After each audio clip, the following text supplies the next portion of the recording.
I was like, why am I on this?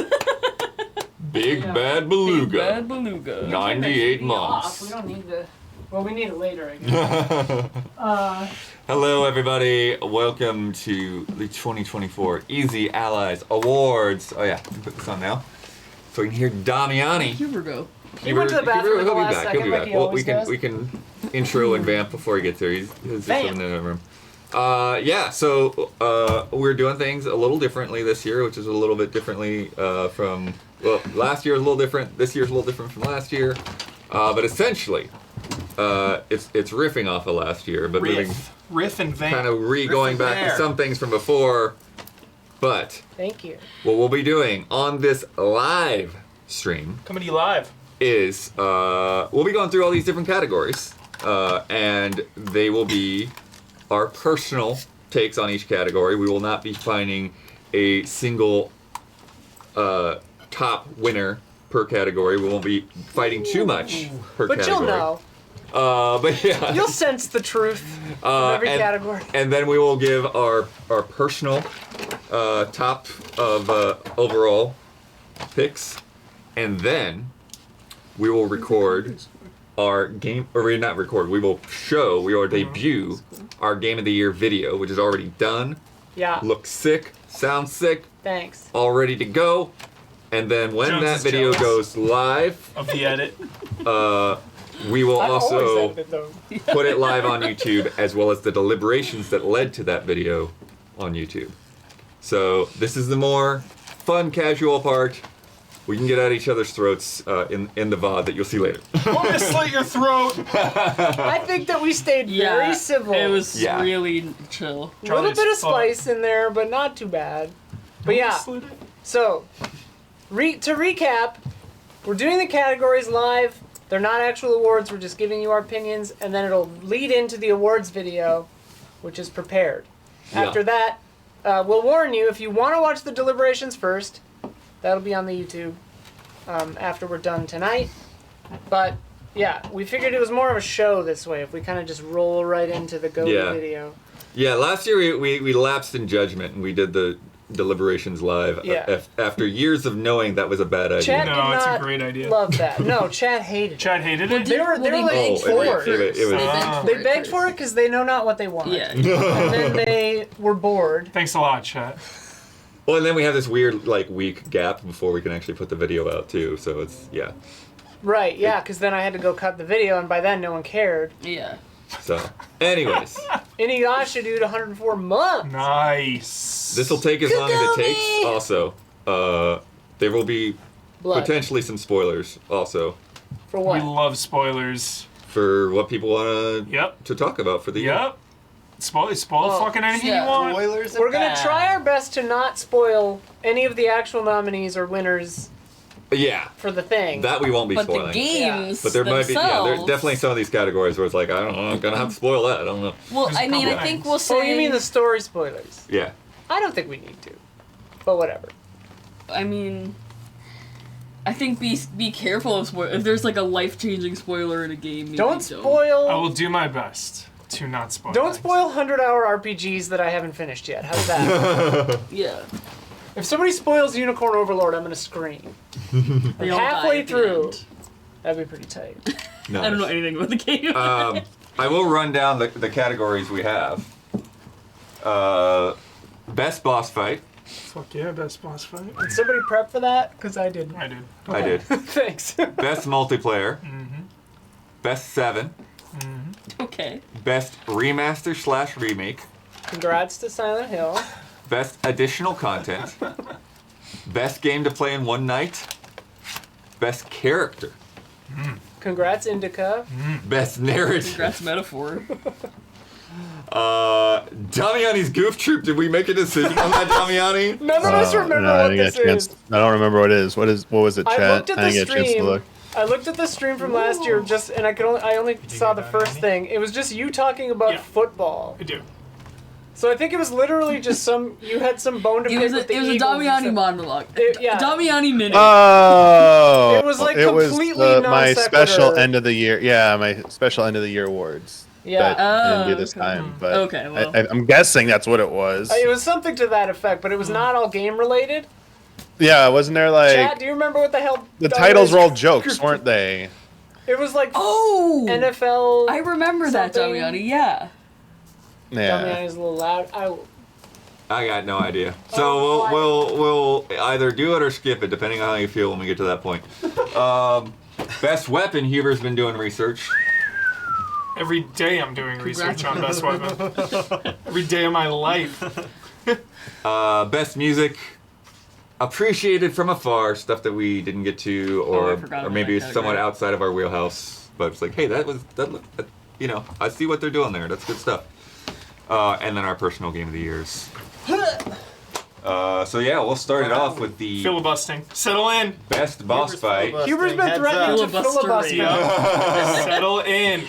He's Get gonna your say, I need coffee to buy- now. I'm timestamps here preparing for my myself. filibuster, and we're like, this is We're not like, a we're letting you competitive- talk. No one's against you. It's like, you can It's talk. acting like we're all ops. You can Yeah. talk? You can talk. What's that? I don't. Should we do cards? that? How do we figure I out can the order? sing. Yeah, what is that? What is It's that? from the.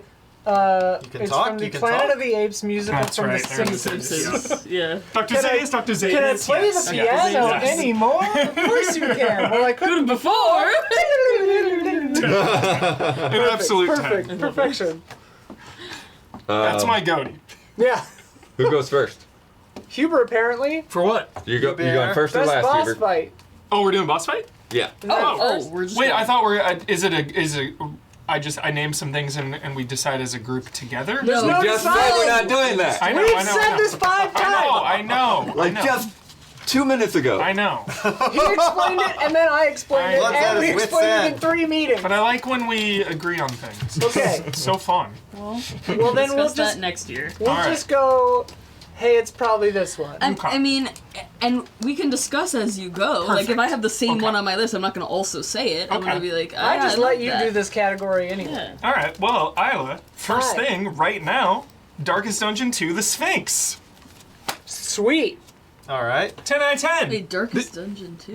Yeah. Dragon's Dogma 2. Oh, okay. Oh, Oh. DD2. I was like Sorry. Isla. I put played DD2. this Yeah, I was before. like, what is Like, I Darkest had no Dungeon is idea there was a always on Sphinx in my that mind. game. Okay. It's the only game No, I yeah, care the about. Sphinx is crazy. The Sphinx is fucking insane. It's one of the most clever, creative, and unique and impactful boss fights of the Well, year. and it's fun because question. it's only a boss fight if you piss her off. Yeah. Well, I mean, Until the end. Until the end. even like solving the riddles Yeah, and stuff yeah. seems like Just fucking getting up there is a boss fight. exactly. I love that. Outlast Trials, Mother Gooseberry. This is the lady with the drill running around.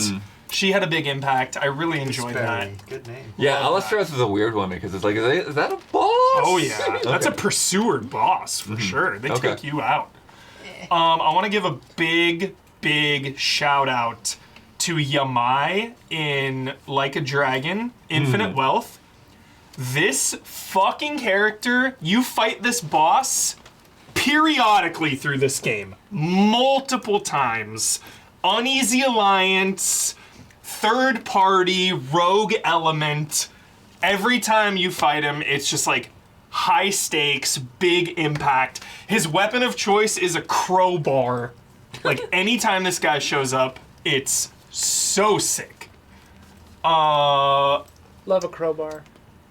A special shout out to Call of Duty, actually. Wow. Call of Duty Black Ops 6 for the Boss. first time had an incredible boss fight. It took, For the first time. for real, like, no, like 46 Yeah. different it's games. like a true, real deal boss fight. It takes some elements from Zombies, the mission Emergence, and it's really good. It's a really good boss fight. Your character is like tripping out on psychedelic, weaponized hallucinogens. Hell yeah, Yeah. love weaponized hallucinogens. And it's just fucking sick.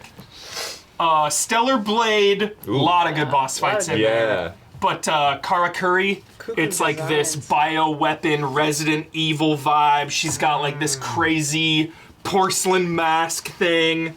Really good fight. I love some female bioweapon representation. It's sick. And then the final two here that are actually the final two games, but I have it between five fights. All right, hear me out. So first up, Erd Tree. Okay, I was like, there's a big Okay. blind spot so far. Yeah. So first up, Erd Tree. Yeah. Just the whole thing. Mesmer. Mesmer's great. Insane fight. Oh, the Impaler. Yep. Yeah. Bale, the Bale, dragon, which complete insanity. which truly I think is the culmination of FromSoft dragons. Hardest dragon. They have been certainly hardest dragon. Yeah. For They've been sure. doing dragons for decades Yeah. now, and it is, to me, the absolute culmination. Yeah, those two dragons right in a row. Yep. Two of the hardest dragon fights, in my opinion. Maybe my build just wasn't for them, but Yeah.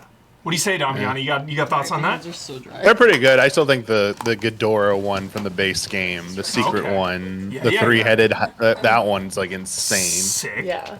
Erdtree good dragon bosses, Jamie. Yeah. I mean, them flying into the world map is like God. Yeah. Needle Knight Lita.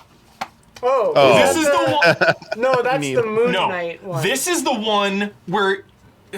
This is the one I kind of have to spoil a tiny bit. This is the one where you have to fight the NPCs in a Oh, big yeah, fucking yeah, brawl. yeah. In a huge brawl. That was cool. It's awesome. And depending on how you did the story, there's Yes. more of them or not. Yes. And you can get help from another NPC or not. yes. Like, that's pretty cool. I mean, like, that was sick. FromSoft has impenetrable narratives, especially with NPC quests, but, like, that was a cool culmination of these characters and, like, which ones stand against you and whatever. It feels like, what's the dude right before the final boss, Godwin or whatever, in the original Oh yeah. Elden Ring? Yeah. This feels like a more effective that. Yeah, like Because that right fight is, before like, the so end. easy. Totally. Yeah, this one was fun, yeah. So sick. And then, like, her in the hallway after is, like, Oh, intense. I love that fight so much. Yeah, and then obviously Gideon, the that's final it. boss, which to guard spoilers, I won't say Sweet the name, Lord, though. but that is the hardest boss I've fought in 10 years for sure. That final boss was insane. I don't know if I loved it mechanically. It was definitely brutally hard and Insane, really yeah. flashy and really epic.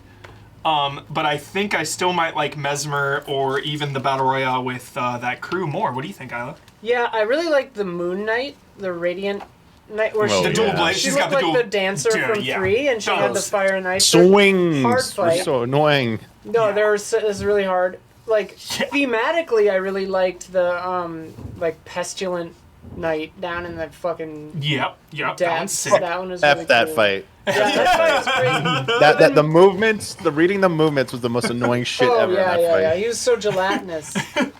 But yeah, I mean, Erdtree was sick as shit. Yeah. Like, So sick.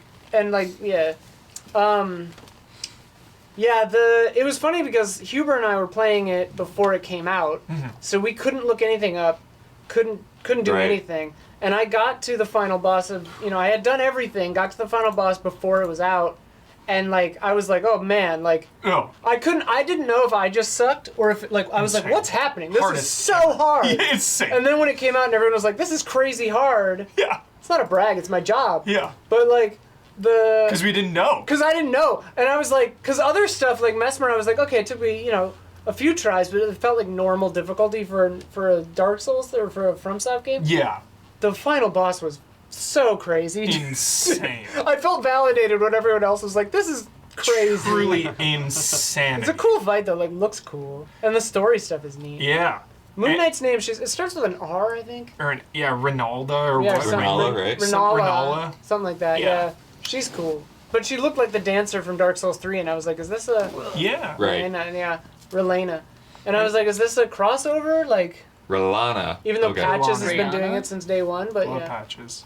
Anyway, And then lastly, of course, Final Fantasy VII Rebirth. I've got it between two, and they couldn't be any more different, I'm Damiani. very curious Okay. what you picked. You I got a lot of rebirth picks. I got a lot. So don't obvious. spoil me. I'm not yeah. finished with it yet. So obviously, it's not a spoiler. We all know Sephiroth, of course. Yeah. What, Oh, okay. Yeah. What a finale! Fucking Yeah. insane. But Yeah. then also I had Dine. There we go. I knew you were gonna pick that one. Dude. I was like, Sick. but no, it's Which one like is Huber that? probably mentioned Barrett. this one. Barrett's friend. Yes. Okay, yeah. Yes. The Yeah. Resident it's like- Evil vibes. Yeah, I know. like so, bioweapon. yeah. So yeah, I had Love a those bioweapon. two. And it's like, I mean, obviously Sephiroth is just insane. I mean, all the emotions and the story beats that are going on there, but Dine also has some really intimate story moments. But yeah, Sephiroth has like the one payoff that everyone has wanted and been waiting for, which is awesome. But yeah. Yeah, okay, It's tough. Darcy the Grey said every Turk battle whipped my ass. Oh. Same thing, those Oh, were so yes. hard. Oh. Way So harder brutal, in this yeah. one. They're Yeah. We got- so yeah. hard. We got some. Go, Yeah. Damiani. Rebirth bosses. Yeah, go. Okay. Take it so away. for Rebirth, these also include they also include some of these like the hard mode versions of them because of how like crazy they became. But Midgar Somer, the very first one, the giant snake boss, Really with sets that- the tone, the, Damiani. being able to swallow up one of your party members, Yeah. going up like the trees, and like now it's like too high to hit with certain characters, or you It's gotta use certain incredible. moves, and then it's giant ass flame AOE where you gotta find safety and stuff. Like on hard mode, good. Yeah, it's yeah, yeah. like you're like one shot if you get Yeah. touched by that. So like you gotta respect it. And that was like a moment in the original game. Like that was an optional, not even a boss fight, a regular fight that you were supposed to like lose, and it's not. They turned into a boss fight, and it was pretty well done, I thought. Really well You done. obviously said Dine, but I want to also say shout out to both versions of Roche, the Oh, hell motorcycle guy Hell yeah. from 1. So it's not a spoiler. You've already fought him, but the arena fight and then the duel later on was like, that duel, man. And on hard vibes. mode, that shit is no joke. No joke. For hype, probably Galleon Beast. And Yeah. that is a certain other character. The music that plays during it, and then them just like jumping all over the place, like that version of that character's theme is like insane. And then Rufus again. What an asshole! Dude, that With fight this was shit, brutal. this counter, Is that the one dude, in on the the hard town? mode. F Yeah. that fight. It took like hours. Yeah, that shit was Took me fucking hours on crazy. regular. It's so hard. That was a tough one. so annoying. He just like, yeah, it's brutal. And obviously, Yeah. we said Sephiroth. We gave you so much of what you want. Yeah, there were such good fights. Maybe not a crazy, out of this world moment like the Hell House, but still, really good fights. House was tight, dude. House was tight. Hell House Also, forever. yeah, I'm expecting a certain goofy boss to appear in part 3 that they didn't put in part 2. Hopefully, we'll see. For Prince of Persia: The Lost Crown, it has also had a really good boss fight. Dude. And the one that kicked my ass that was like early enough, like because some of the later ones get ridiculous, is the one in the forest, Kiana, the wolf, the lady riding the wolf, who like does like that like we thought Donkey Kong Country Returns is the first game to do it with like the silhouette background. Yeah. Where it changes to that at one point, Sick. where the boss literally just copies the. It feels like the Hollow Knight sisters, the Mantis sisters. There's like 3 Yes. clones. There's like slicing, dashing, dragoon dropping. And it's like you gotta like keep. And then the wolf comes out of like the background into the foreground. It's like, oh, okay. That and then like the reward for it was really good too. But like that one was like just unexpected. It's like, oh, like this doesn't seem. Then oh god, it cranks up to like, and also the archer dude. Yeah, that guy Was was making you respect the arrows and Yeah. the like having to use Yup. like aerial dodges and stuff. Was it like start with an A? Their name? I kind of Yeah. forgot it. I forget characters' names. Yeah. Other ones, real quick. Astrobot, the Mecha Leon fight with like the time stop thing, jumping across the saws, yes. and then like him cutting up the arena with the So fun. AOE's. Yeah, that was fun. And then from Metaphor, Jaluzo, the giant baby boss, most disturbing Yeah. Giant thing baby I in had a so much disturbing fun with that game of baby boss. disturbing It's so enemies. scary. It's Oh, so God. scary. The mom Yeah. feeding it shit. It's like, Yeah, the boss designs in that game are wild. Shout out to Hieronymus Bosch. yeah. Yeah. March 27th, Good final stuff. season. Oh. Not that Hieronymus Bosch, but Sick. What do we think there then? Some ones that I wrote down. Yeah. All right, so this will be somewhat spoilery, but also somewhat predictable. But the Tekken 8 final boss, freaking epic anime vibes. Blood coming with Tekken 8, dude. Yeah. Wow. Jin versus Kazuya in devil forms on an asteroid. And then, like, they punch each other, and then like the shock wave Yes. burns away their devil forms. Dude. The asteroid You're close. flies down and lands in the ocean, and then now you're fighting back in human form again with like these massive tsunamis and Dude. tornadoes and all this stuff going on around you. Goku versus Goku Swordfish. Yeah. Bo Path of the Teal Lotus. It's not the end boss, but when you're fighting the giant skeleton, because it's a giant skeleton, you basically have to use all your platforming abilities. I love that. To get up to where its weak point is. You love the mobility in that game, Blood. Yeah, yeah, You love it. really, really great. You love this. You love love when that you read shit. this. I know this. I wanted to get one from Another Crab's Treasure. Yeah. And the one that I really liked, I just thought was kind of creative and crazy, was the Consortium. This is an optional boss. Oh, I didn't do this one. It's basically a giant crab trap, and it's full of like crabs and I beat this game. I don't remember that one. and It's optional. Oh, yeah, maybe I missed it. it's a Shit. little side area. Oh, yeah, maybe I missed that. Fuck. and so anyway, so you're fighting and it's bouncing around, and so like it can just flop over and Wait. crush you. Is there a Wow. magic wand Yes. boss? I'm gonna Talk on about the this same after. Talk on the about this. same line of Yeah. thinking as Another Crab's Treasure. The Hitachi Magic Wand boss is really funny. In and Another Crab's Treasure? there is a Hitachi Magic Wand. Yeah. The greatest thing on planet Earth. I love those things. I wouldn't want to fight one. I'd be like, let's be friends. I mean, you're this big and it's this big. All the better, baby. All the better. Put the gun into the equation. But yeah, so anyways, so there's this huge crab pot, and so there's like a tentacle flying around over here. Yeah, it's There's great. a crab pincher. There's another like crab that's like got a flare gun that's shooting at you. Sick.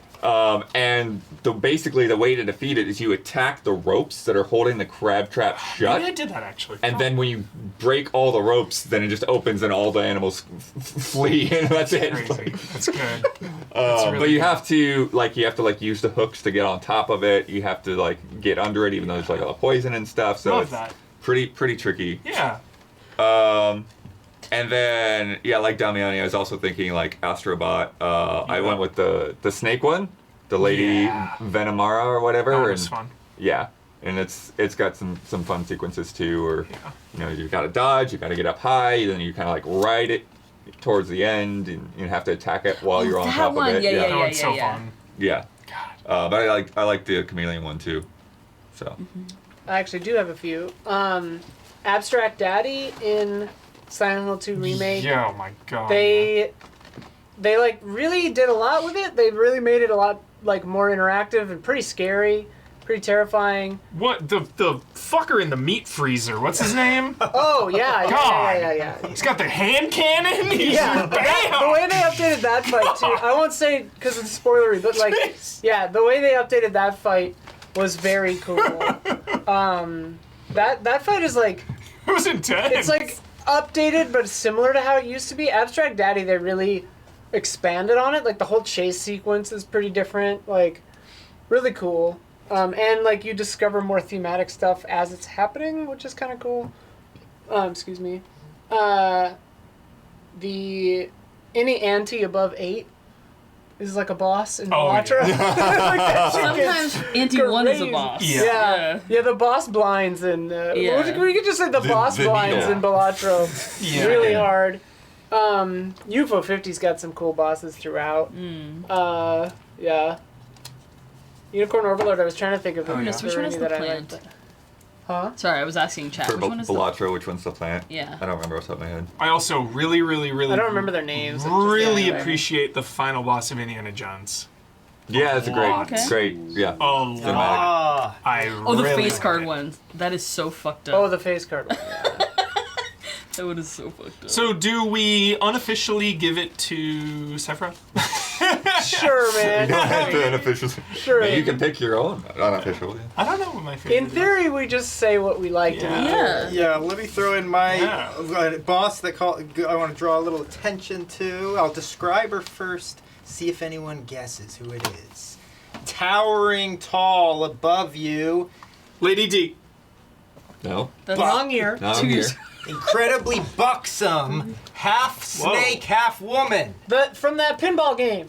Close. Pinball You're on the action right track. This sounds like Naruto shit. Zoltar. What was that game called? Yeah, from the waist Moltres? down, she's a snake. From the waist up, a demonic woman. Dragon's Dogma 2? Serpent. She ejects poisonous eggs, vomits them upon you to gonna cause great know detriment. this. The And fuck are her you talking rattlesnake's tail whips at you. You gotta dodge this, okay? What are you? Melusine. Snake race called it. This is a game that came out earlier in the year, so a lot of people forget it. That's why I want to use the imagery, the powerful imagery But it's of not this Prince boss of Persia, to right? bring attention to it. No, but you're in the right season. Is it Tales of? The name of the game we all will remember. It was hard to remember. It came out this year.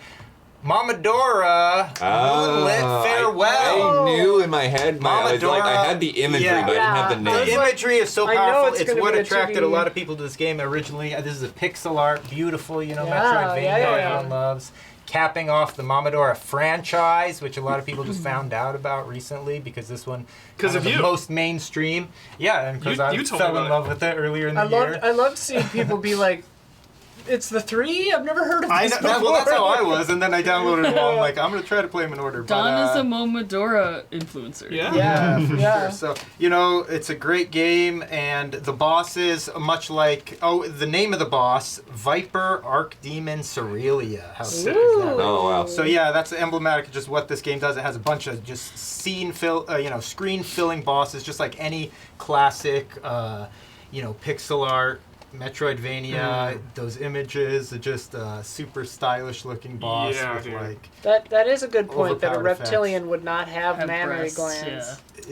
so I mean, we'll get into that Metroidvanias. with all of these. But here's the thing: it could be Mermaids an don't make any sense. evolutionary. It's the human half, yeah. Well, it's an evolutionary A classic. thing to attract people. Oh, it's false. They're not real, yeah. Luring It's humans like false eyes on a butterfly. like or a siren, whatever. yeah. Yeah. Okay. But then you've got things like platypus. yeah, that's a good point. Platypi do lay eggs. Yeah. Also, shout out to G-Quan in Nine Souls, another Metroidvania, just sick. Parries and dodges and dashes and more parries and It's extra not a- parries. yeah. It's not a boss person, but I liked that like difficult labyrinth area in Dragon's Dogma 2. That was fun. Hell yeah. Sorry, you were still going. I also want to shout out real quick, Bakeru, okay? Yeah, dog. Had so many sick bosses, all of them based on real Japanese mythological figures, Whoa. okay? But reimagined in modern times in really fun ways. So you end up with like rollerblading bosses with like little pop laser style guns and like swinging bosses that can like take out huge number of enemies once you gain their powers, But then also in Bakeru, you switch when you're controlling the tea kettle, and you have these giant sort of like King of the Monsters style kaiju battles in the city. Overscaled battles where you fight monster versus monster, and they just have a series of these also, which is just so fun. So Sick. all the bosses in Bakeru were really satisfying. Don, Vic Rattler apologizes to you Over what? for not getting into Bakeru yet. Yeah, Oh, that's okay. Yeah, don't forget about Bakeru. Overshadowed, by Astrobot for good fun to reason, say. but Bakeru is an awesome 3D platformer that came out this year. Pyramid Head, yeah. A lot of good Shout out to bosses. Pyramid Head. Gotta shout out one of the 110 bosses in Black Myth Wukong. Oh, good. Yeah. Tiger Vanguard was my favorite. You just Right, fight I a remember. big... Yeah, I streamed that one, Tony the fortunately. Tiger. Godzilla in Mass. Fortnite is sick. Yeah. Oh. Yeah. Came out this year, though. Oh yeah, that's right. Okay. Remind us of that next year. Bakeru is 60% off on Steam right now. Nice. Nice red sky. Cool. Are we done with boss I fight? think so. Okay. Next is best multiplayer. Multiplayer. The mutated tank is pretty cool in Warframe. Also. Top 10 mutated tanks. Top 10 mutated tanks. Death Stranding 1. Best multiplayer. Number 1, UFO 50, that alien racing game. Where you bet on the aliens. Oh, and yeah, you like cool. decap them That when no one's That game looking. is so good. Game is sick as shit. I love it. Multiplayer? Yeah. You want me to go? Whoever, Mario I've got a Party? list too. I Fire can it go. up. Actually, let me go because my list is probably not great. But it's not So my yourself- forte this year. Helldivers. But yeah, Tekken 8. Tekken 8. It's Yeah. pronounced Tekkenate. Tekken 8. It's an Yeah. adverb. I mean, really, I still wish I had, like, with every fighting game, I wish I had gotten more time into it. Of but, course. like, I had not really played Tekken before Tekken 8. I actually went through the Really? Tekken 7 story before the Tekken 8 preview. But this is the most time I put into a Tekken game. And I really enjoyed it. Enjoyed my Tekken time with 3, it. Check it out. Huber, I'll let you go more deeply into this, but Outlast Trials. Yes. on my Helldivers list. 2. Which one? Helldivers 2. Oh, of course. Oh, yeah. Yeah. And Mario Party Jamboree. Of course. Yes. Yeah. Yeah. I've got all those too. Yeah. Big shout out to Outlast. Big shout out to the community. Everybody is so friendly and helpful in that game. You really feel like you're thrown into the deep end, but everyone has your back. Like you're sinking and they're helping you swim. It is truly remarkable. And to make a 4-player co-op horror game. Yeah. I mean, Yeah. That still works. yeah, it works so well. Like I cannot. It's so hard. Yeah. Yeah, I cannot stress enough how good Outlast Trials is, for real. Helldivers 2 feels like an actual war. Right? Like every time you play a match, it's just like exhausting. Yeah, it is the Yeah. most exhausting game of 2024. It feels like it came out like 3 years ago, too. It because really does. Playing one session Yeah. feels like a week. Yeah. Well, plus, like Huber was saying, it's like the ongoing nature of it is like Yeah. they just keep changing Yeah. what's even happening, Some what your goals are. democracy. Yeah. For though that's one of the best parts about it too, is the multiplayer element. Is for those like first 3 or 4 months of that game, the meta narrative that was going Oh, yeah. on, that was not only being like written and shown by the developers, but like the fans and the community would add their own Right. narrative onto the events, and it was just so fun. Like when the robots were taking over that planet, you know, that was one of the most like exciting To have stories of the year. To have a global multiplayer game that's being effectively DM'd Yeah. Yeah. is Right. such a cool. Right. It's like, what was that game? Adaptable. PlanetSide 2 or whatever, Yeah, where I love they wanted PlanetSide. to have that like big war that was happening between the factions. Oh, yeah. And like, this feels like the evolution of that, where it's like, Yeah. it's that, but also like managed a little more. Like, it's so cool. Yeah. Also, Lethal Company didn't come out this year, but content warning. Yes. Right. That was Remember really the name of it. fun. Thank you. Yeah. Content I really liked that warning. one, yeah. You said Mario Party. It is the best Mario Party ever made. It's done. It's lock it down, lock it in. I agree. The best Mario Party, Party, you Huber win. does ever made. not automatically win. Yeah. Agree. Huber didn't win. The only Mario Party I've ever won. She remembers. I'll never forget that. What do you mean I remember? Fateful It was night. 2 weeks ago. know. So it's affecting you, is what you're saying. It haunts your memory Yeah. still. It's haunted you. Most brutal loss I've seen in quite some time. That moment chat. was insane. Holy shit. Shout out to Marvel Rivals. The greatest trick Marvel Rivals ever pulled was knowing that it's a 7 and tricking everyone into thinking it's better than that. Oh, yeah. Like, it's a good game. It's a good game. That's all I gotta say Just about copies from the best. you Like, know? it's good. It's great. It's good. It's great. Like, but I feel like it's bigger than its quality, I guess. It's Ow. it's a AAA high budget early Swimming. access experience. Yeah. It's months from being balanced. Like when we get to best 7s, like I'm throwing Marvel Rivals out there for sure. Come on, let's not kid ourselves here.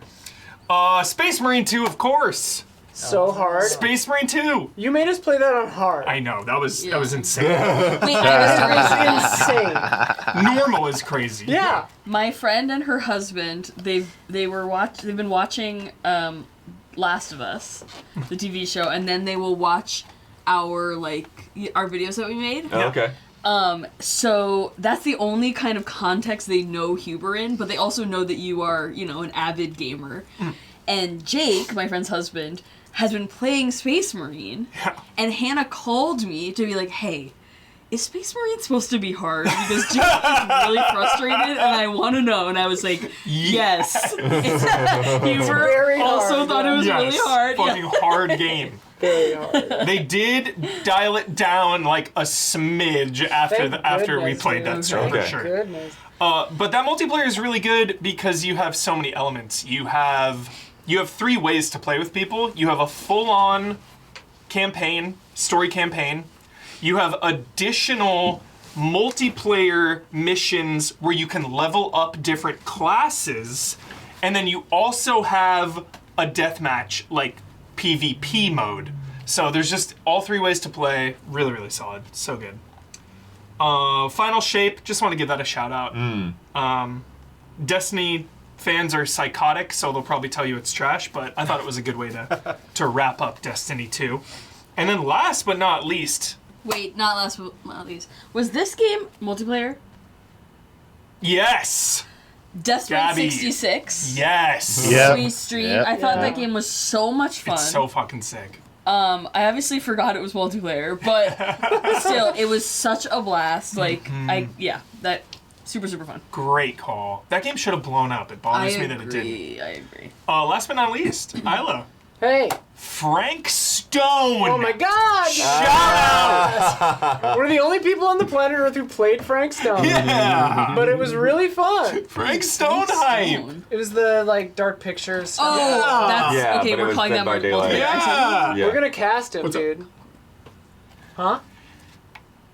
I- What just happened? Yeah, Concord. I have it like Under a lot other of stuff. other Okay, places. well, I'll speak to Concord still.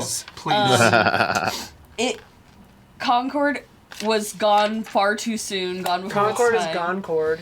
Yeah. It was an incredible, fun game, It really is.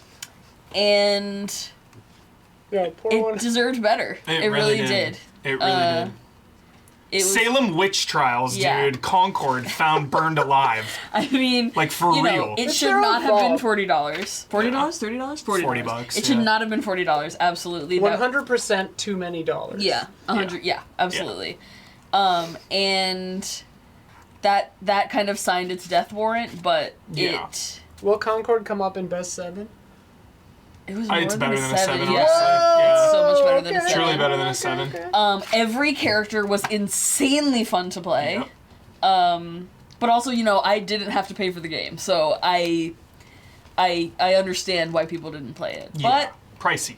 But it was incredible. It was so fun. It actually was. And well designed. What, did I say incredible too many times? No, I was just Oh, okay. laughing about Concord. I know. Warframe 1999, I'll bring it up a few times Hell tonight, yeah. but like the you know, Warframe is a cool multiplayer game. It's fun to go in on public with pugs, whatever. Like everyone's very well behaved. You never chat with anybody. I don't, which is nice. But I play with my friend Jack quite a lot. Jack Quaid. Tenno. Yeah, Jack Quaid. He and I are Nice. really tight. Nice. He actually They look rather alike. He goes on Red Letter Media stuff. Non-zero chance that Jack Quaid knows who we are. I would say. Non-zero. Jack Quaid, if you're listening, come be on stuff. We would love it.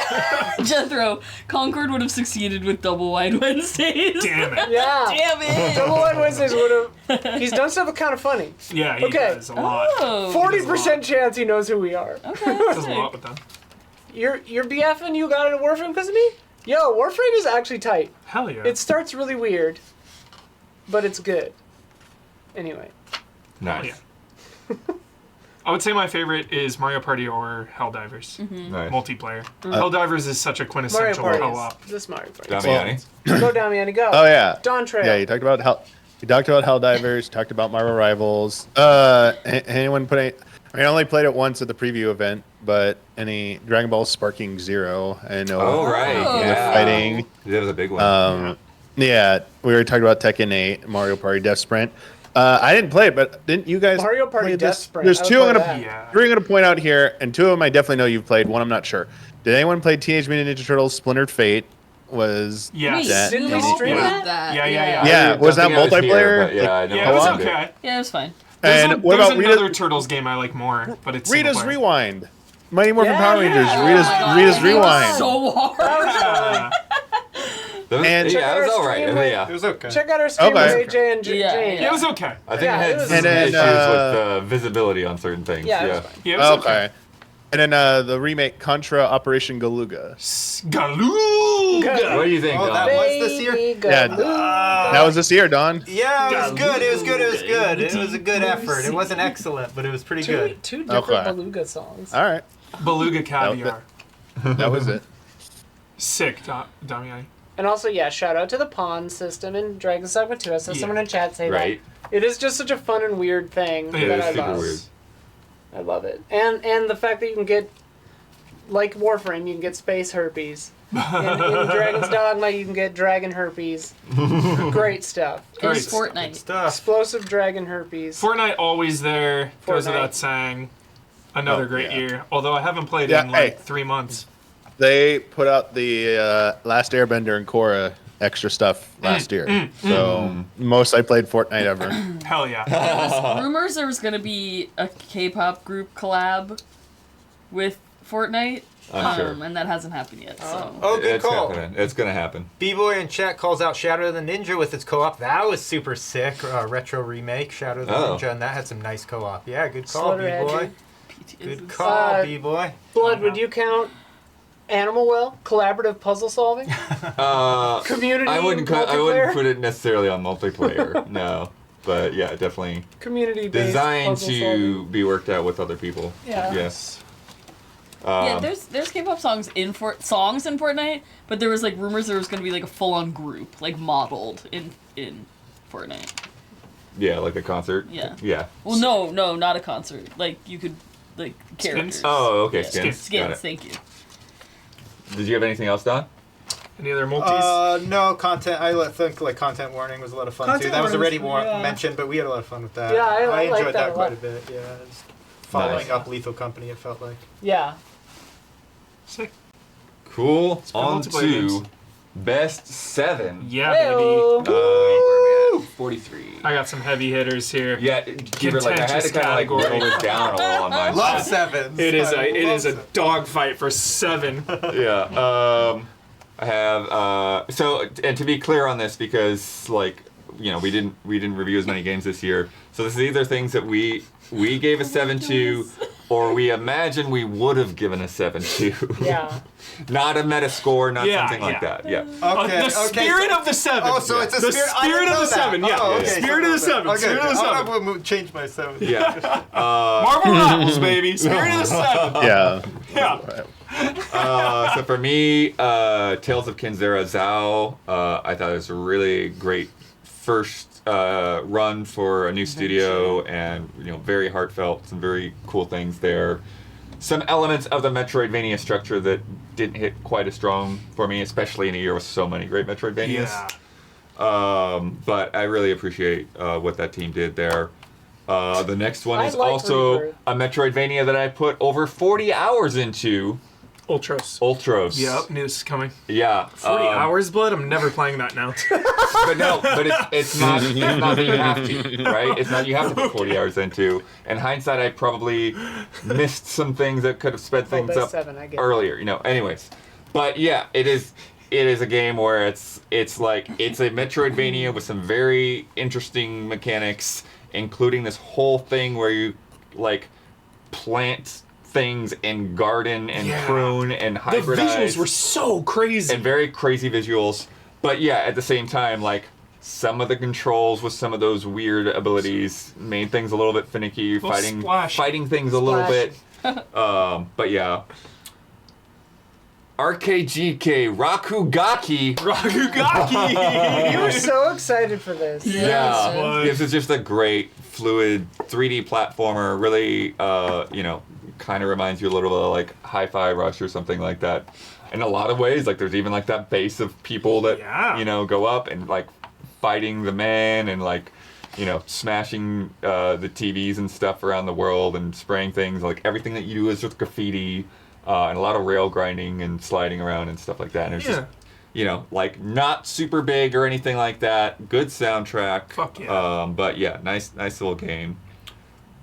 Creatures of Ava, which was Yeah, so this is... I don't remember this one. Yeah, so this is the one where there's like this alien world and you're going down and you're like trying to research all of the different animals. So there's like a little bit of like a Pokemon-ish element to it. Yeah. Where it's like you're trying to find animals and document them and then like bring things back to the station before this world ends, essentially. The world ends with you. You're trying to preserve, the life that's on this world. But Same. you also start kind of like Alien, start to uncover some like dark secrets in the company Wayland that Yutani! sent you out here. Blind lesbian main characters. Hey, I gotta play and- this game. Yeah, and so by the end, like there's some really interesting things that the story and the narrative get to, Sick. and some things that you wouldn't have seen being the end result of all this. Dope. Cool. Yeah. Yars Rising. Yars. Shout out! Yars. Arrs. Y'all. Min-Max taught me that Yars goes back like 30 years or something. we talked about that Probably in like the podcast. 50, like 50 Before that even then. Oh, okay. But yeah, like as we were saying when we were talking about it in the podcast, this idea that you take an old school pixel art shooter and turn it into a Metroidvania, and it's like, what are you doing, man? You don't need to do this. Is weird. Why do you need to turn this into a Metroidvania with like an anime story and everything? But it worked. But it worked. Yo, and it Metroidvania worked. with an anime story, Blood, that's why. It worked. It was awesome. But no, it worked really well prints money. because it did not abandon They preserved the so much of original Yars concept. gameplay. Like they turned it into a hacking system. They mixed up all kinds of different ways to like make that fresh again Yeah. and introduce players to how they that should original go. game worked.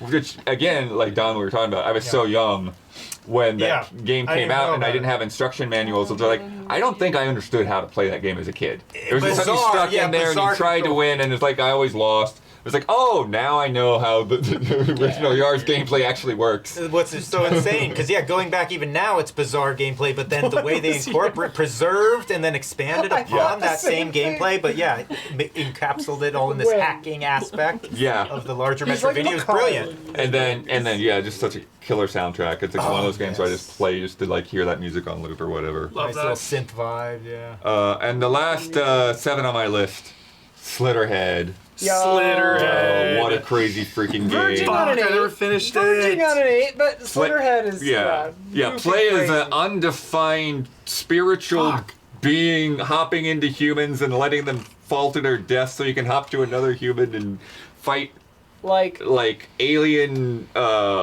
insects that have infected other people. It's insane. I It love is so vibey. Like it is vibey as hell. Hell yeah. That game. Yeah. An 8 is just a 10 out of Wow. 7s.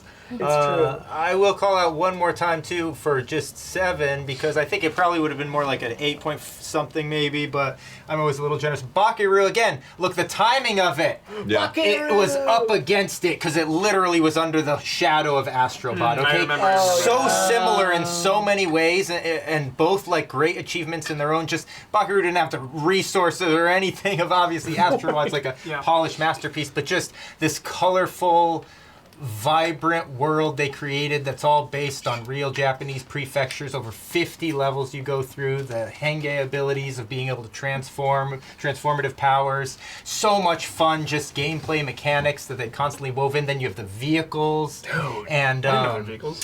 and remember that. yeah, they had flight, they had water, they had like a 3D shooter basically where you're controlling the aircraft. Yeah. And yeah, just really, really fun game. All a spiritual successor to Mystical Ninja Goen. Had some of the same producers working on it, etc. and stuff like that. So, anyway, yeah, probably much closer an 8 or above 8 when you put it next to the Leviathan it was up against. Maybe Sick. you could, but definitely an awesome, super fun game. Angerfoot would have been a 7 if the soundtrack wasn't so annoying. I am curious. Yeah, if you got didn't like better that, as a did you? final version here, but- Thumping repetition. Was Insane. was RoboCop this year? No. No. Because that was great. I have quite Frank a list Stone? that no one Frank has. Stone's an 8, maybe. No one mentioned any of these ones. These are. I got some hitters Whoa. here. Yeah, I have some Oh, too. Yeah. I have some too. Banisher's Ghost of New Eden. Ooh, I wanted to play Oh, yeah, that that. one. Dude. Smashers. game is fucking sick. I It need is to like play it. it is like a full-on open world RPG, but the setting is just so cool. Like Yeah. witches and ghosts and really meaningful side content. I watched episode 1 of Mayfair Witches last night. Yeah. I'm caught All up. right. Yeah, it's solid. Okay. I was Yeah. like, oh, Alexandra can act now. It's swimming. That's fun. We're swimming in that show. Yeah, I watched Best one. 7, Yeah. Mayfair Witches. I watched one last night, actually. Yeah. Maybe my favorite 7, probably. It's between this and one other one.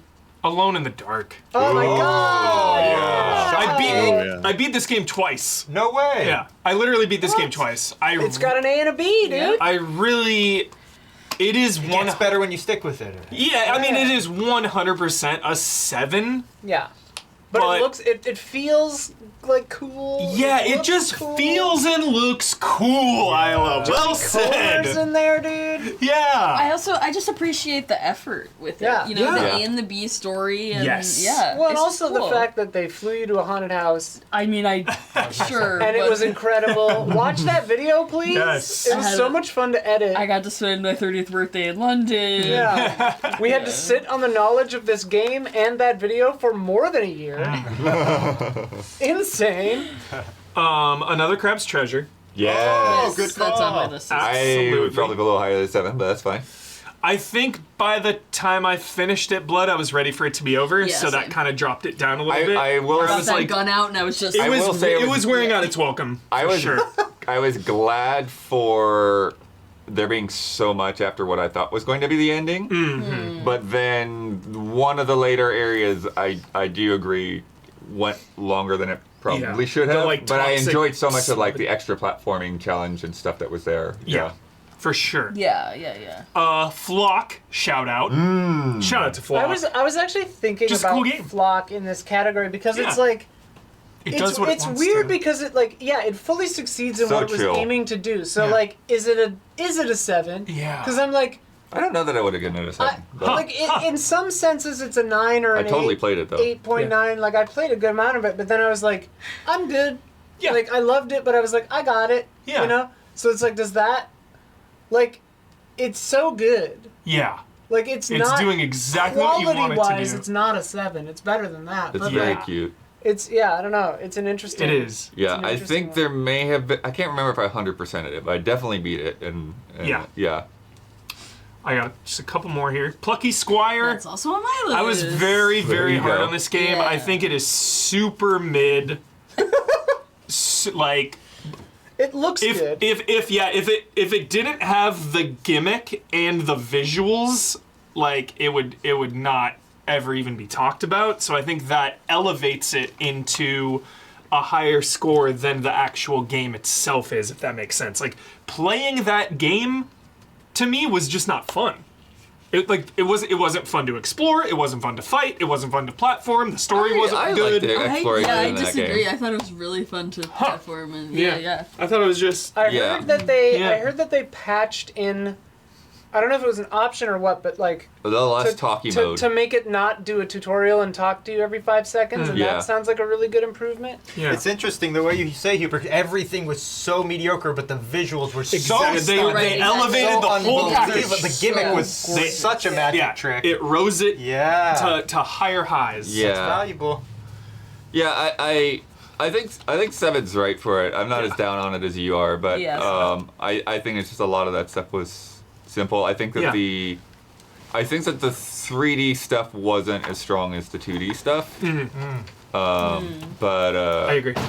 but overall, like I liked it. I like the Cool game. like the rocket pack and jumping into the barrels and stuff like that. It was Yeah. pretty cool. Star Wars Outlaws, baby. Nice. The absolute most 7 AAA game of the year.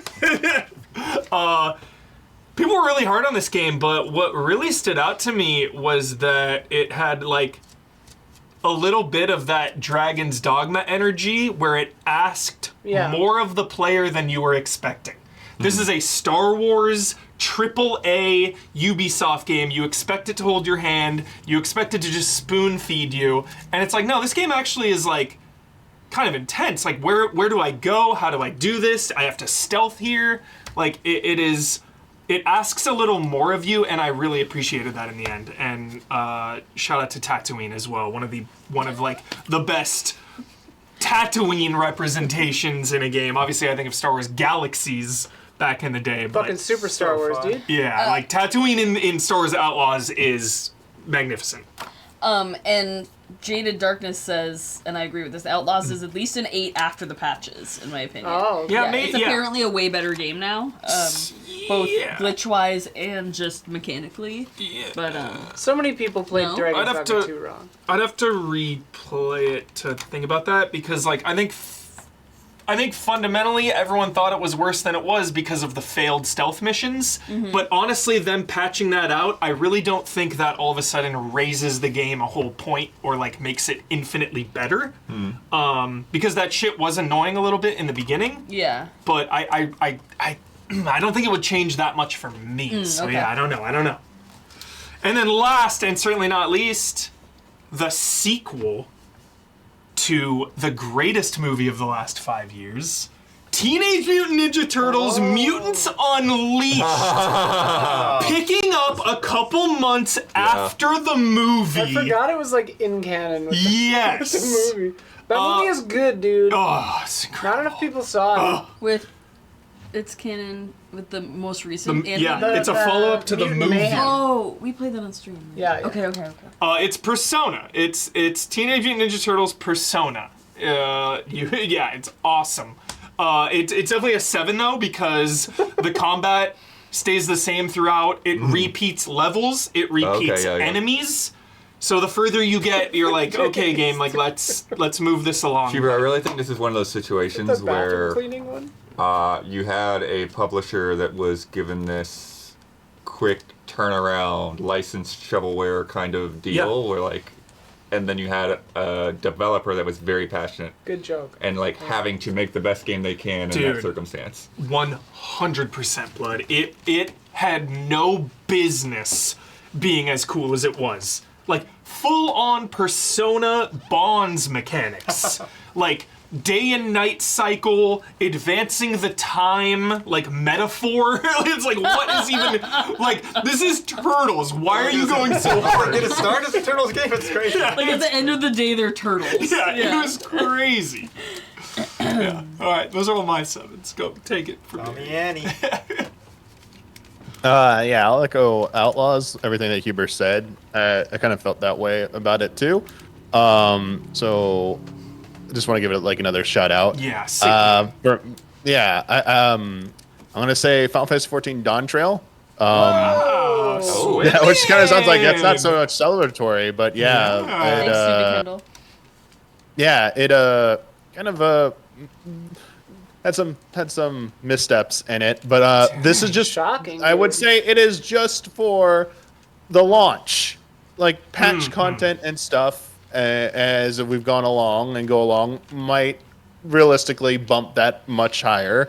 But I would say, yeah, I'm kind of not for a lot of the reasons that a lot of like the mainstream hate it's getting. I had my own issues with Dawn Trail, and mostly with the narrative. Had nothing to do with Wook Lamont. Had nothing to do with that shit. I was wondering but about Wook Lamont. Of course. yeah, Controversial. It was not. Yeah, was not with that. It was more about how rushed. It was more about the rushed nature of like the last third of like what they were trying to do. Like I was not very happy with what they did with the last third, and it kind of killed it for me. And I started another character who I felt should have had more screen time. Just kind of got like kicked to the curb when it felt like this should have been kind of their story too. Poor little Kryl.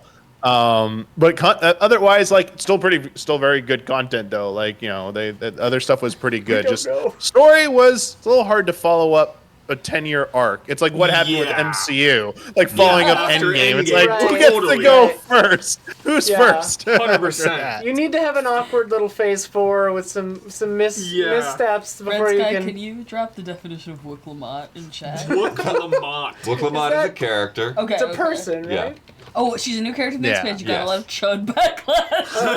Yeah. Thank you, Yeah, Paladin yeah. Goddess. Thank you. Other 7s, or I would say would give a 7. Super Monkey Ball, Banana Rumble. Hell yeah. Yeah, great that pick. was very. I'm not 100 That was- percent sure I that- put that at 7, but I was very streamed that, impressed right? with that. Yeah. Yeah. I I mean, think so. yeah, I mean, maybe. I don't know if I'd give it an 8 or 7, but like it felt like it was in my mind. It could have been a high Thanks, 7. Roscoe. So, but I want to give some lip service. I'm like, I don't know where else I'm going to put this. Yeah, so yeah, worth a shout let's out. put for it sure. in here to Yeah. give it a shout out because it was a really good return. does It'd been have so long Rebels since an Are energy. original new entry. Also, that's and yeah, the it was Yakuza pretty team good. as well. Yes. Really? Same. They're still there. They're making this too. How you're putting out 3 games a year? What are they that doing? exist? They're Yeah. insane. Who are you guys? Somebody tackled them and stopped them. Yeah. Somebody Get the tackled spray him. bottle. Great. Calm down. Take a break. Go Go to sleep for a minute. Shido energy. I would Glorp say Shido. I would put Luigi's Mansion 2 in here. Yeah. Dark. Yeah, I remember liking it a little bit more when I originally played it on 3DS, but revisiting it again, I kind of don't like the fractured, like having to go to different like haunted houses. It's cool because they have more. The theming can go a little bit crazier, but then we saw what they just did in Luigi's Mansion 3, where they have a hotel where each floor is a different theme. It's like you didn't really need to do a separate haunted houses. So I don't like that like, you know, it's more fragmented, but it definitely has a lot of replay value, and excellent visuals and controls. It still is pretty fun. Nintendo World Championships, very awesome idea. I mean, it is very derivative of NES Remix, but like, I would say what held this thing, it like really could have had longer legs, but just not having a true leaderboard and no real good online support for this, kind of like, I don't know, it was just out of the gate. It was just kind of like, you know, fighting with like one arm behind its back. I don't know. Weird decision from Nintendo on that one for what otherwise would have been a really fun concept. And a lot of those challenges are really like fun to do. I thought that was really good. You know, they basically made like Achieve It Yourself the game for NES. Sick. Yeah. And then from what I played of Contra Operation Galuga. I mean, There you go, I'm kind of with Dawn. that's a I think good it place wasn't there. like it was excellent, but like it's a nice, you know, effort to bring back reimagine the original Contra, and more Contra is always good. So it's like, you know, 100%, I'm fine with like them just revisiting old ones and trying, you know. It needs new people to make it, so be it. They got to start somewhere. So Yeah. Totally. It was a big yeah. step in the right direction again. Yeah. like, for it. Yes, good point. That was a good way to put it, There's- Don. Excellent way to put it. No. Good There's call. actually one megaton that I forgot. I mean, it could be the best. A Megaton 7? Yeah, The best. it could actually be our number one. Okay. Skull and Bones. Oh shit. I don't know about that. Why, you Skull think it's a 6? and It's a 6 Don? Bones. Are we swimming Is in it a the 5? ocean, Don? Sinking I Higher. played this thing for 5 hours. It Don felt like a wants 7 to higher. me. I played it for 20 and it was a 6.9. Oh, I was right. I was right. There I it got to is. certain parts that were a little. There's certain car. parts. There it is. I'll give Don any idea. Oh, how the turntable. Remember when Ubisoft Not like without hope though. just snubbed Don with his? Yeah, that's why you really They should've cast done you off, They did. dude. They Well, they did. hooked me up with a swetter to try to make amends later. that. They did? I still wear that like- sweater to this day. They're like, you don't get the game, but here's the sweater. The biggest potential Sinking in fan sixes, for in the sure. country. It's like Don was SMB's. Biggest fan it's for like cheerleader. 2 I years. don't Biggest regret any of cheerleader. my Yeah, hope yeah, for yeah. it and undying support and everything. And maybe, who knows? I mean, it's not dead. The game is still alive, so Still they can going. still expand upon Define it. alive. But the problem is they've got a little something coming down the Yakuza pirate in Hawaii. I mean, how is this thing not going to Right, sink? right. You know, where's Skull and Bones going to go from here? Once yeah. that thing comes out. Yeah. Yeah, to look the- forward to straight to Damiani's the Skull and brain. Bones stream Yeah. coming up. Yeah. I saw a thing today about like some world pool in the middle I'm of the so ocean. excited. yeah. I'm so excited. Yeah. Pirate excitement has been transferred. Awesome. Any more 7s? Who's in done? I got no more 7s. That's I'm out it. of 7s. Huber had mine. I mean, like Damiani, I have games that I want to mention that I don't know if they'll go in any other category. Yeah, but hit like, us up. maybe I would. This is the best. This is the main event. Best 7. Best 7. I mean, if you don't think there's 7, you can at least I mean, shout it out. I definitely think that these are 8s or Okay. better, but like Crow Country and SteamWorld Heist 2, Oh, Yeah, sure. yeah. Yeah, yeah. I Country, really yeah. loved them both. Yeah. Crow Country is Yeah. such an edge case where it could be like a 7 or an 8 for Because sure. it's really succeeded in what it was trying to do, and I think in that kind of regard, it's like an 8 or 9. Yeah. You know, so Clock Tower Rewind's a good one. Scary. Yeah, I don't know. They're all good. Shout Hell out. yeah. Just I just want to shout them out. Shout them out! Shout 'em Maybe I'll have like an That's why we're honorable here, mentions baby. later, but Nice. That's why we're here. Phoenix Springs maybe, because it's like Yeah, I wanted to like that game more. It's like and one of the it, best- It didn't Worst. quite criticism of land all for time. me. Yeah. I wanted to like it more. yeah, I it's I visually tried to like visually amazing, but it the may be one story of is the like most beautiful games I've ever you seen. get through it and you're like, what? Yeah, This whole They time were I just- thought Lorelai and the Laser Eyes was Phoenix Springs. Lorelai and the Laser Eyes is a 10 out of 10. Yeah, Incredible yeah. masterpiece. Lorelai's Yeah, amazing, and that's why I was Uh, confused because I remember both of you being like, Oh, "Yeah, Infinity Phoenix, Nikki for sure. Phoenix Springs is good. It's beautiful, but I don't Veilguard really on like it." System. So then I was like, "Why is everyone saying they like this game they hated?" Yeah. No, Phoenix Springs. Yeah. Phoenix Springs is like incredible visuals. Most of that got on me. Sorry. Um, I'm healthy. Pretty interesting story, but also Interesting story, but kind of you weird. get Yeah. you get stuck. There were moments where I was stuck for like 2 hours, like in the desert. The I was desert like, thing I was is like, the- where? How, hopefully what the they fuck patched do it I need somehow. to do? And like that was really annoying. Yeah. Infinity Nikki is like, yeah. Also, one of my 2024 pet peeves for multiple games, and Phoenix Springs is one of these. I don't know if you ever got to the second half.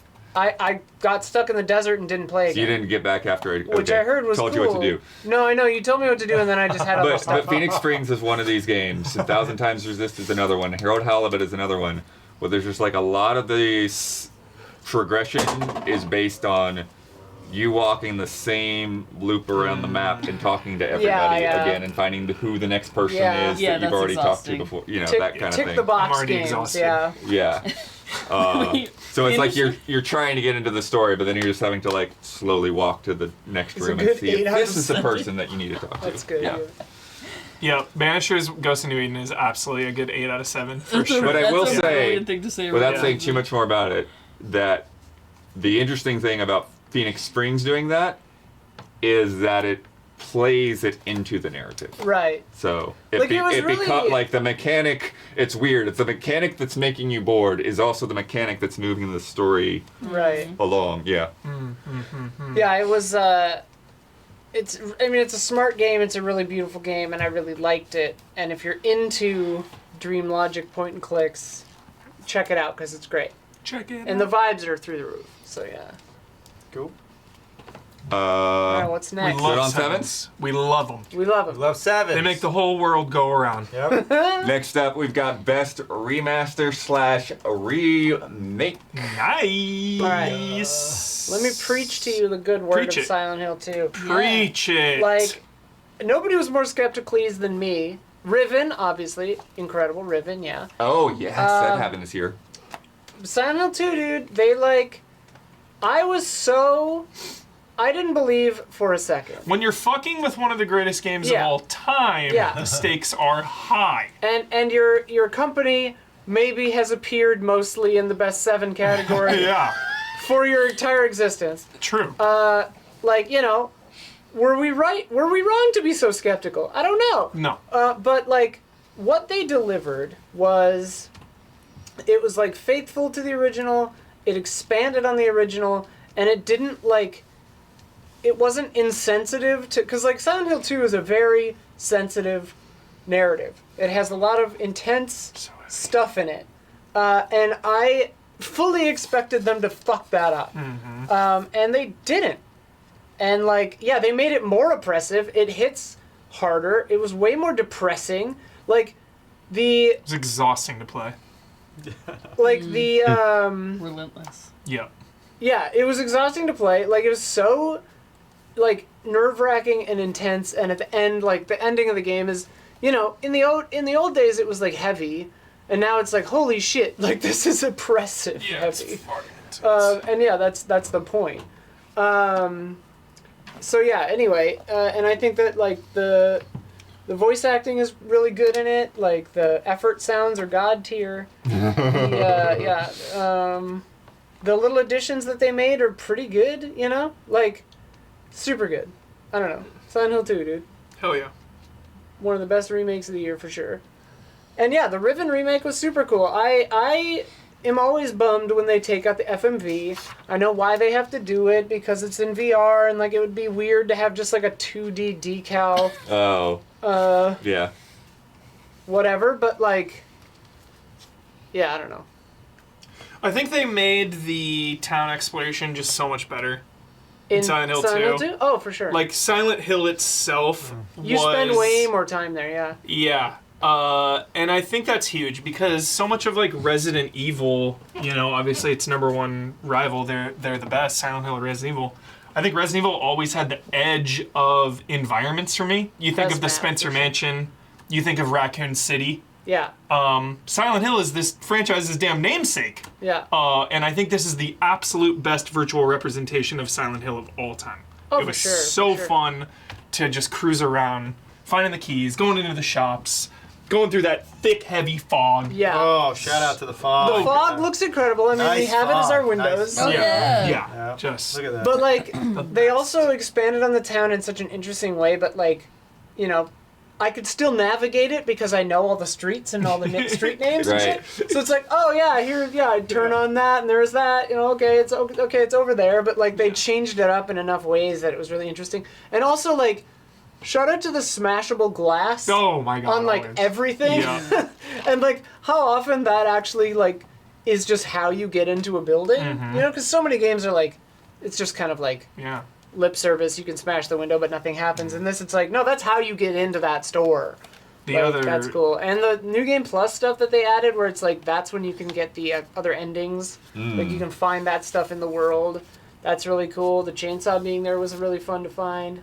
Hell yeah. Sick. No, these windows are pretend. Yeah.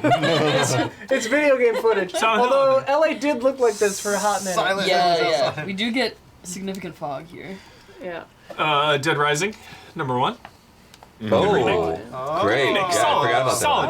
Ah. I'll still forever hold a grudge that they nerfed the visual impact of the potted plants. You know, Yes. you can watch the stream and you'll see it firsthand. Those potted plants were nerfed. There was something lost in the transition. Overall, though, a great remaster make. It's basically in the middle. You know what Yeah. I mean? Deluxe Remaster. Yeah. Yeah. So really good. Does Rebirth even count? Yeah. Yes. Yes. Yeah, of course. It's Rebirth a new goes thing. without It's saying. its own thing. It's a new thing. Alone Yeah, in the but Dark it's- also Oh yeah. is a Oh, yeah. remake. Oh, Yeah. Somewhat. And Remakes her.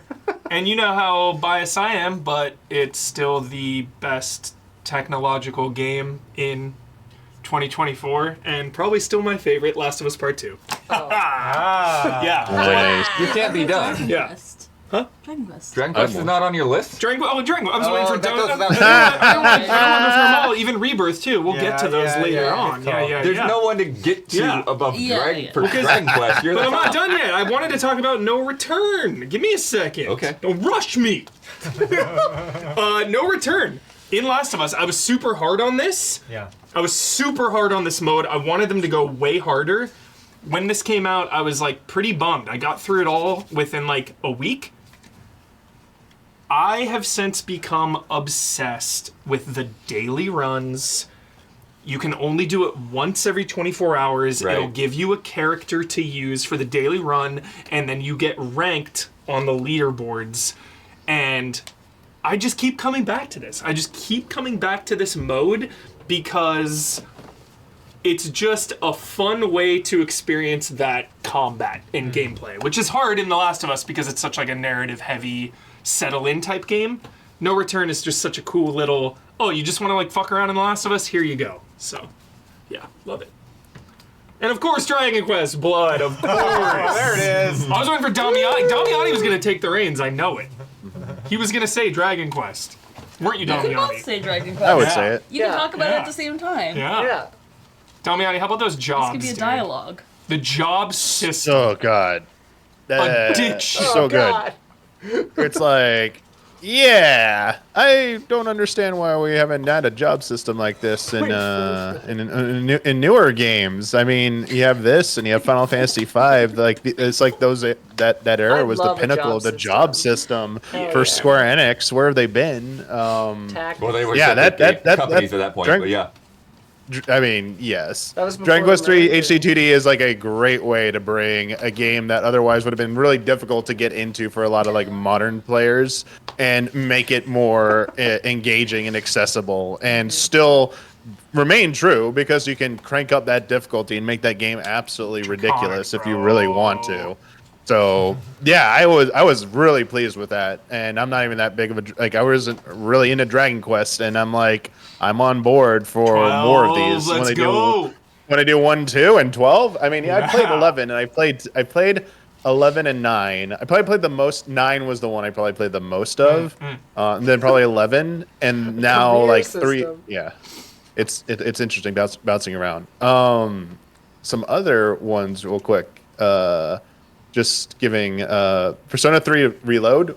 Oh yeah. Oh my god, yeah. I didn't finish. That's why I forgot to write it down. I never Yeah, finished it. I got like 25 hours. I would say like it's definitely like I think it's perfectly okay to think that was better than Metaphor for some people.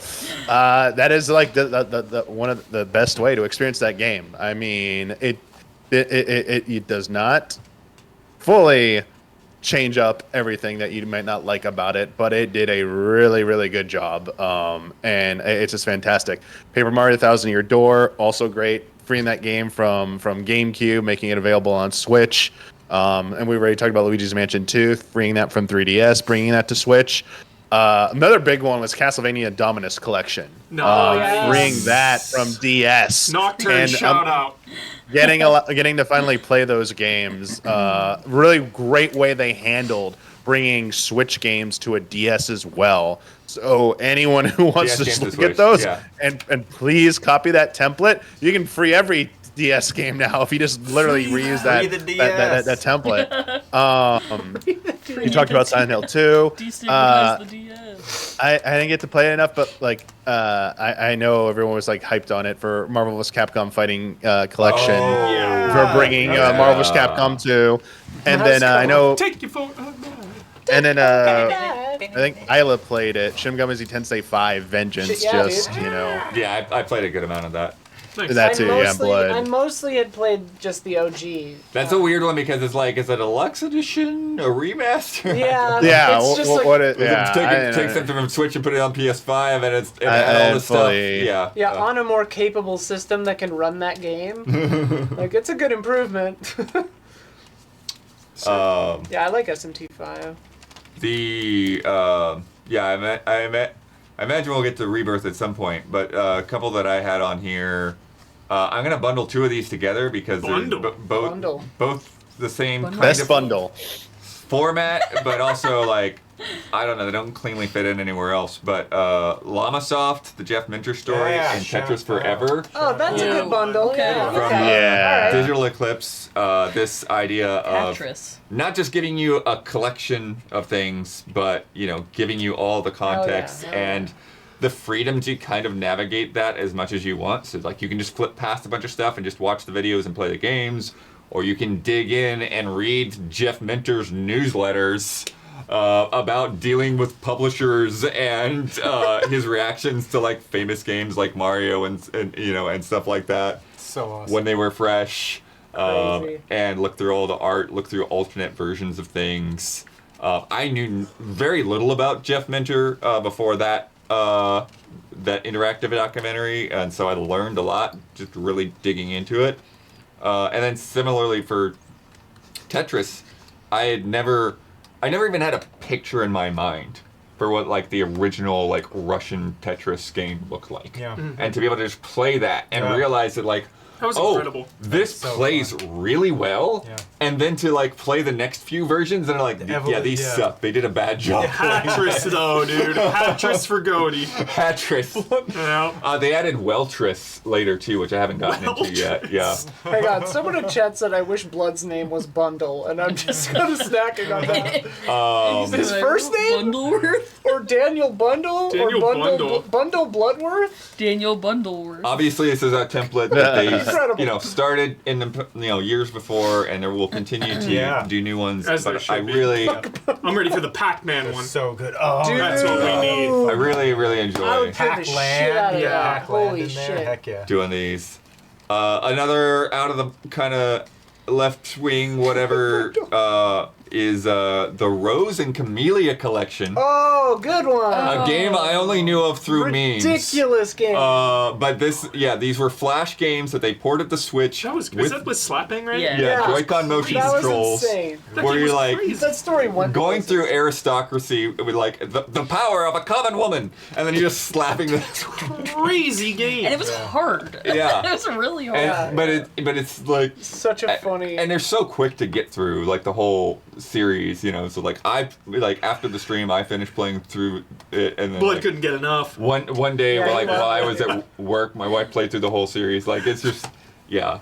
Blood wants to take down the aristocracy just like the rest of us. Sick. Yeah, well, but it's the thing. It's like when you get to a new game and like you see like the changes, and it's like, oh, now story? she's the one in charge. Like the Yeah. ongoing saga of that narrative. Sorry. Over like what? It's like fucking 13 games or some crazy shit. No, it's only like Insane. Like, or it's like 3.5, something 4 like games. that. Yeah, Yeah. It's insane. yeah. Yeah, going off of, I'm glad Blood mentioned actually the Jeff Mentor story, because I wanted to bring up, a game I want to bring up for Remake. Atari had such a good year last year, come a really good couple years with kind of like breathing new life into these ancient properties of theirs. Yars Rising was a huge highlight last year, but I thought Lunar Lander Beyond was the one that should take the cake, if you'd want to call. I don't know if you'd want to call it a remake or Yeah, I don't know if I would maybe more call of a- either of these remakes, but like definitely like spiritual successors, bringing those ideas into a new I format mean, for 2024. Yeah, I think for Yars, they expanded it into a different game that included a lot of the, things of the original. But for Lunar Lander, is essentially it was like a true sequel, a reboot, sort of, and A just requel. a requel. So there you go. And just going off of this game, those like vector graphics, so simple, and the way they stuck to the original formula but just expanded it with the like weaponry, the same kind of physics-based, platforming, whatever you want to call it, adventure, all the different biomes they added to it, just everything they expanded upon while keeping it so true to this super simple concept that's like, 40 years old or something. It was just, I think, really successful, and then adding the story, obviously, to it and everything. So I thought that was, out of everything, they had a lot of good ones last year they were involved with, but Lunar Lander, I thought, was their best Hell yeah. reimagining of an ancient property. yeah. Karateka was 2023 B-Boy. But yeah, that was another one of the Digital Eclipse collections. Sick. Nice. Obviously, Rebirth is great. Yeah, I think we're all going to be talking more Yeah, about we're Rebirth gonna later. like way more on. I mean, I can't really speak to Rebirth as a remake/remaster, but yeah, we made a video about it. Watch that video. Yeah, Road to Rebirth. Yes. I loved making that video. Next up is best additional content. Fucking Erd Tree, Bird bro. tree. Yeah. Well, Huber, it's funny because you already talked about No Return. That's where I put Dude. No Return. No return, baby. Yeah. Great little mode. Dude, I'm hoping when the PC version comes out in April, they like add a little more, add a few characters or levels. They just, it's fucking Naughty Dog, spare no expense. They have unlimited resources. Right. I just wanted like a little extra. I don't think that's being greedy, but I do really. I have grown very fond of that mode. Actually, I've grown very fond of it. I've Yeah. grown accustomed to her mode. Somewhat similar, Splatoon 3 Side Order. Roguelite mode that they added for that. Going up the tower, trying out different weapons, and Sick. it was really good time Dang. going through that. We had 2 That's right. for Alan Wake 2, Yep. Night Springs That's and my the number Lake one. House. Yep. Yeah, Lake which were House both was great. yeah. So sick. Night Springs was dude, the fucking Night Springs song. Google it right now, Chad. I dare Yeah. you. It's like better than Thriller. Finish watching us and then Google. Yeah. I'm not even kidding. Yeah. It's like Thriller vibes. Night Springs was so fun because they let you play Alan Wake in a different way. You Yeah. know? Like the Rose one was so action-packed. That one was so fun. And then that obviously was Lake fun. House was just so sick. The whole, like, that was... Because we had a little bit of Alan Wake in Control, But now we had Control and Alan Wake, and I really think the Lake House was like the first time where it really followed through on that promise of like making this one big universe. Yeah. Yeah. So Definitely love felt more connected there. Yeah. Yes. Very overt. Yeah. Yeah. So cool. And then the paint monster was awesome. Oh yeah, freaky deaky. Estevez was sick. Shout out to Diablo 4, it was good. Best of Hatred. Oh yeah. Just a shout out. Sure. Nothing more, nothing less. It was good. And Helldivers 2. Ongoing. Oh yeah, the ongoing. additional Helldivers 2. content. Yeah. Weapons and enemies, and they had a little stalling there for a couple months. You know, everyone was freaking out, but through Oh it my all, God. they were consistent. Vampire Survivor Castlevania. That's DLC. Holy Shut up. crap! Yes. Yeah. So Wow. good. Yeah. So good for real. Yeah. Final shape. So much. Final shape. Final shape. Dude, that art direction. But also, see, additional content. It's so tough because my mind immediately just went to like it came out and that was it. Yeah. Like Yeah, for we're the invested finale, additional you that know. was the content, but yeah. Yeah, it was the content for sure, but like still my brain always just I guess expects multiplayer live service games to just like be forever, you know, go Yeah. where it was like, all right, here's final shape and we're like we're out. We're done. Yeah. Yeah. What about Warframe? Well, I was going to Oh, get to it. sorry, Yeah. sorry. We're waiting for people to say theirs, and then we're saying ours, you know? But yeah, Warframe 1999 is incredible. As with a lot of living games, it's always the best time to play is always now, because they just keep getting better. But Warframe 1999, like, you know, I got hella into Warframe, like, what is it, a year or two ago? And Just about a year ago. Just and I a little love over. it. Yeah, it was after Game Awards a year ago, or 23. Yep. 2 years ago. And you know, I love it. I'm Steel Path. I'm doing the big girl stuff. But Warframe 99 is like cool because it adds a lot more characters and life to the story. It also has like a chat feature because it's set in 1999, so you basically have like AIM, and there's like romance in it. Shout out Eleanor, my bae. And it's cool because your character will sort of just like explain plot points of previous things that have happened in Warframe in plain English, like just say them, you know? And like that's kind of fun because it's like the story of Warframe is crazy, you know? Like I don't want to spoil anything, but like having a character just say in like 2 sentences like the string of insane shit that has led to what's happening right now, to being back in time in 1999 because they need to stop like a fracture in the void, you know, like you know, it's fun to have a character just be like, yeah, so I was trapped in an infinitely looping hellscape that my mind created for a while. So that was cool, you know, like it's just fun to have them do that. And it's fun as shit. Yeah. Nice. Warframe. Check it out. It's free. Heck yeah. Mondays, right? Any more? Additional content. Damiani, hit it. Yeah. So, obviously, we did shout out the Erd Tree. I want to give shout outs to Ode to Castlevania for Vampire Survivors. Hell yeah. Adding in the like their largest update was pretty much Vampire Survivors 1.5. Just like an insane amount of weapons and Castlevania history thrown in there. Massive map that like felt indicative of like not fully Metroidvania, but tried its best within the Vampire Survivors, you know, systems and you know, limitations to emulate, you know, the Dracula's castle, those famous bosses, the power-ups, how they fused, a lot of like cryptic stuff there, and paid a lot of the tributes to like all the whole history of Castlevania. And then the big surprise, like when you think it's over, it just like in true to Castlevania fashion, like epic moment for Castlevania fans, like absolutely unbelievable. So that was like extremely impressive and very and awesome. Like, what was I like? I forget how many hours I was in before, like 50-something hours, maybe 60 hours into that game before I put it in, and that like skyrocketed after that game. Especially because those missions, you have to turn the time limit off, man. It's like, I don't want 30 minutes. I want to go forever on this stage. Let's go.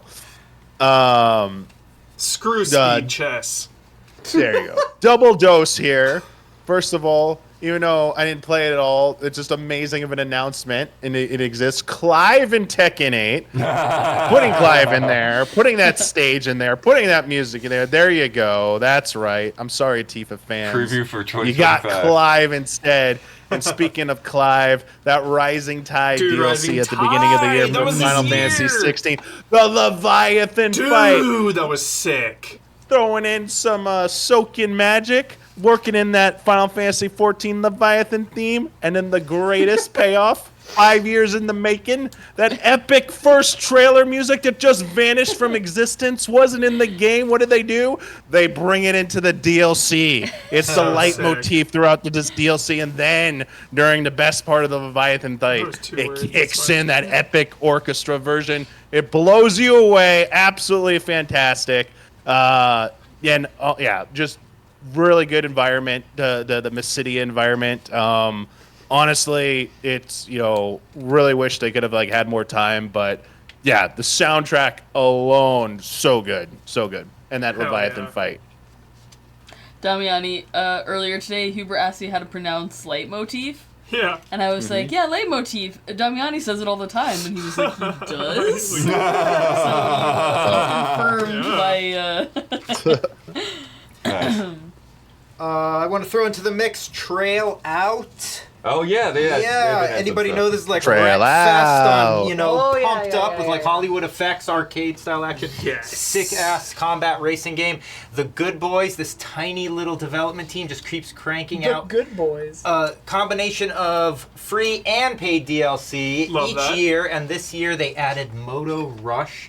Huber, very affordable. Additional content where you're basically now on two-wheeled vehicles, motorcycles, MotoGP. bicycles, scooters, weapons. We got Road Rash, baby. Ragdoll physics, just so much fun. They constantly keep adding to this game. Is and this the Motor one Rush- that added the Batmobile for 10 Yeah. minutes without telling Oh anyone? my god, I forgot about that. Did I dream Yeah. this? And then they took They it had out. so much what content. happened? They've had spy-themed so additional funny. content and luxury cars, all kinds of crazy stuff they think up, Halloween No Man's stuff. Sky for sure. But recently they've got the Moto Rush, and it's just fun and awesome.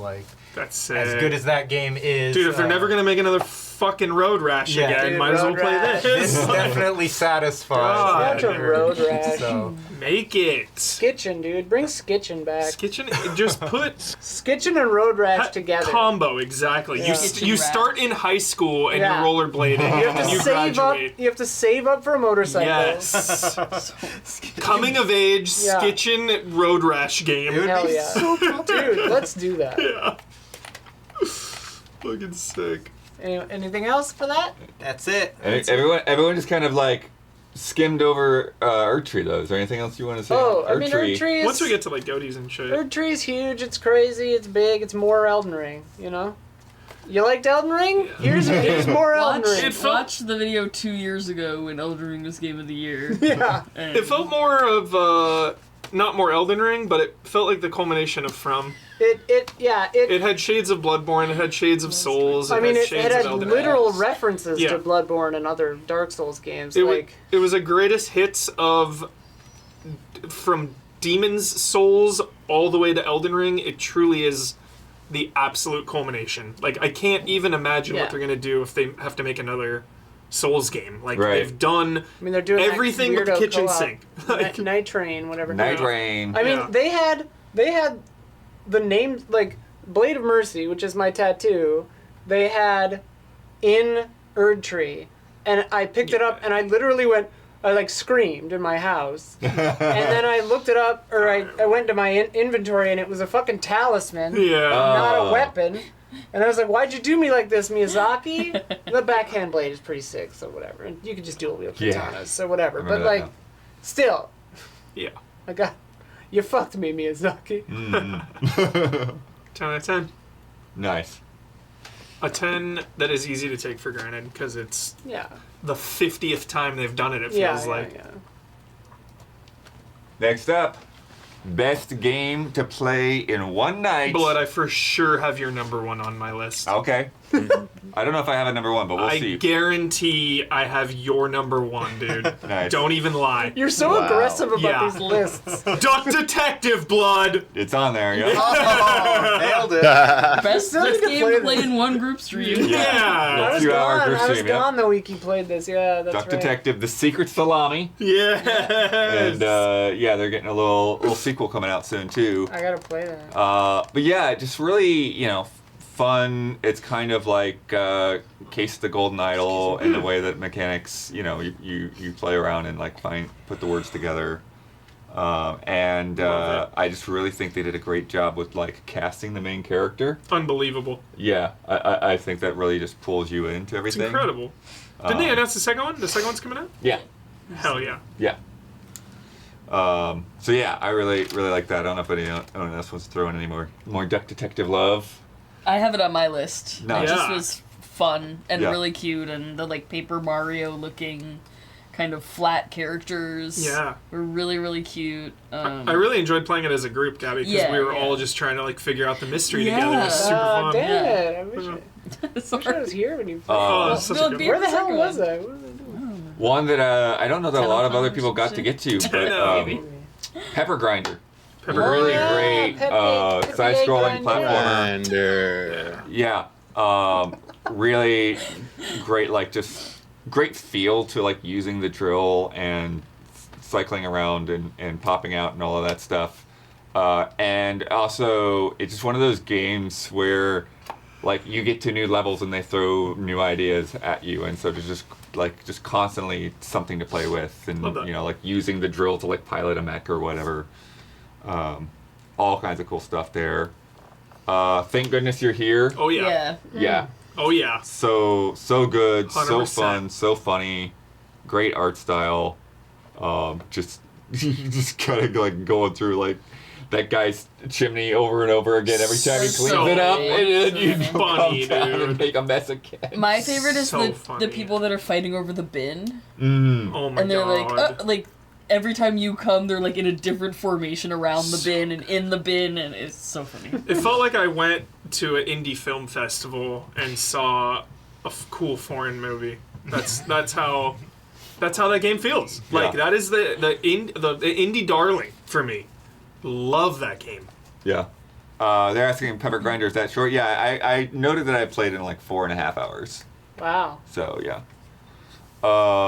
Neva, which I did in about 5 hours. Every time. Yeah, same people that made Grease.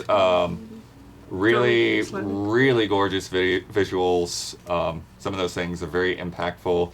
I was prepared to be sad. I was not prepared to be terrified by some of the stuff that's in this game. Really worth your time. Some cool stuff in there to witness. And then I'll let Isla give a little bit more time to this, but Indica. Baby. Really great way of taking the narrative and reflecting it in the world that you're Yeah. experiencing around you. Kind of heavy for one night, but I respect it. I had it on my I list definitely too. did in one night, yeah. We played it. Yeah, I played it in one night. Yeah. Yeah, I mean, I love Indica. It's one of my favorites of the year for sure. It, like Blood said, it externalizes her kind of inner struggle with guilt and shame and faith and choice and all kinds of stuff in such a cool way. And the game itself embodies so many different kind of concepts through the medium of video games in a really good way. And and it does it in a way that doesn't feel like on the nose. Like, one of my favorite moments of the year is when she opens the letter and the building tears along with it. Yeah. So cool. Like, that is just so fucking awesome. And then you pray and the building goes back together. And at first you're like, okay, I get it. Like, it's an emotional, like, she feels out there. And, like, I remember feeling like that as a kid when I was grappling with similar things.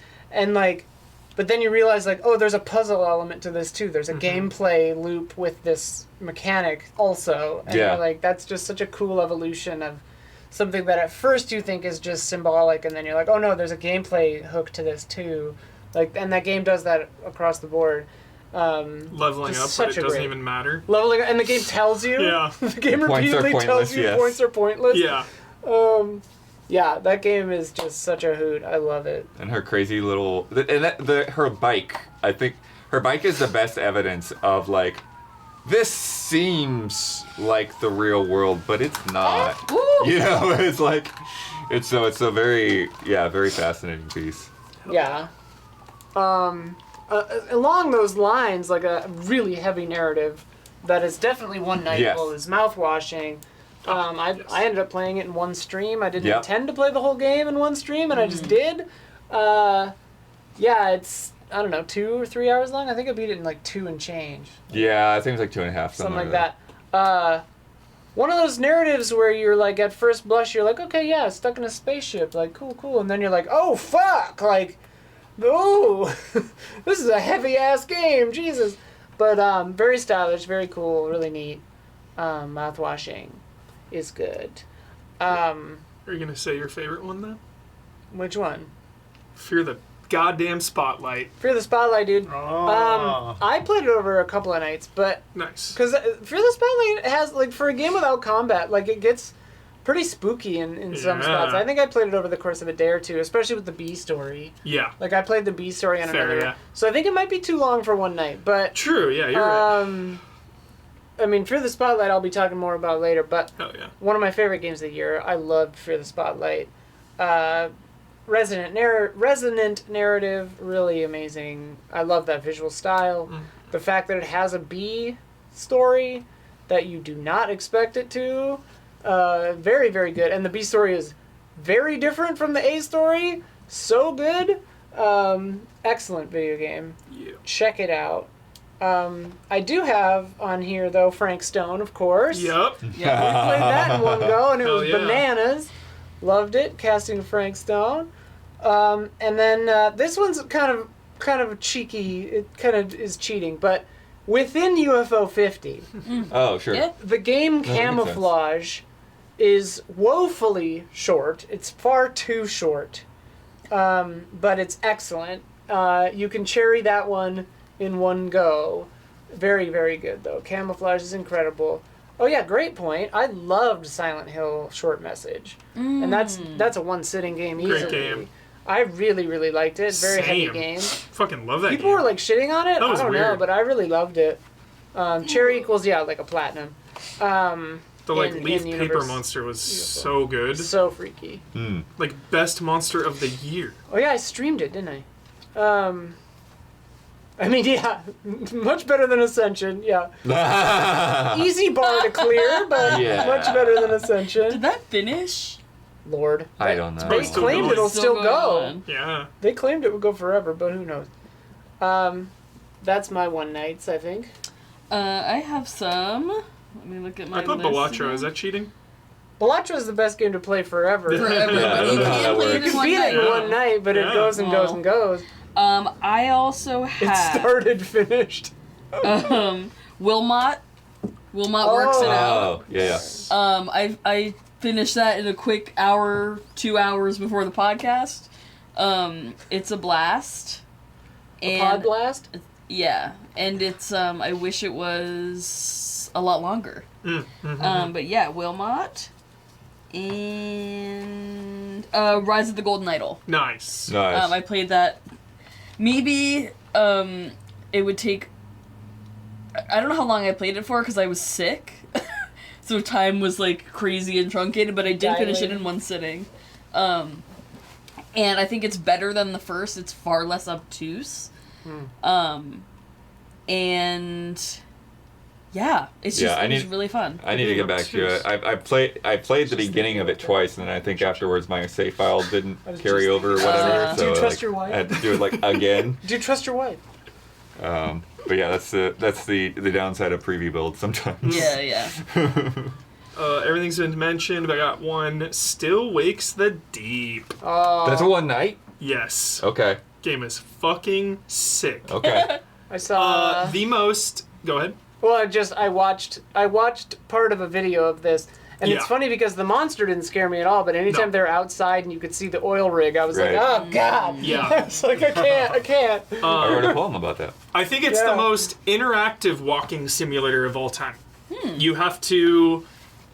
It's active. You push a lot of buttons. You're jumping, you're platforming, you're grabbing, you're mashing. There's a lot of that. So I appreciated that. Yeah, we talked about mouthwashing. Yeah. Yeah. Nice. Don Damiani, any from you? No. I would only say if you could count it as playing in one night, would this be Super Mario Party Jamboree? Yeah. Yeah. That campaign. though, A is little game, long. yeah. Yeah, I don't Yeah, know. I think the Yeah. Yeah, like a multiplayer match. Yeah. It's just Good Always to the play best. a game of that in one night. yeah. I guess that's yeah. Yeah. Chad, I just want to say if anybody has the audacity to tell you that this industry is dead and there are no Oh my good gosh. games, in the last 90 minutes, we have literally talked about 40 fucking games from last year that we all love and are passionate about. So don't listen to that nonsense. Here I have a list of stuff that like I really wanted to get to, and I was like, I don't know how. The many blood to bucket? say. What's that? The blood bucket. It's your own bucket. Oh yeah. Blood bucket. The blood bucket. But it's like even like I don't even know if I've got like Still Wakes the Deep on there. Like it's like, oh crap. Like yeah. It was sick. Great point, bundle. Next Bundle. up, Daniel Bundleworth. 147. We're at best character. Nice. Let's go. Woo! Oh yeah, I got some weird ones on here. I got Astro weird. Box. Astro. Hey, I put Astro Bot. Hell too. yeah. Yeah, Looking at Astro my list. Indiana I have- Jones, dude. That's a good one. Yeah. That feels like I have a- cheating. It does feel like I have cheating. a yeah. Go, I have- Damiani, I have you never get to go one first. funny, Yeah. goofy one. A pair here. And I wanted to do this because I love them. I know Huber loves them even more. I'm going to talk about them a little later too. But Scotch and Koch from Final Fantasy VII Rebirth, those arena announcers. Oh. Oh, the arena announcers who do the commentary on all your fights there.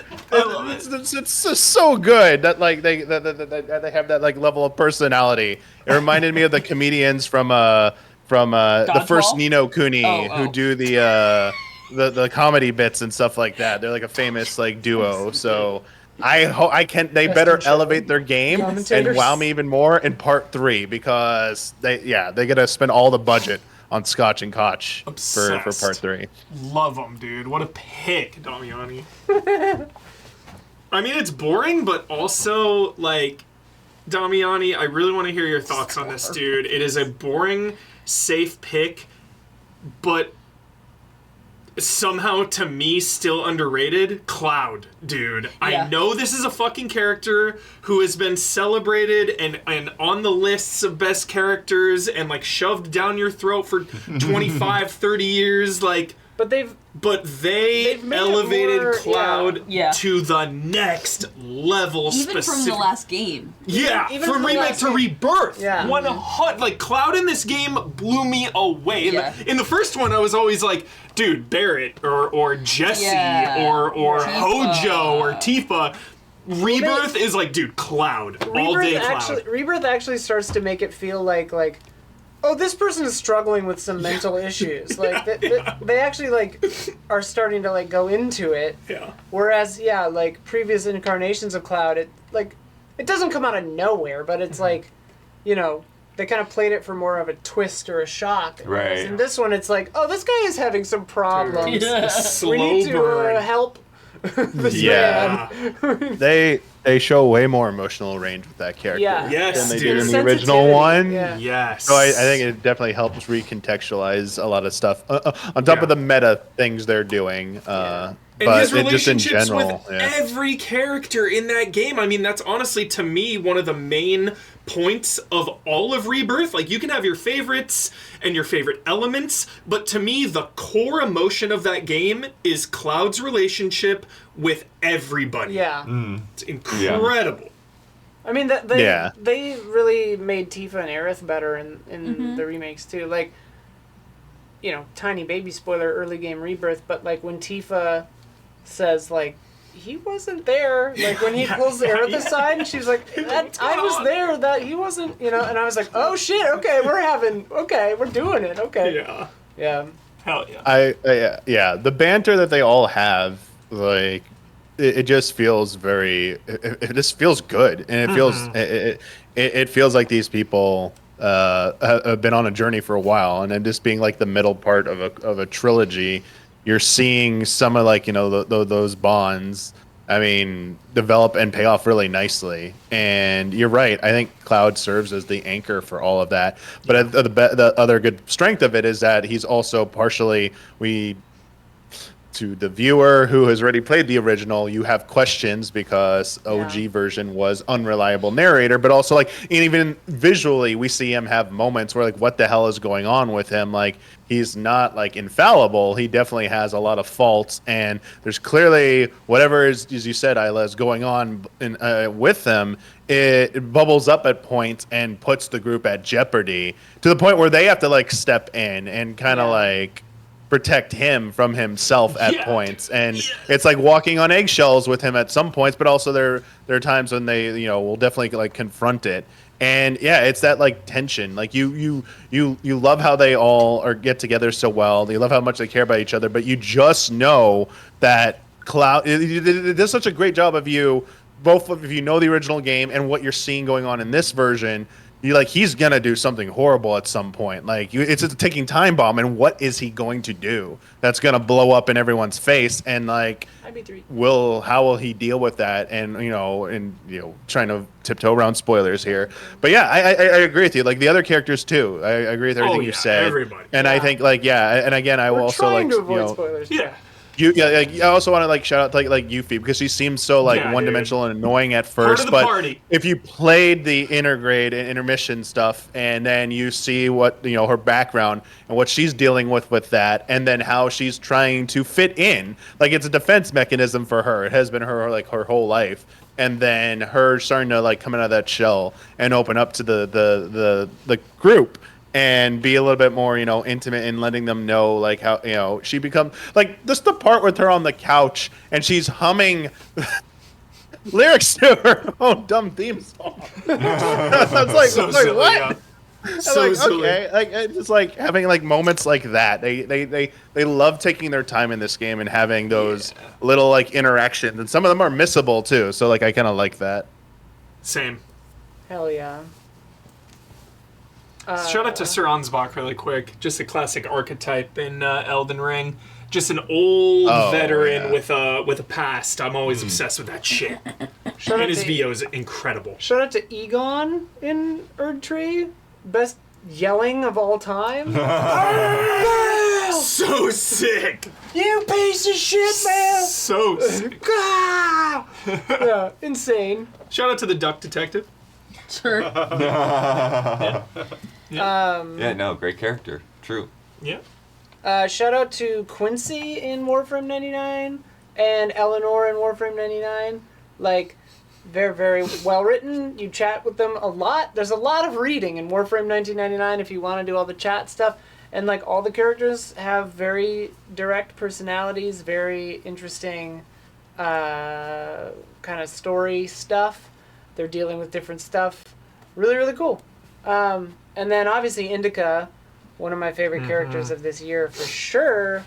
The kind of the struggle she goes through, the journey she goes on, is really, really cool. Dude, the narrator is so No, good. the narrator is VO, so good. Yeah. it's insane.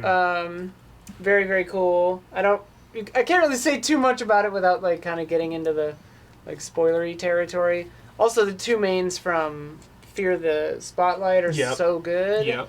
Like, really, really great story there. Small and a tall. A small and a tall. You gotta have a small and a tall. Silent Hill 2, like, James, Maria, all Angela, like, I think that they obviously are like GOAT characters just from all time, but they expanded on them really well in this game, I thought. Like, Eddie, dude, like, Eddie, fucking son of a God. bitch. Like, some of the, like, the little details they did throughout this game, like the fact that you can always see Eddie's breath, like just little hints to like, oh, okay, your version of Silent Hill is cold. Got it. cool. Like that shit is awesome. Yeah, what a maniac. Yeah. Silent Hill, good. dude, it's a good game. Yeah, it's a good video game. Yeah. I want to talk about every single Unicorn party Overlord member in Metaphor. Metaphor. Oh yeah. Stroll, Hulkenberg, Heisme, Juna, Nuris, Yufa, Basilio? Is that everybody?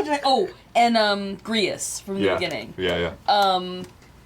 Just where Metaphor fails in being like plot-wise, it succeeds in character. Bonds. Bonds. And it literally, when you make a bond with someone, it says bond. Yeah. And then it's like handshake. Bloody handshake. Yeah, This is a bond. And the King's announcer, he was great too.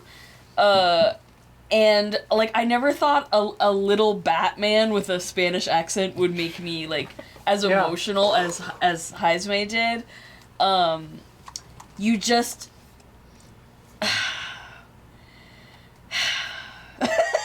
it's you just wanted to know more. Like you want to spend time with these characters more than you want to do anything else in the game, and I still wanted to do other stuff in the game. So yeah. One of those where you like miss your friends. Yes, Right. I miss them like friends. I'm like, no, I wanna when you watch see finish Heisme watching again. Dark, you're like, oh, I miss all my time travel friends. Shout out to the entire cast of Unicorn Overlord and Lorelei for Lorelei. Mostly just because she looks cool. Yeah. Yeah, for me, I got some weird ones. I mean, I definitely had Stroll and Hulkenberg on mine as well, even though I've got a long way to go for Metaphor. But I also have a long way to go for 7, but Red 13. Oh my god. Gotta yeah. give a shout out. I don't think he gets enough love. Oh god. I love when people like talk about him like he's a pet or something. Yeah, they go and pet him. He just growls. Yeah. He doesn't Yeah. It's like Yeah.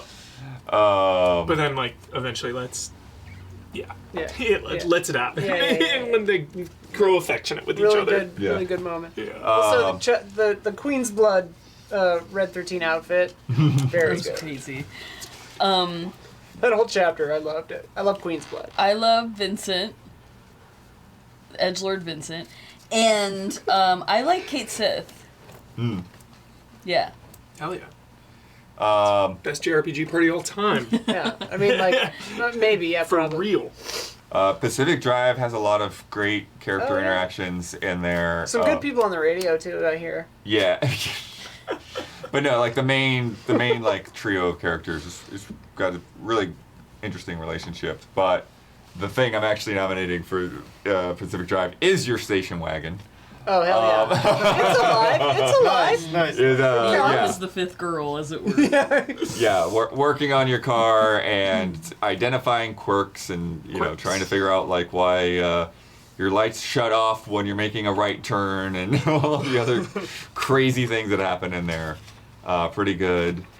Like in terms of just like character design, Bo from Bo Path of the Teal Lotus, or like that. Like kitsune, but then also with the lotus leaves. But there's also in there, in the town, like to the right, there is this like character who's just like this tiny little NPC, but they're like spider person. Cool. With like a violin on their back, so they're like playing their back, like their strings from the spider is what they're playing. Like it's crazy. That's dope. Crazy idea, concept. I've got Harding from I Am Your Beast. I am your beast. Yeah, like just guilt-ridden operative. They Hell want him to yeah. come back in, and Speaking he's my like, language. no. And like, and One final like, job That's blood. tough. yeah, but like Pacific Drive, like you never like see Harding really. It's like it's all these VO interactions, right? Sick. But just obviously it's a shout out to Zalavier for voicing him, but just like the cadence, the attitude, the pushback, yeah, really great character there. And then also Harding from Dragon Age: The Veilguard. That's funny. Double Hardings. Harding. Double Harding. down on Harding. Yeah. But I don't have the history with Harding that a lot of people have, older Dragon Age fans. This is my first Dragon Age that I've really gotten into. Yeah, I just kind of connected to her as kind of like, she's got that kind of that down to earth kind of sensibility. She's trying to figure out some of the stuff that's going on with her that I won't spoil in the plot line.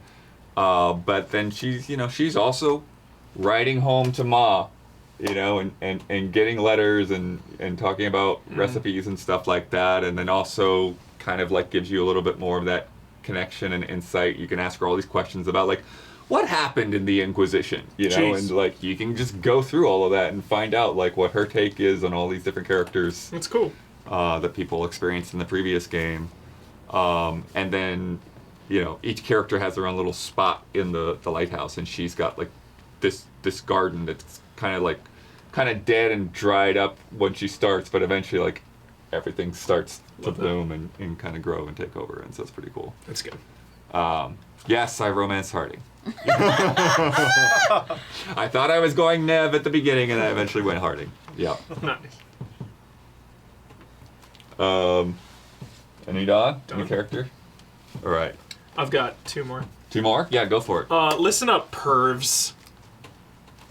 All anyone fucking talked about with Stellar Blade was how Eve looked, but she's actually an awesome character that is more than her body. Alright? You goddamn pervs. Like, Eve is just a fucking sick, confident, stoic hero that questions her mission, like questions why she's doing what she's doing. And like, yeah, that game is just so much more than looks. Like, Yeah. all of it. All of Stellar Blade. I love that game. One of my favorite games. And I really liked Eve. Like, just a cool character to control and slash monsters with. Yeah. I honestly They think that remind. game is held back by the perv elements. Yeah. They reminded me one more thing with Harding and Dragon Age, and it's the coffee detail, which I love, because you have this moment. Because Lucanus is addicted to coffee. He's got to make coffee like all the time. He's using it to stay awake to like literally fend off his demon from taking over. Yeah. And you have this conversation between them where Harding like tries coffee for the first time, and she's like, I don't like this. I don't care for this. But then you constantly kind of afterwards, you just see her walking around with the coffee cup. Love that. They don't really talk about it again, but you just see that detail. Coffee, dude. So Yeah. trendy. Thanks, Remedy. Lastly is... Yeah, thanks, Project Evil Soul. Within. Yep. Evil Project Within. Soul, thank you for the gift subs. Evil Within was day 0 for coffee hype. And then Alan Wake was day 1. Yeah. They need no introduction, and they are 2 of the greatest characters of all time, made even better by their meeting and their collaboration. Kazuma Kiryu and Ichiban, dude. Holy fuck, are they in the top form. Like, Kazuma, this is a character who's been in 10 plus games, and they still find ways to make him even more interesting, even more emotional. Like, every time you play a Yakuza game, it's like you're playing another chapter of life. Like, Yakuza 6, The Song of Life. Exactly. Like, yeah. Just all of these characters, like, I think it's the most real game to me, story-wise, is Yakuza. The shit they go through, the way they talk about things, the way they juggle really heavy life moments with really absurd comical ones, I think is handled so perfectly. Infinite Wealth. Just these characters, the best. Nice. Yeah. I forgot Talos Principle 2 DLC and additional content, but there's Oh, right. the characters from Talos Principle 2 are all great, and in the DLC they're still good. Yeah. Jack's on deck. Did someone say juggle?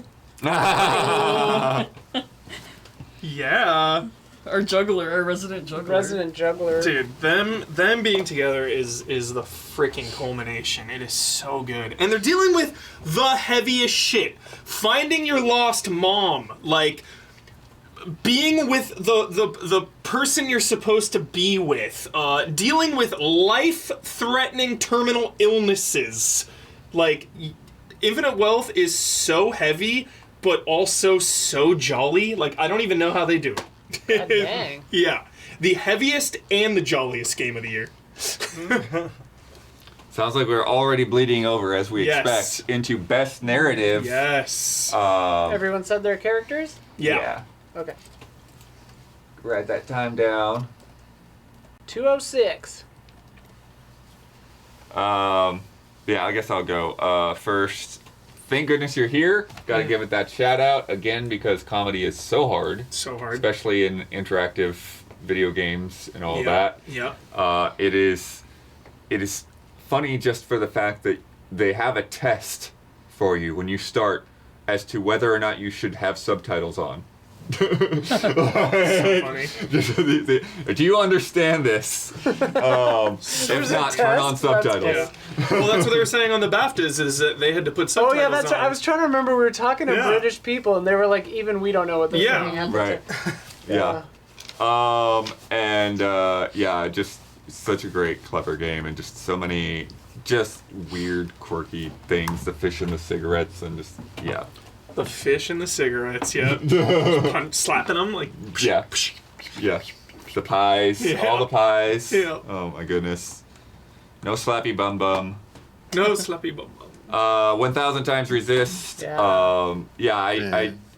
I didn't get hit as hard as some people, and I felt a little held back by just the gameplay side of it. But I really do appreciate the narrative. I kept thinking about that every night after I finished. It was like just running it all through my head, and just such an interesting, take on like, yeah, this one person survived, and everybody else is a clone of them, and what is society going to do in that situation generations later? And then, of course, there's all kinds of twists to that. The deeper you go, the crazier it gets. Indica, as we were talking about Hell earlier. Yeah, and that's sort of the opposite, where it's like, oh yeah, this is kind of what I was hoping for 1,000 times resist, where it's like, it does so much stuff with the environment, with what you're interacting with, Yeah. to reflect what's happening in that narrative. Neva is a really great story that's told primarily through visuals. There's not a lot of words going on there, but you go through this journey and through this process, and you see kind of the cycle of everything going on there through different seasons, and how the world changes with that. Tales of Kenzera Zhao. Obviously, I think one of its biggest strengths is that just this kind of reflection on grief and losing your father, and trying to find yourself and your path forward without that figure to turn to. Creatures of Ava I talked about earlier a little bit. Again, just like, yeah, there's this whole dynamic of like, okay, we're here to save the world, and maybe that's not being done for the right reasons, and and you can't get the people on this planet to like get on board. It's like, we're trying to save you. Why don't you come with us? And it's like, well, maybe talk about that. Maybe there is more to learn from them, and you're not the ones to call the shots. Yeah. And then I didn't have it on here originally, but I will. Talking about it just a minute ago, I think I will, despite Isla's protests, go with Dragon Age. Oh yeah. Hey, Put man, Put don't out Dragon me, Age dude. I in here. haven't said peep. Alexander Zirian. I haven't Yeah. fucking said peep, dude. Yeah, I know. I really did get pulled into that world and that story, and maybe it's because I don't have experience with past Dragon Age games. I don't know. But I really enjoyed the characters. I really enjoyed the side stories. I really enjoyed Solus and the whole theme of his, and deciding what to do with regret, having an immortal character, and the insane choices they've had to make over millennium millennia, and Millennia? reckoning with that, and deciding what Blade to of do with Miquella? that. And I really feel like by the time you get to that culmination here in the final chapter, it's just like everybody coming together, I would love that game. all of your 80% side quests feeling like they peepless. pay off. I would Yeah, really love it. yeah. I know I would. Yeah, maybe. For me, there's just one game, and I just talked about it. It's Infinite Wealth. It's the best. It's the best complete full narrative of the year in my mind. There's just so much. The scope.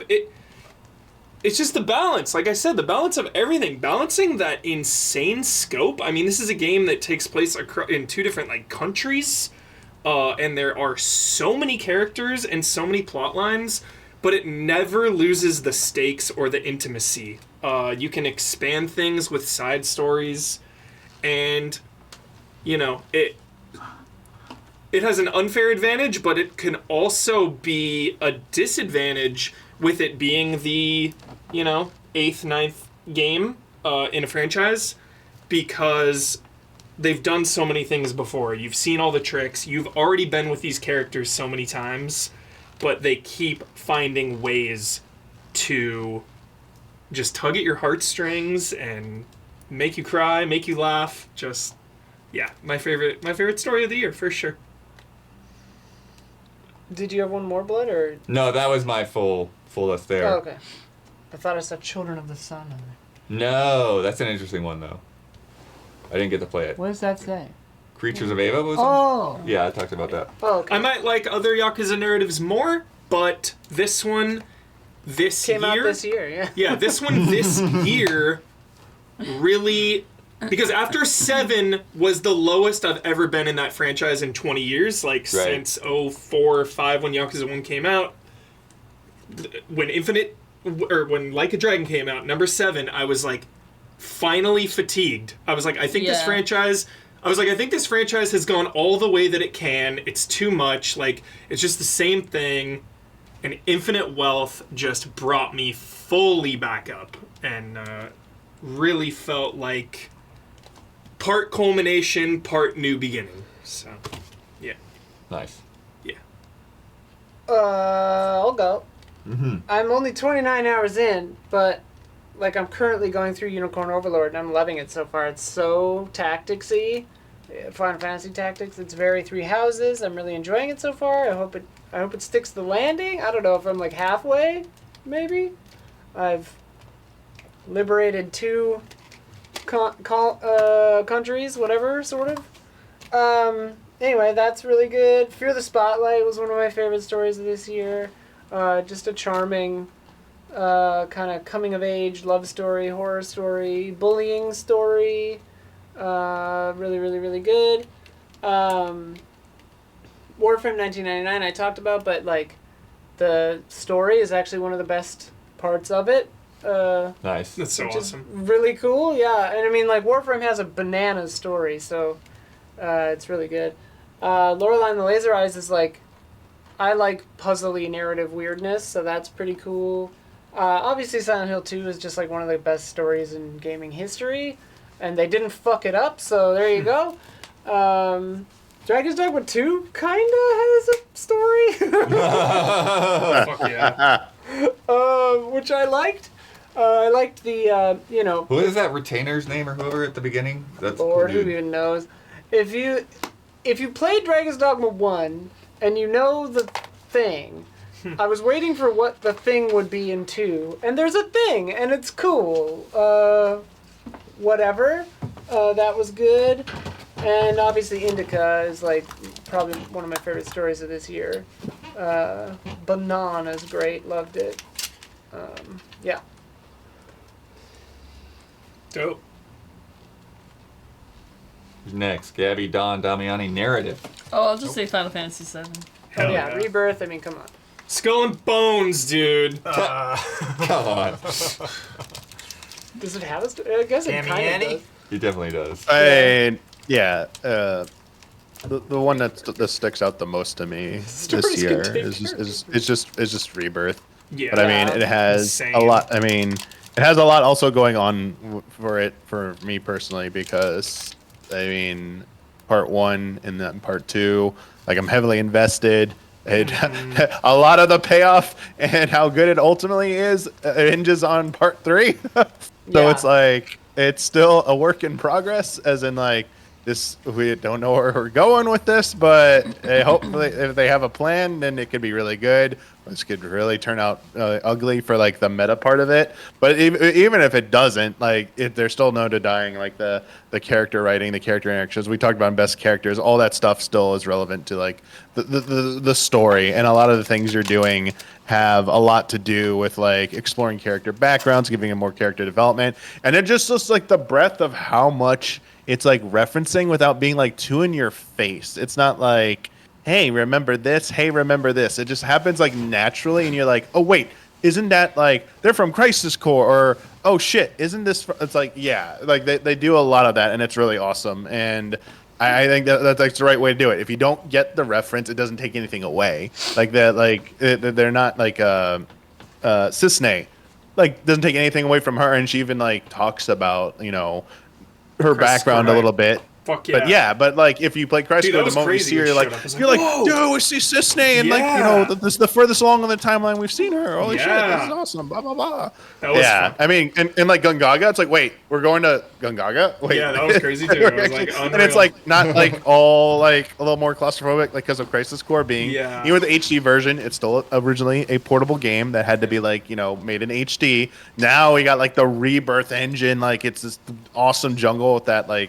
We'll get into it later, but it's like killer music. But yes, it is. It just like stuck with me the most. And then the other narrative, just because it had its time, it already came out. I just think like I hope more people got exposed to it. Is just Persona 3 Reload. A lot of the same reasons, like great cast, great character interactions, but also like what they decide to do with the ending. I think it's like the strongest ending of a Persona game, and one of the stronger endings of a lot of RPGs, and I really wish the DLC didn't exist that tries to clarify the ending and give you more context, because I think the way it ends there with nothing else is the best way it should have been, and everything that comes after it you should just play episode, I guess, for the gameplay, ignore the story. You don't need to really I think that makes sense. Don't let it ruin it.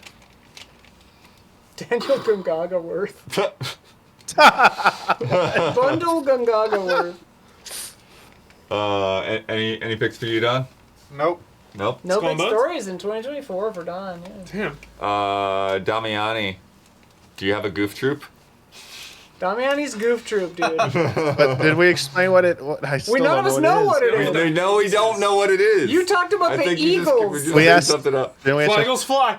Fly Eagles fly. I mean, yeah, who's best Goof troop is gonna be the best narrative will be in 2 weeks when Mahomes goes down finally at the hands of the Eagles. Go Eagles. The whole world's behind the Eagles. The whole world. Feels good. Go Eagles. Okay. Humor. Yo.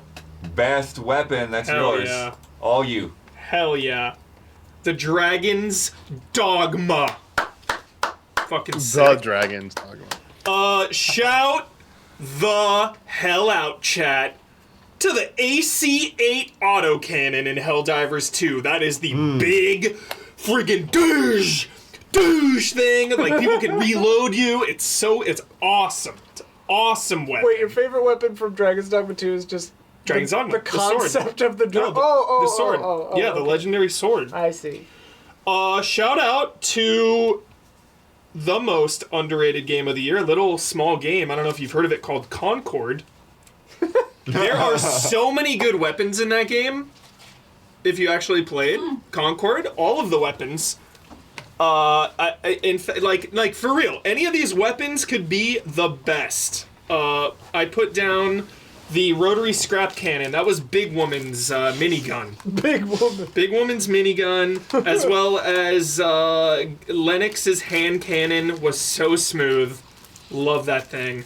And also Lark's little alien Zerg gun. You could like plant little pods on the map, and then that would slow people down. So you were just like shooting those everywhere, like reminding me of being a Zerg in StarCraft, like spreading creep. Speed your Team up. Yeah, and oh my god, so cool, dude. So fucking cool.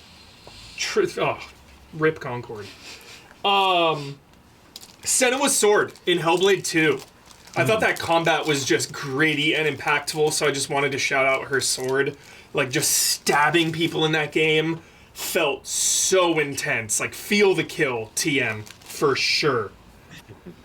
A lot of new weapons in Elden Ring. I still used my heavy brick hammer. Of course. But big shout out to Mesmer's spear that you can get, his boss weapon, and the Milady.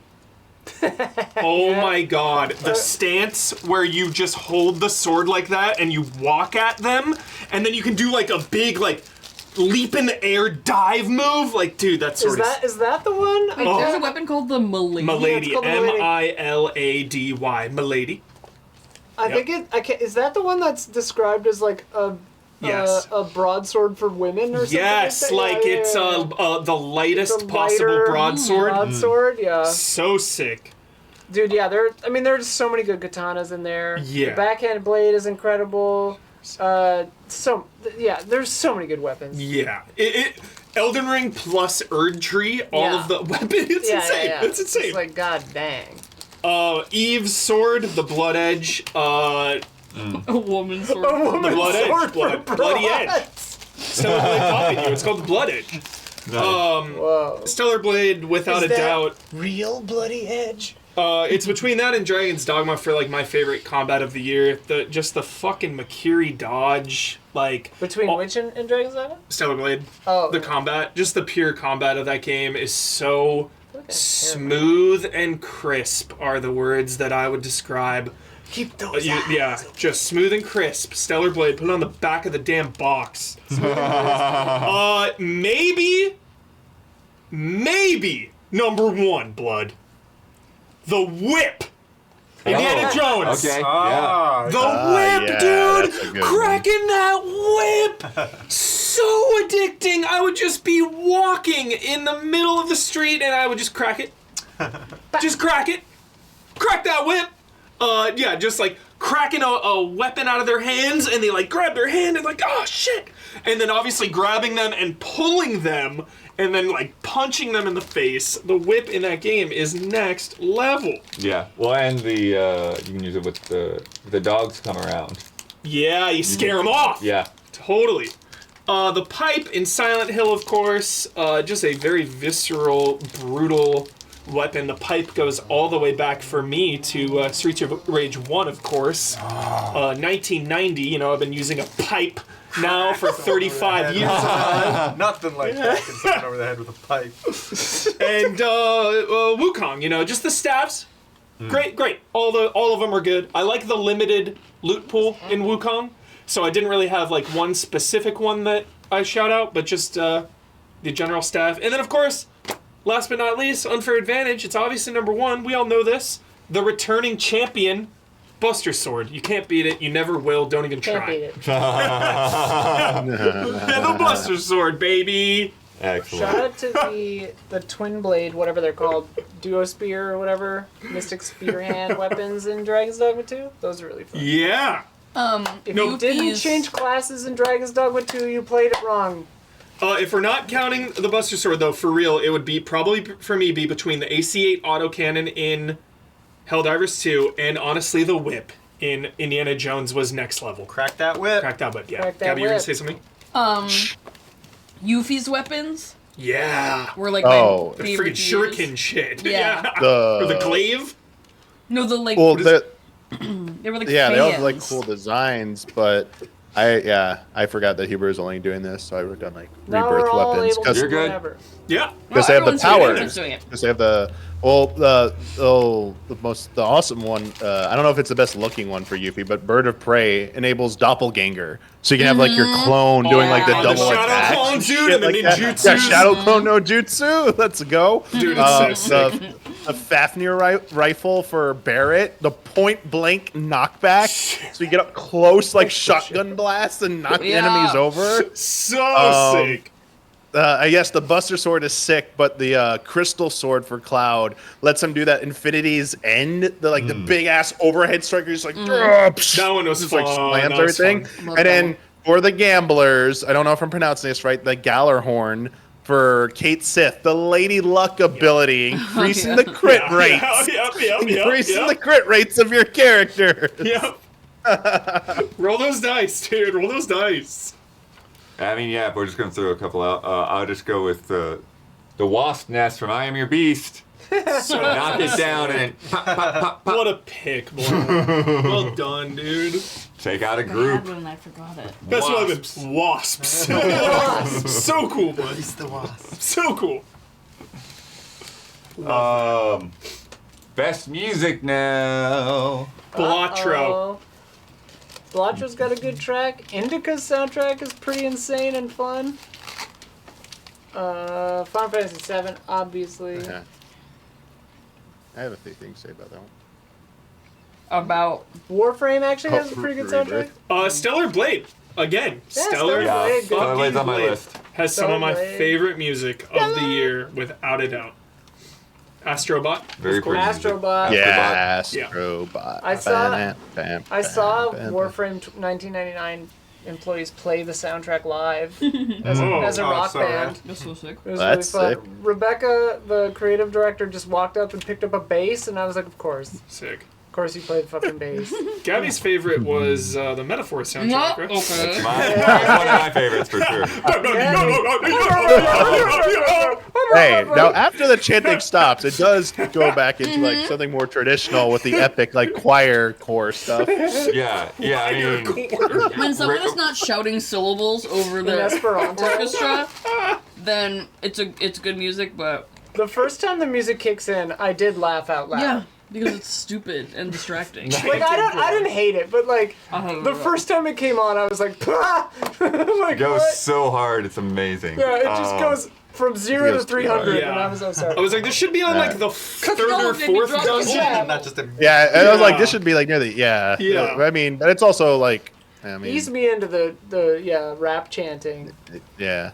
I love it, but it's also like you're saying, like just the choirs are so good when those pieces came in. The brass is really great.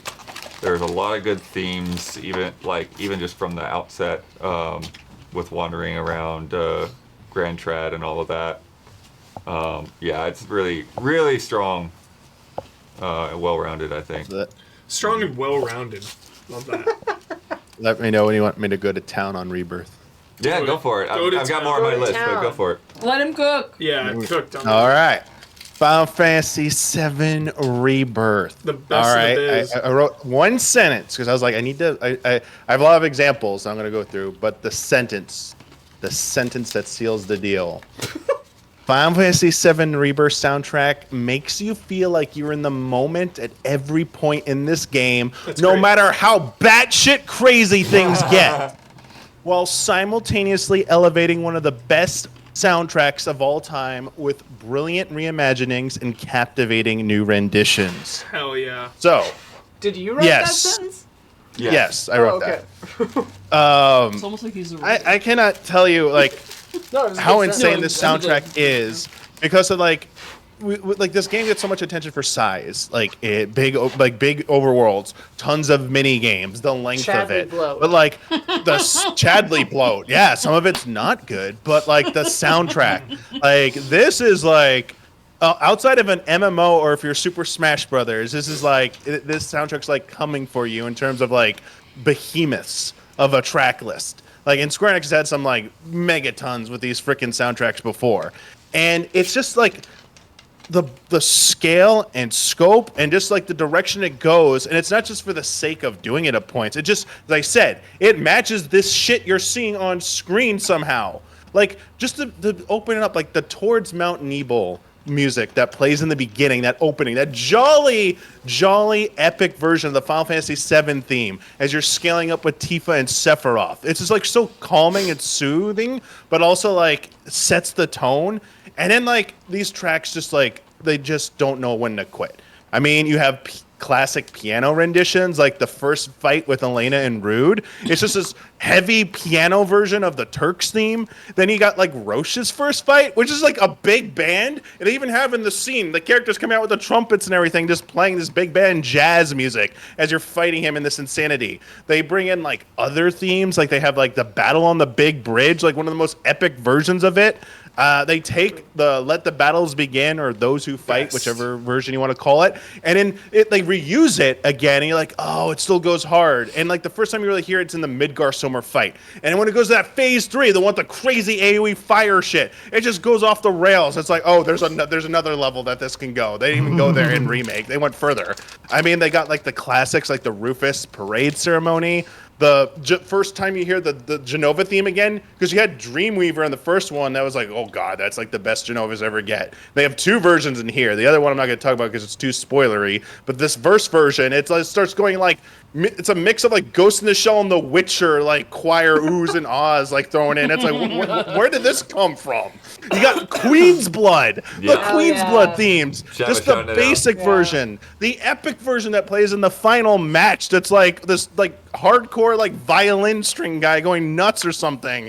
You got like the Galleon Beast. Sorry, I gotta say what it is. The Vincent fight, like a version of Vincent's theme. That was like so simple in the original game. They just turned into this crazy shit, dude. The cuts here go deep. The Promised Land. When you get to the Forgotten Capital, it's like, oh, we're gonna hear that classic thing. No, they drop Advent Children music on you. The opening to Advent Children. It's like this epic orchestra version of it. It's like, wait, you're throwing this Advent Children music in here? It's like, let's go. Like, this is great. The Gungaga music with those like kids, like, you know, the kid choir stuff. I mean, the dance-off song with Dio, where they're doing like the dance-off and everything. They have a whole fucking play. They took the theme song from Remake, Hollow Skies, made it into a battle theme. I mean, Cosmo Canyon, just like, it's what you expected. It's like, it's epic, it's awesome, it's not too crazy different. They still somehow got that right. Straight out of Corneo land. Scotch and Koch doing their rap, introducing the dawn before the battle. And then, oh god, they brought back crazy fucking Chocobo from Final Fantasy 13 too and put it into this game. And gave you a new version of that. It's like, wait, what? Why did they bring that in here? And then they have like, there's like 10 different Chocobo themes in this damn game. One of them like has lyrics. It's like, I'm a Chocobo, you're a Chocobo. It's like, wait, what? there's lyrics in some song? I mean, the Temple of the Ancients, they did that. That was fantastic. They even found a way to, like, even though you don't fly in the high wind in this game, you have the tiny Bronco. They just threw the high wind theme in there, and it feels all epic and shit when you're flying around in that in the cutscene. I mean, there's like so much other fucking shit in here. And then like the ending credits theme. I can't even say what it is because it's a massive fucking spoiler, but like, holy fucking shit, like, and I don't know where they're gonna go in part 3. That's like, what are you gonna do? Like, how do you, like, I don't know. Like, this is insane. Like, and then like, there's like 30 songs I haven't even talked about because we're not gonna spend more time on this because it's just too fucking awesome. Like, fucking hell, man. How did they do this? Jesus. Yeah, Damiani. Chat was full of people Nice, being Damiani. like, we need a full stream of Damiani just monologuing about I was gonna say we should clip this out. Yeah. Oh, Yeah. Slow, like a slow zoom into That's a Damiani really in the good corner. idea. Yeah, Speech Damiani going just on. the other day because I got the CD from the Distant Worlds concert. I also had like the Rebirth soundtrack and Bundle brag. some other thing was still sitting at my desk. So like I finally say bundle ripped the discs onto my hard drive. And it was such a process. It was like 7 discs. Yeah, it's 7 discs, and then there's Yeah. a bonus 8 disc if you got the special one, which has all like the mini game music. Oh, the stamp out of song, 7 discs. Yeah. the stamp battle music song that plays in Junon. What the hell? It's like bow wow wow, bow wow wow. Oh yeah, right. I can't even handle that song. Oh man, there's so much I'm forgetting. It's just too good. I mean, like when you're going, like, like Astrobot was amazing. Persona 3 is one of the best soundtracks, and Reload added even better new songs. It's just the volume. It's like you cannot, like, it's just like unfair. Like you can't go against is. like And like imagine like the breadth of all World of Warcraft's music, or like we said, Smash Brothers Ultimate. It's like 1,000+ tracks. You just can't compete with that. It's not even fair. So it's like, but like the thing is, I think there's something in here for like literally everybody. I mean, I think there is a J-pop song. I don't think there is technically a K-pop song though in Rebirth. But hey, part three, they could do it. Remember when Easy Allies gave best music to Nier over Final Fantasy Remake though? Because I sure do. I'll never forget. Wait, no, it wasn't not. Remake. That It was didn't Persona happen. 5 versus Nier. Oh, it's Persona 5. Same thing. Yeah. Just as good. Same thing. Listen, that was political. We Yeah. threw a bone to Nier because we weren't going to give it anything else. That's not true. It was I mean, positioning. Hubert, Nier's music soundtrack is better than Persona 5's, but Yeah, it is. Persona 5. The music in Nier is my favorite part of that game. Dude, Damiani, I was listening to Let the Battles Begin on the way to work today. Just driving on the freeway. Shout out UFO 50. There's like 300 something tracks on that. Real good. Oh, whoa, really? Yeah. Yeah, that was, Every that was game a has- shocker when we put in the video together. Yeah, every game has, you know, Oh my god. soundtrack. That's crazy. so, yeah. Shout Um, out to Party House Party House. Party. in UFO 50. Stay above 50. Stay above Yeah, some other ones that I put down there. I Am Your Beast. Really great like grooves to like get into the rhythm of all that. But also one thing that I think is really nice is because it's a game where you're going back and doing runs. Like you're not stuck with the same track. They still like mix it up. Tick And- notes, Angerfoot. Yeah. You're right. And then Huber, when you get to like the last level in the story, Angerfoot it's this wins like for most really music.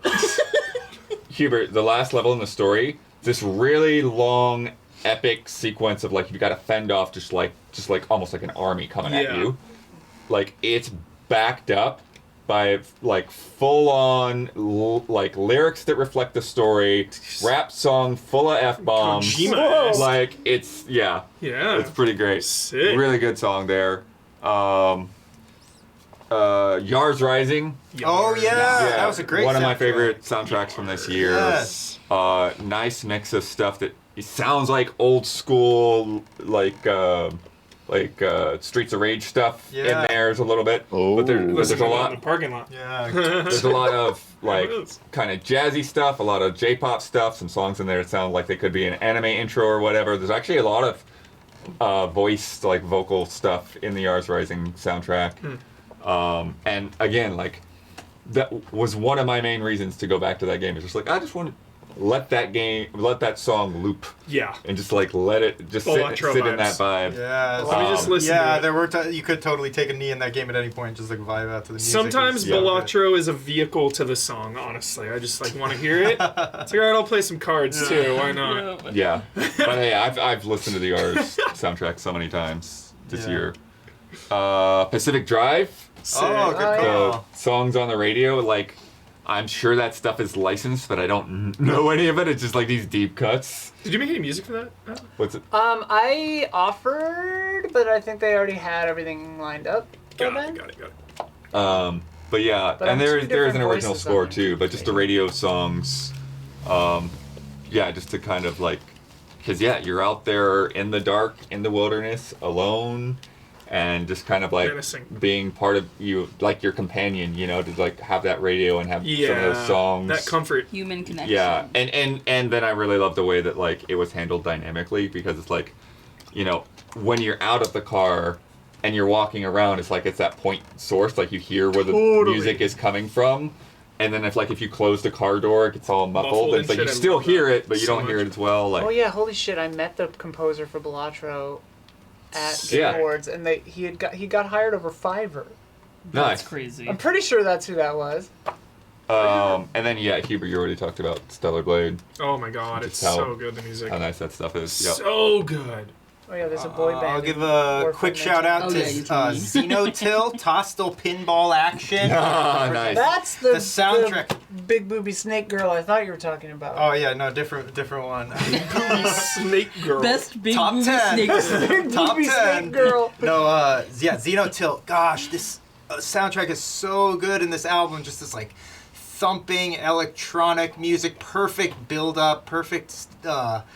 just something so familiar about it and nostalgic. I looked into it. So this is soundtrack done by this well-known chiptune artist, Shiru 8-Bit, and he actually used software that emulated the old Sega Genesis and Mega Drive sound chips. Got it. Famous/infamous. The Mega That's where you Drive. get that crunchy sound that's so distinct. There are a Not lot only of that, synths and emulators that emulate that chip. yeah, so that's what he used. And he also used emulation of this other chip, which was like classic arcade games used in Outrun, R-Type, Sunset Riders. So it totally had that like aesthetic, kind of oral aesthetic to it. Dude, Outrun tonight. And yeah, just a blast to listen to, and had all kinds of like voice samples that they put in there that were totally original for the game, but they're just like, again, really reminiscent of like dozens of different pinball games of the different eras, you know what I mean? They're like really familiarity to it, so just awesome soundtrack. And Sick. yeah, on Xenotilt. Xenomorphs. Xenotilt. I admire its bug. purity. Xenotilt Chronicles. Yeah, that'd be funny. You explore the pinball world. is a The girl. entire world is just one big pinball table. Yeah. Whoa. Copyright. Don TM, likes that. TM. Yeah. Yeah. That's good. That's a good Open idea. world pinball, Don? Lucky Squire Open sequel. world. They've done it. Yeah, it was Yokai, Yo- Yeah. Yoku's Island Express. Yoku's Yeah. Island Yeah. Express. Yeah, Oh. the game rips. Yeah. That was Game a is pinball sick as shit. Metroidvania. Did anybody Oh, yeah, say yeah. Silent Hill 2 for music? Oh, yeah. Have not yet, but that's Heavy a good as pick. shit. They got Akira You back to do a lot of it. It's sick as shit. It's too heavy for me. It's funny good, 'cause- but heavy. It's funny because, like, I own several Silent Hill soundtracks on vinyl. Yeah. And, like, some of the tracks I just fucking love. And then some of them... Or just noises. The more... Well, no, like, those are the ones I like. The more, like... Oh, it's 1997 and we're listening to Poe and here's a guitar with, like, weird dry effects on it. I like those a little less. Mm. But Interesting. there's a lot of really great... I mean, like... 'Cause I really like the guitar stuff from Like Yamaoka. the like fucking like Laura theme, like the Laura. fucking promise of the whatever the fuck it's called, like that's a great one. Hubert, great shout out. The Dragon Quest 3 HD CD. Yes. Like, Yes, of course. like obviously the same songs yeah. we've heard 100 million, 1 million times, but times. they've just done such a great job of Absolutely, bud. making that stuff at the right mix. I guess I don't know how to describe Yeah. it. Like, but it's like it doesn't feel overbearing Yup. in any way. Like it's just a really nice balance arrangement. of like retro sounding, but like cleaned and Mm-hmm. modern and rearranged and stuff. Animal Yeah. Well had pretty chill soundtrack. Freaky ambient stuff mostly. Which one? Animal Oh, Animal Well. Yeah, Sick.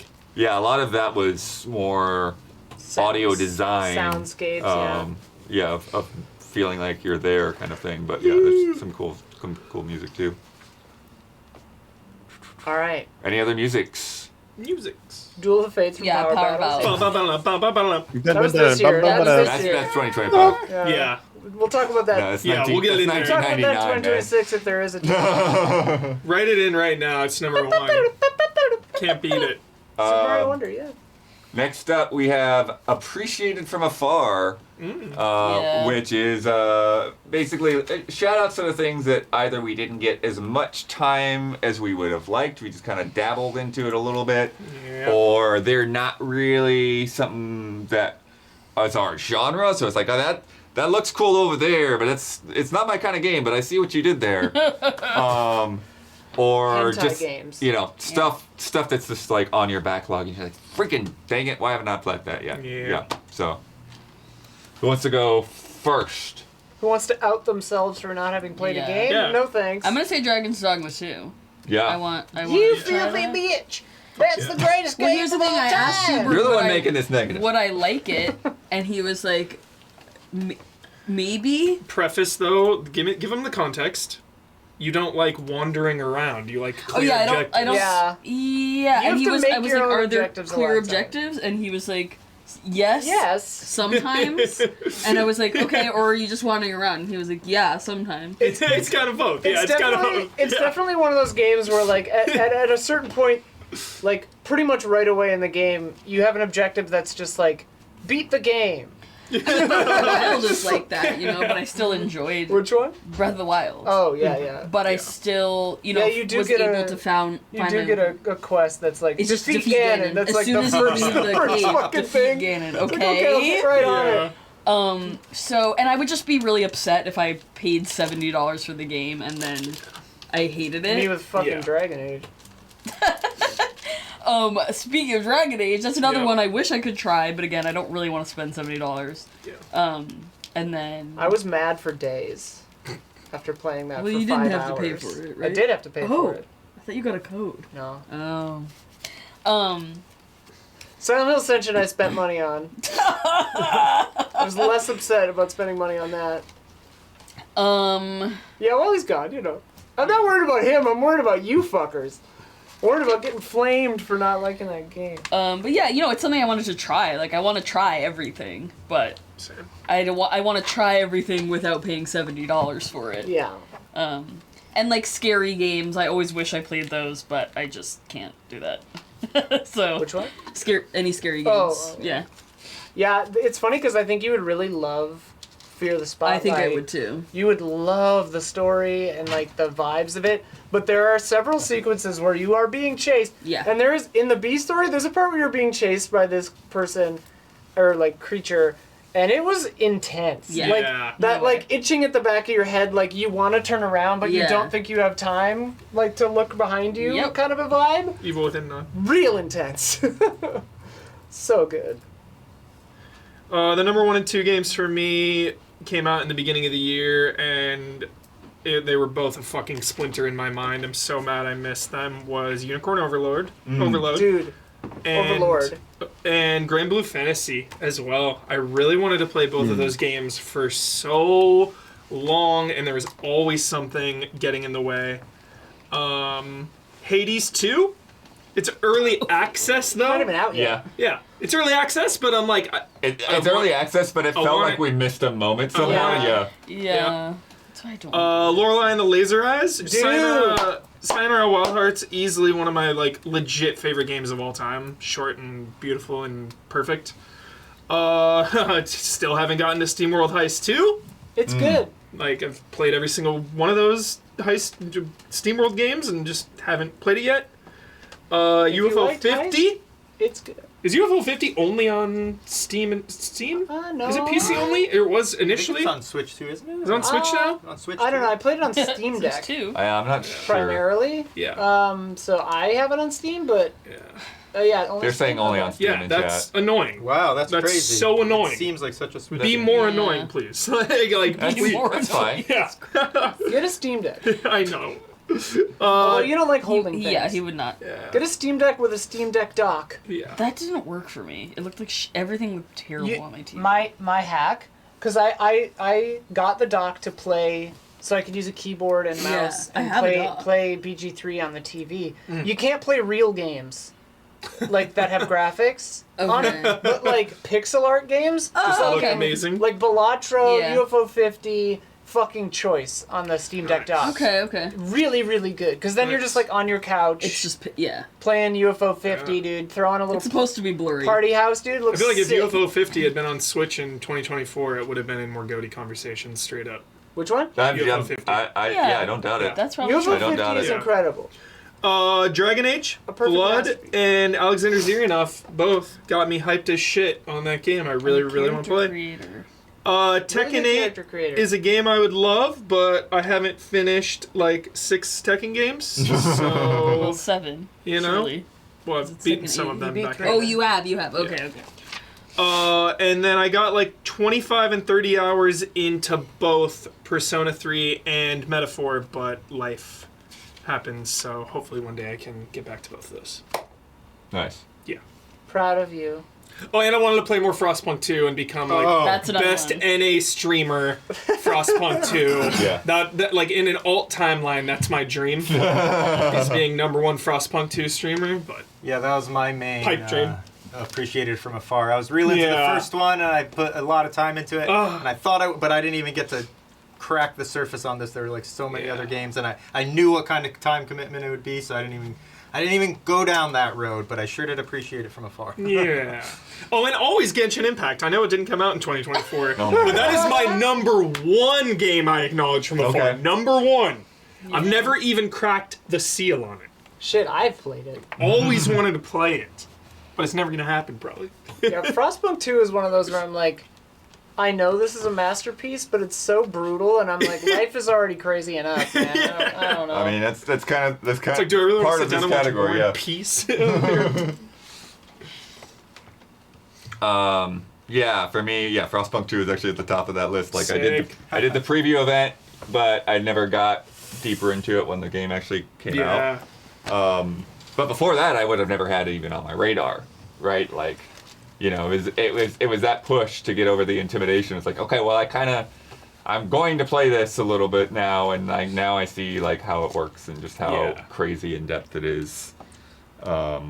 And then yeah, Hades 2, as we were saying, Hades just 2. that little early access launch that a bunch of people hopped into, and That'll be out this year fully, right? We think? probably Probably. hard to say. Yeah. Hard to say. Yeah, we'll see. But when it comes out, yeah, I think it's the thing. When it comes out, Day that's when I one, would be yeah. I mean, getting it. the Hades 1 and 2 early access, they feel done already. Oh, yeah. Like, they're so high quality. Mhm. Well, I can't remember the time between Hades 1 coming out and the 1.0. It was a while. It was a yeah. good while. It was yeah. like a year? And I do think it was kind of a similar thing to where it's like you knew about it when it came out, and Yeah. then like there wasn't a whole lot of talk about it before the full launch. Yeah. Just glad it had Nice. Kappa. I keep periodically being reminded Oh, of 2 years, Dungeons wow. of Hinterberg, which sounds like a great like smaller classic dungeon style Zelda. So definitely want to check that out at some point. Yeah, dude. East 10 Nordics has been sitting on my freaking PlayStation since like a month before launch. And I still haven't got a chance to boot it up. I really loved East 9. He's down. He's down! Oh. You've blown the transaxle! Just grind And I your really metal. like. I grinding metal. really. Easy. I'm like. I really like the idea that they have with the two You gotta protagonists ease being into chained it. together. It's really cool. And then like sometimes like switching to the combined form of them both attacking at the same time. Like Super cool. Silent Hill 2, of course, got to get in there. It's pretty good, dude. Wukong, I've at least want to mess around with, and I really appreciate what they've done with that, and then Sick particularly ass as like game. you saw like when you get further in, like okay, it does open up a little bit. Still got some invisible walls business, but Of course. yeah. We're talking about appreciated from afar. Yes. Star Wars Outlaws. Yeah. I like like Cool game. might not be the greatest thing, but like Just wait for it to Something I be wanna $10 on get some sale. time in there. Yeah. Yeah. Well, no, I have the game, Gabby. It's not. That's not the problem. Wow. Gabby could We have have finished every that game. That's whole not the thing. problem. The problem is there's no time for Yeah, anything. you would have rolled credits. Platinum. Yeah. Is that on Epic? And then it is. And then Prince of Persia: The Lost Crown is another like yeah, just yeah, the whole freaking year of like I'm gonna play that game. I gotta play the game, and like every time I think I will, it's like nope, still didn't happen yet. Yeah. But yeah, that's my appreciated from afar. Hell yeah. And which is a large portion of that is also the backlog. Not my entire backlog, but There are a few games that I'm more than halfway into that I just haven't finished yet that I intend to finish. The one that I haven't played that I really want to is probably Prince of Persia. Because I really like Metroidvania games, and that one sounds really good. Super good. Yeah. Just a good game. Yeah. Just a damn good game. Everything else, I don't know. I don't feel like I missed out on much. I seen it. I seen them. Definitely missed out on Indiana Jones and the Great Circle. yeah. Yeah. Damiani. Just the Oh, amount when you of get that new first PC, person. Yeah. Well, Yeah, and the first person. first yeah, person yeah. is It's the amount of weird. first person There's I feel in rumors it. that they're gonna add a further. I think that they should. No, I played Stellar Blade. I think that they should add a third person mod or something or option. So everyone's saying that you can't. Skyward Sword, motion controls. Remember, when they brought it to HD, they found a way to make the sword do all like the free movement and stuff, so you could do like the whip motion and stuff. and make it like third person as well. Maybe. Although- there's a way. Like I feel like there's a way to make it work. My friends, they were playing it and they glitched it. They posted it on their Instagram. Oh. And so it went into third person, but it was meant to be first person still. Right. And so like the footage was like Indiana Jones looking at the map, and his head was just like crunched down, and he just kept going like this with the map. Yeah. But you saw him from third person. Freak. And then like him with the whip in third person, he was just like. Yeah. Yeah, that's the thing. Is you have to come up a whole Right, new the animations animation aren't rig. there. It was very, very funny. I mean, Damiani, I'm sure that somebody, like, if the first person motion bothers you, I'm sure that someone has cut together, like, an amazing, like, Indiana Jones as a movie thing on YouTube. Yeah, 'Cause, that's like, what I'm hoping that was for. my favorite. Yeah. My favorite part I of would that like- game, honestly, was, like, the gameplay is fine, it's good, whatever, but, like, I think that they nailed the, like, vibe of the story. It feels like a, like, Be the Indiana Jones. it feels like a Last Crusade era Indiana Jones movie. Maybe even Raiders era. Like, it's really Yeah. good. Because it's That's what, yeah, I'm definitely hoping Yeah. for that. That someone does like a But I cut mean, like, that's like quality-wise. advertised as a movie Yeah. or like a watchable cut, so I can at least experience. Because yeah, I really want to like The experience that cutscenes are my favorite narrative. part. Like, talking to Yeah. Marcus, dude, I'm like, fuck yeah, this is great. Marcus would agree with me. Lost in his own museum.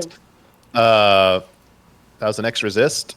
Just Oh, yeah. no time really for it. Yeah. Also, I generally don't gravitate towards story-based adventure games. Like, Right. I You could probably generally find a want cut more down like that, too. gameplay. Yeah. The game is.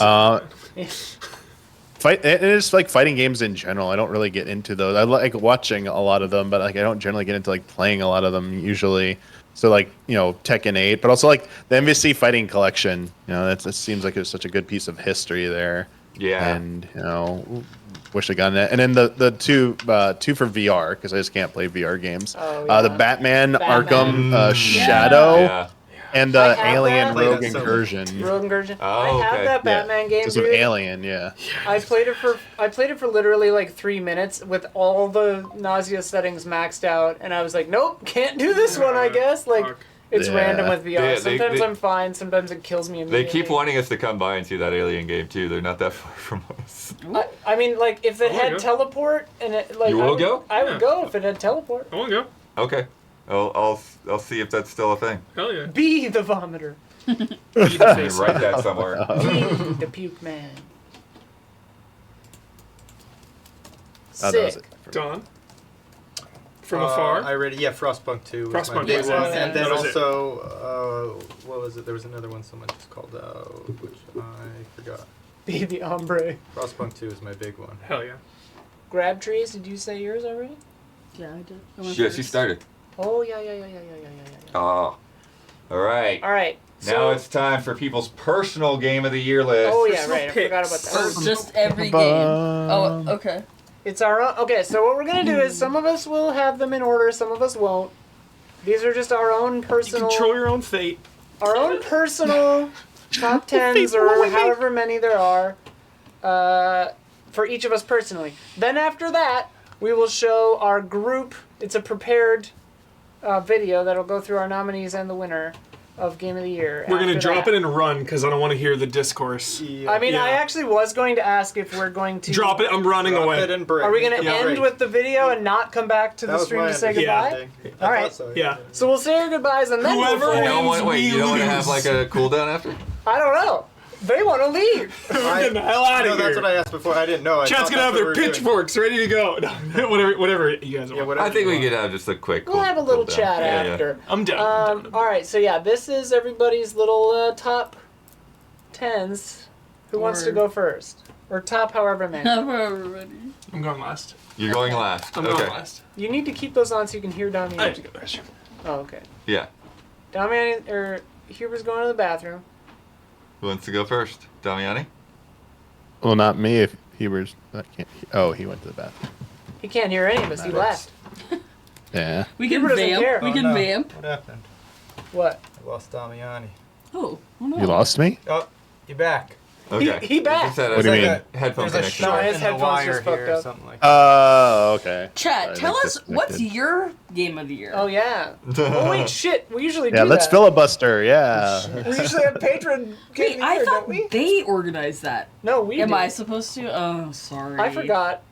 I also forgot. Listen, our city has been on fire. It's been kind of Yeah, weird. no, literally, like, Like, it's been- basically a full week got cut out of this Yeah, month. I had people staying at my house, two Yeah. dogs staying at my house, and then Wow. a third dog came later. All right, so chat. Let's see. What's your number ones? A lot of rebirths. Some Dragon's Dogmas. Love to see it. Silent Hill Indiana 2, Jones, Rise of the Golden Idol, Rebirth. Unicorn Overlord, Unicorn Overlord, Dragon Veilguard. For a second, I wasn't sure whether you were reading chat or you were telling us yours. No, we're reading chat. No, we're reading chat. Infinite Wealth. Is there a couple of I Yakuza didn't see? 8. Couple of Balatros. Chat, I'm so Astrobots, sorry about not setting that up. I definitely did it last Rebirth. year. Stalker 2. Silent Hill 2. Rebirth. So it seems like a lot of rebirths.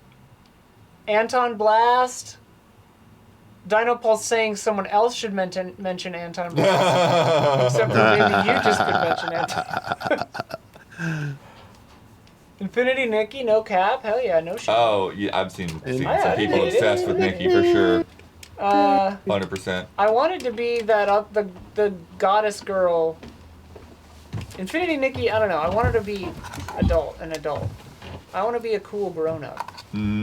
That was my issue. Do I have to break the ice? Everyone's afraid Hit to it. go. Well, now Huber's back. Oh. Huber's We back. just waited for him. Oh, we were waiting for Hugh. I thought Yeah. people just didn't want No. to. Yeah. Waiting for you. Yeah. We're waiting for Yeah. him. Thank you. Thank you for waiting. We were Thank you for waiting. vamping to wait for Huber. Excellent. And now, Damiani, you want to go or what? Sure. Should we draw tarot We could, Then you might Wait, go what? first. but Damiani's Yeah, that's already cool. going. So cards? Okay. Draw All tarot right. cards. Damiani's gone. All right. I think you can probably guess a lot of the praise I said. You know that Final Fantasy VII Rebirth. Like it came down to me between Astrobot and Final Fantasy VII Rebirth. I will still maintain that Astrobot is the better made game. Like it is probably the best made game of the year. But I also think Final Fantasy VII Rebirth was trying to do way more, and it was like, I would like to reward something that's being, trying to be like more like very ambitious. Like they're both were ambitious, but one was clearly going for a scale and scope that a lot of people were saying just couldn't be done, and especially from Square Enix just couldn't be done anymore. And I think it was good of them to show that they could still make something like this, even if they maybe put the pedal to the metal a little too hard, a little too far. It's like, all right, maybe like ease up. There you go. He's 9. Ease down. Yeah, I think we talked enough about the soundtrack. We talked about the characters, the narrative. I think like the amount of mini games in there was just like insane. Led by like Queen's Blood being just Hell like yeah, absolutely Queen's Blood. fantastic.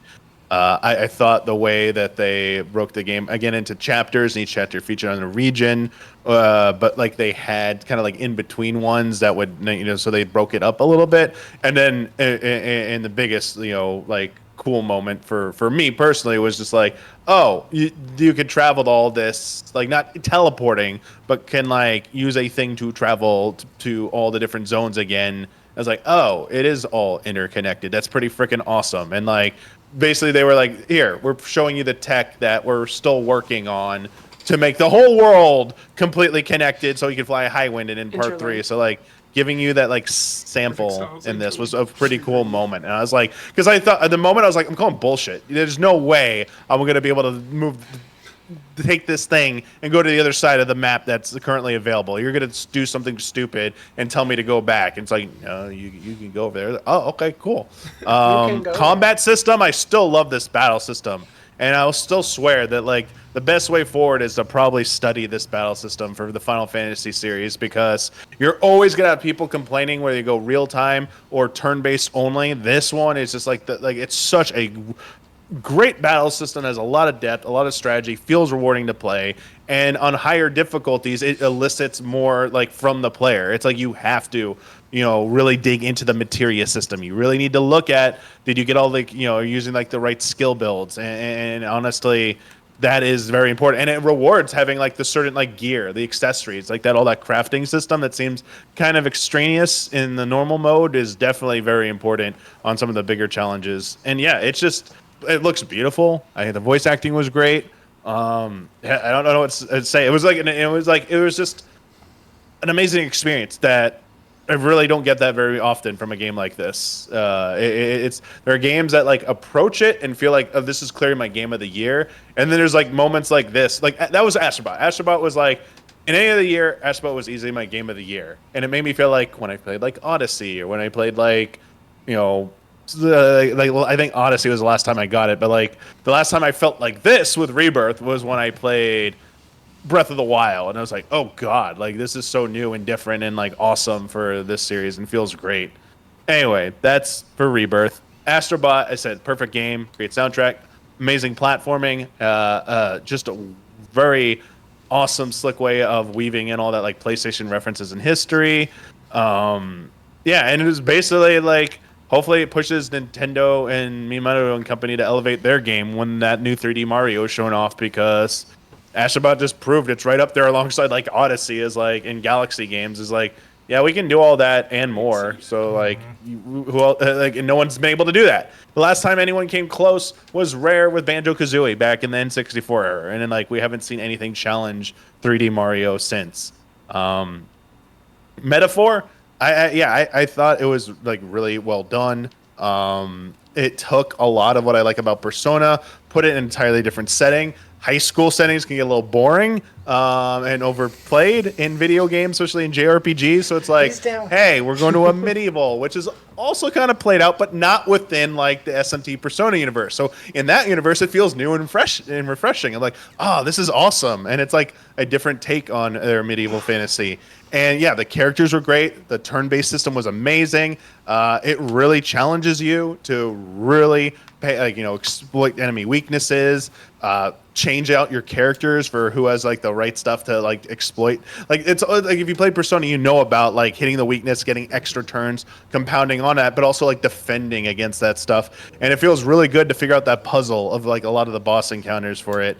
Loved how like the social system was more I would say like more important to gameplay aspects rather than just being like a sense of FOMO. It was like, oh, it's tied to other things besides just building my character relationships. And yeah, that ship you go across, like the designs in this game are just insane. And like, it's so cool to like see imaginative stuff like that. Like this, when I first saw like I think like a Studio Ghibli movie, I was like, oh god, like what am I seeing here? This is insane. On the heels of that, Persona 3 Reload. Like, I still think, to me, Persona 3 is always going to is the current, like, best of the modern 3 of 4 and 5. That's just me. I think the cast sets it apart. I think the story sets it apart. Reload did a really nice job of updating that game and streamlining it a bit. And the visuals and the visual fidelity, like, looks so nice with the new updated graphics. So, yeah, just a really nice treat for her. And I still love that game to death. And if you want to just go with those types of classic bonds between characters and memorizing obscure, like, the questions that probably wouldn't even make it onto Jeopardy for some of the high school questions or whatever. and the best part was when I had it early for review, some of the questions were new. They didn't exist, but like thankfully they're all rooted in actual fact and history. So you still Google the thing, it'll bring up the answer. So I was like, yeah, thank you for letting me look up the answer. Prince of Persia: The Lost Crown, man, like what a way to reimagine that series and take it into a new genre and find a way to like make it like feel like exciting and have like at the time a hopeful outlook for that series, which things did not go the way we had hoped over the year for that team, but still doesn't take away from a fantastic game.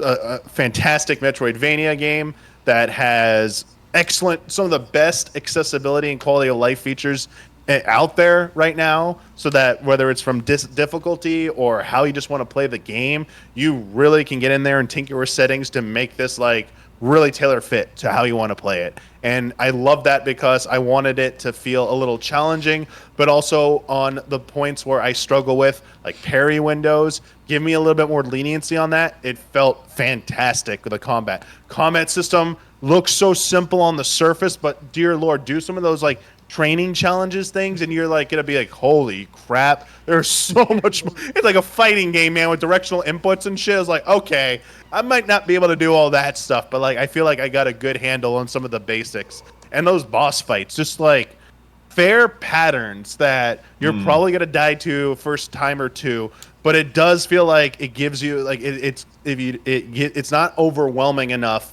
that you're just gonna get like lost in the madness and the chaos of the battles. But you truly feel like you're gonna be able to like overcome this. I think they give you that sense early enough so that it's not to its detriment, where a lot of people play a harder game like a Souls-like and they encounter that wall too hard and too fast early on, and they back off and they're like, this isn't for me. This one is like, nah, like it might seem like that, but it's like, damn, I actually like got further this time. I got further this time. Whereas in a Souls-like, I feel like half the time I'm dying at random points earlier that like I didn't die at before, because it's like, what the fuck happened? What stupid shit happened this time? I mean, it probably goes to 3D and like, you know, what happened. well, I mean, 3D movement's different than 2D, but like that's the thing. Movement in this game absolutely feels like it's so fluid and smooth, and the traversal stuff, all the abilities you get from like their version of like the grappling hook very late in the game, to the ability to like leave a clone and teleport back to it to solve puzzles, but also in boss fights, it's very useful to dodge, and the only way to dodge certain attacks. The one that lets you like show invisible platforms, it's really, it does a really good job of that. And again, like it's as much as you want in terms of like exploration. You can crank up the hints and everything. You can turn it way down. It is just done so well, and it's just a shame that we're probably not going to see a follow up to that. Unicorn Overlord, Hell You like easiest way to say it, you like Three Houses, but you're like sad that Fire Emblem games don't let you like really explore a map or anything like that. It's just like the battlefield, and that's it. And then you run around a hub environment. Well, it has a lot of the stuff you like from the hub environment without having to walk around a hub environment. But instead, it has a nice overworld map to explore, and has a lot of extra things thrown in there to hold your attention. And like large cast. Like different characters, flexibility in where you want to go, which you don't always get that in Fire Emblem. It's a little bit more. Fire Emblem's a little bit more linear, and the visual style, like it's Vanillaware, like it's one of a kind. Like you just can't get that anywhere else. And that battle system, it's like you really like have to tinker with your unit setups and everything, but seeing it pay off. It's like it just like how many games is when you're in a battle, you're like focusing on menus or inputs, and you're not really always watching the screen, except for like maybe a character action game. But a lot of like intense RPGs, I feel like you're like looking at UI or looking at indicators so much. This is one of these instances where it's like once it goes, just watch it play out, man. You get to appreciate everything going on in its full glory and beauty. And then last but not least, Dragon Quest III HD 2D. Just a fantastic effort to modernize that game and show a lot of people who maybe, I mean, it's starting chronologically with the first game, so what a great spot to pick. Honestly, there's no Square Enix and Enix are no stranger to having numbered orders being completely botched and weird. So it's like, so whatever, you don't have to call this one, just it is 3. Originally it was 3. Release it, people understand. And the job system, the vocation system, the really under the hood stuff there about allocating like attribute points that could lead to there's personalities. Yeah, your characters have personalities which are more conducive to certain job types for their and affect level scaling when you level up. It's like holy shit, Pokemon. what? This isn't like it's like literally Pokemon is like probably copied this shit. Like they probably looked at. I mean, they did. It's like this is where it came from. It's like it was this one started it, as far as I can understand, and it's like insane that this was doing it back when it originally came out, and now it's like those HD 2D visuals. I cannot say how awesome how much they developed over time. Like I think at first they might have been a little bit like shocking, but now they look really fantastic. And honestly, if they could just update more of their classics like this, like it's a fantastic style. And all the extras and secrets and shit, and like they threw in like an extra monster collecting thing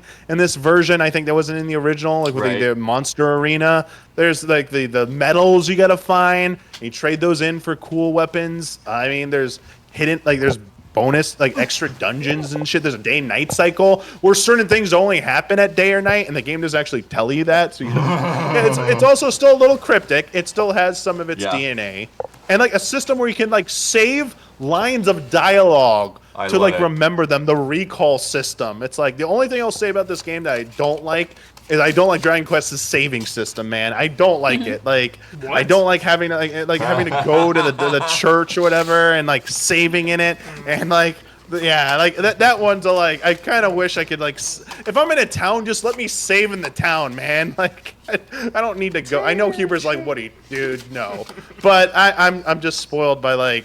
I just want to save it. If I'm in a safe place and there's already a save opportunity there, just let me save without having to walk into the building every time. Convenience is the enemy of immersion. I don't know. It wasn't very immersive having to like teleport back there and run around in that damn spot every time. I was like, this just feels like this is realism starting to like encroach upon my enjoyment. It's like I don't want to be like real life where I need to walk physically to every spot. Like this is a magic game. This is a fantasy game, man. Where's the item that lets me like save wherever I want and shit? Like at the end of the game, there's nothing like that, huh? No secret. Oh, and sick ass Dragon Ball references at the end. Oh fuck yeah. Kira Toriyama shit. Yeah, pretty sick. And that's it. Love Sick, it. Great Damiani. work, Damiani. Sick. Pick who goes next. Sick. Isla. Oh, fuck me. All right. Get it. All right. Yeah. I think there are 10 here. Oh, I definitely don't have 10. Yeah, I That's don't. fine. I don't usually have 10, and I was surprised when I counted that. I was like, oh yeah, there are 10 here. Okay. Number 10, Animal Well, really good. Metroidvania, solid platforming, creepy ass vibes. Real cool. I liked it. Big meta shit. Real cool. Silent Hill 2, we talked about it. It's dank as shit. They did it. They did it, baby. They didn't fuck it up. It's really good. Lorelei and the Laser Eyes, super dank. Hella sick. Keep those eyes. Keep those eyes open. No, yeah, this game oozes style, and it has really great puzzles, and like, you know a game is good if you gotta bust out a notebook. And if you put the game down for more than 2 days, you come back and you're like, what the hell? I forgot the secret bizarre language that I had already cracked for this game, and now I don't know what the fuck is going on. Also, shout out to the fact that they randomize so like there are door lock puzzles around the place. Yeah. And the which one is which in the book is different for every player. Cool. So I was talking to Jason because he and I were playing it at the same time, and we were like kind of racing. Like I would be ahead in percent, and then he would get ahead, and then I would get ahead, and then he would get ahead. But I was like, have you done door shortcut 6 or whatever it was? And he was like, oh yeah, that one was super easy. And I was like, what? Like I'm so stuck on it. And I explained the puzzle to him finally. And he was like, oh, what the fuck? No, I haven't done that one. My number 6 is this. And we learned in real time that they aren't the same for everybody. And I was Very like, cool. oh, that's awesome. Because then you can't just Google them. You actually have to Yeah. do them. I think that's why the notebook has, the official notebook has different sections for first playthrough, second playthrough. Yeah. Very cool. Anyway, brutally hard, but really fun game. Balatro, good lord, it's poker, it's a roguelike, it's jokers, it's everything. Just, I don't know, incredible game, perfect music, wonderful stuff. Dragon's Dogma 2, I love Dragon's Dogma, and Dragon's Dogma 2, in my opinion, took everything good about Dragon's Dogma and skimmed off just enough jank to feel a little fresher without losing too much jank, because it's still Dragon's Dogma and it's got to feel just right, baby. This is live. Fear the Spotlight is what was one of my favorites of the year. What number am I on? 6 or something? There are 4 to go, so probably 6. Yeah, I love Fear the Spotlight. Really cute game, really fun, really scary, nice story. Nice to see a story like this in games. I don't know, I really like it. Warframe 1999, baby. I talked about it, but it's really good. It's like the best. Angels of the Zeramon, Whispers in the Walls, and 1999 are my favorite Warframe stuff. And I think that they are very, very, very good. Unicorn Overlord, even though I just started it, like, I don't know, 4 days ago? And I'm now 30 hours in. Already one of my favorite games of the year. It's got all the stuff Damiani talked about. Deep strategy, cool characters, neat world, fun stuff. I'm hooked. I've been playing until my eyes hurt. Yeah. And then UFO 50, I just really, really love this game. Or this 50 plus game. I love these 50 games. I love these 50 games. But not all of them. I really love like 15 or 16 of them. And I really like, 30 of them, whatever the math is. Yeah, I don't know. It's really good. Shout out to Party House. Shout out to Camouflage. If you're gonna play this game, chat, and you haven't played it yet, play Pilot Quest early. I know it's chronologically like 8 from the end, but you are going to thank me for playing Pilot Quest first. Trust me on this. Trust me on this.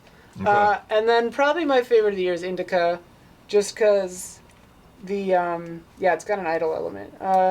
Indica is just, I don't know, it was a resonant story for me personally, having grown up religious and kind of like falling away from that over the years. I think that they did it really well. I think that they told a beautiful story. I think that character is really interesting. I think that it's a stylish video game. Like, when I saw that trailer, I kind of thought it was a gimmick. Like, I thought, like, all these weird-ass camera angles would be, just for the trailer, or, like, because sometimes you see trailers like that, and you're like, no way the game is like that, And the game is, like, it just oozes style, and it has crazy-ass, like, bombastic kind of vibes in it, but, like, really tells a good story that's sensitive and thoughtful, and, like, I don't think, like, even though it's dealing with this subject matter, like, I don't think it's offensive to people who end up on any side of, like, religious belief or whatever. It's not really telling you one way is right or wrong. It's just kind of like a person confronting a moment in their life, thinking about things, and I really loved it. Yeah. Fuck yeah. Let's see, who's next? Sick. Huber. Me. He said he wanted to go last. Well, then he said to use the tarot cards. Yeah, the tarots are good. It was No fate the but tarot what we cards were make. his idea. Am I in here? Yeah. Okay. You're in there, babe. Who am I? You're the world. Oh. Because it says community or something. That's the last, We can't look at them, they're random. Oh, sorry. I mean, it's fine. Alright, I have many phases of my list. Mm-hmm. This will be phase 1. Phase 1. We're in phase 1. These are the shout outs. All right. Okay. Phase 1 shout outs. Oh god. Indica. Straight up. This game was sick. It didn't affect me as much as Isla, obviously, but it is definitely one of the most unique and impactful games of 2024 that I've played. For sure. Silent Hill 2. Yeah. Didn't rank higher for me because it's so fucking heavy. Yeah. It is not a pleasure to play. No. At all. OG Silent Hill 2, you can like do a casual run and get all the endings and like replay it. Yeah. Silent Hill 2 remake, I was like, I did it, I'm good. Like, I'm good. Yeah. I'm good. Like, I don't want to even touch that game again. Yeah, I'm yeah, just like, yeah. and I love I replaying did it and I'm games. sad now. Yeah, like, I'm good on that. Black Myth Wukong. Really cool game. I definitely think the, like, Journey to the West element raised the overall perception of this game higher than it is in terms of like gameplay and like what the game itself is. Like I think it's a good game. Elevated though by the story and like just the Journey to the West vibe of that. Like it went on for quite a while. It's a pretty long game. My favorite thing about it though was the progression. Of course, I say this every time I bring up this game. That from level 1 to 100 plus, every time you level up, you feel that, and I think that's such a rewarding part of It's any hard game. to pull off too. It's so hard to pull off. It's so difficult. And especially when a game is difficult. Black Myth Wukong is a very difficult game. So when you're really feeling those upgrades and you're getting those points and you're leveling up like some weapons and stuff, it's giving you hope. It's giving you like the dopamine rush of like, nice, like stronger, level up, but it's also like, okay, like now maybe I can go fight that boss that was kicking my butt over there. So I really like that.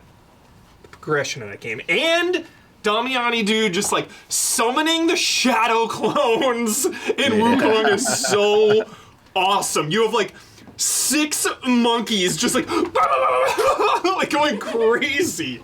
So awesome. One of the most fun things to do of the year, for sure, is like shadow clone, big charge smash with your staff, like leveling up your freaking Goku Power Pole Extend, dude. We all love it. So cool. Yeah, Huber. Yeah. Shadow Clones in Tekken 8, pretty good too. Dude, I know. I need the context, dude. Tekken. Watch it online and then I play know. 8. I really need to. I actually, like, no joke, a week ago I looked online of, like, where can I play all the Tekkens, and they're like, it's, like, hard. It's, like, hard to find the original Tekkens to play backwards compatible. I was like, what Just find a story summary Yeah. and watch it. Kanetsugami! Oh, Ooh, Kanetsugami, dude! Such a cool game. Fell out Like, of time, dude. That should have been on my Yes. appreciated from afar because it's a game that like I really like the look of it and the Yeah. style of it and the stuff, but I'm like I don't know if it's my kind of game to play. Hell yeah. So it's yeah. so cool. It is so cool. Like, the fact that Capcom made it too, like one of the absolute best in the biz, making this like smaller, obscure, unique game. I think that's such a cool balance because like you expect a Kanetsugami to be like some random indie Kickstarter game is Yeah. like the vibe of it. But it's like, Yeah. no, this is from one of the big dogs. It feels like it's like the year 2000, and Yeah. you wandered into like a game store and just like saw the jewel case Yeah. for this weird PS2 game, The hell is it? and you were like, "Let's give it a shot." Yeah. You took it home and you just loved it, and then like you tried to explain it to all your friends, and no one believed you. Yeah. Like, Also, it's kind of Funko-Land, it's kind of hell like yeah. Katamari, where it's just like, yeah, we're not gonna bother coming up with some name that you're gonna understand. Yeah. Right. Kanetsugami. Kanetsugami. That's Kanetsugami, yeah, that's Path of what the it- Goddess. Yeah, Sure. yeah, Sure. Don't sweat it. And like really cool It's monster like design. Kodelka. Yeah. Really cool monster Delta design. Like the bosses, really cool. A lot of like big long hands and fingers in that game. Yeah. Like, Yeah, a lot of like yeah, just yeah. weird. Like zipper or whatever. Yeah. Yeah. And I'm a sucker for town building, base building. You know, a lot of that game, you're building up the towns, rescuing people. They go back to the towns, like, and a really cool, just visual shot of the progression of that game is like you're starting at the top of the mountain Yeah. and you gotta just get down, Just get down. going to the bottom. It's like Raid or Dread, Yeah, except so with a cool. mountain instead of a building. So cool. Erd Tree. Sure. Shout out. Yeah. Didn't get higher for me only because I'm feeling the fatigue of this formula. You know, it was the very first time I really started to feel the fatigue of of just like, okay, like Demon Souls Remake, Dark Souls 2, Dark Souls 3, Bloodborne, Sekiro, like It was just a lot. It was weird, because I feel like the same. Yeah. Because it was like, it's so weird because I like, All those DLCs too. I've 100%, you know, I like completely beat Yeah. Elden Ring and the Erd Tree Yeah. DLC, and like, I obviously like played the shit out of it, loved it the Yeah. whole time. 10 out of 10. But it's like, I didn't think about it again. Same. I'm just like, Yeah. it was weird because it almost felt like, it's like the blockbuster movie version of a FromSoft game in a weird Yeah. way. In a lot of ways, it's like their best thing, but it also like was lacking some of that soul for me. It's a 10 out of 10, and one of the best things they've ever made, but it had the least impact ever from one of their games ever for me. Yeah. That's all. Yeah, agreed. Still a 10 out of 10 though. Although in the DLC, when you come over that hill and it's just a blue field of flowers, that shot is sick. So sick. And some of the best bosses. Yeah, so the vistas in that Yeah. DLC are nuts. For sure. But see some Avatar slander in the chat, Don, look out. What? Yeah. Oh, no.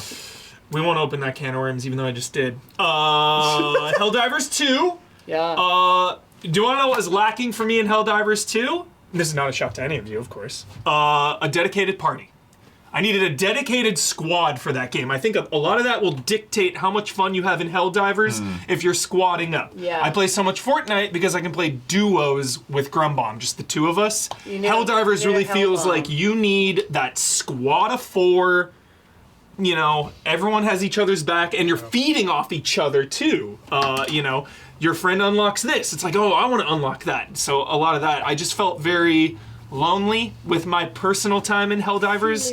So I think that, I think that held it back for me just a little bit. Especially too, because so much of those weapons are like the most co-op weapons of all time. You have a backpack on you, and your friend needs to actually like reload for you. You do have to be on mic, it feels like, for some of those, I love the idea of that the ammo reload is a backpack that people can come up to. Like, that's such a good idea. It's so cool. Helldivers 2 is sick. Like, Helldivers 2 might be the, like, and this is coming from a Battlefield fan, like, Helldivers actually might be the best, like, representation of war in a game. Not that I've been to war, but like it feels like you are fighting for your life, you're fighting for inches, like explosions, chaos, It's like incredibly intense. it is so intense where it's like I'll play one match and I'm emotionally drained.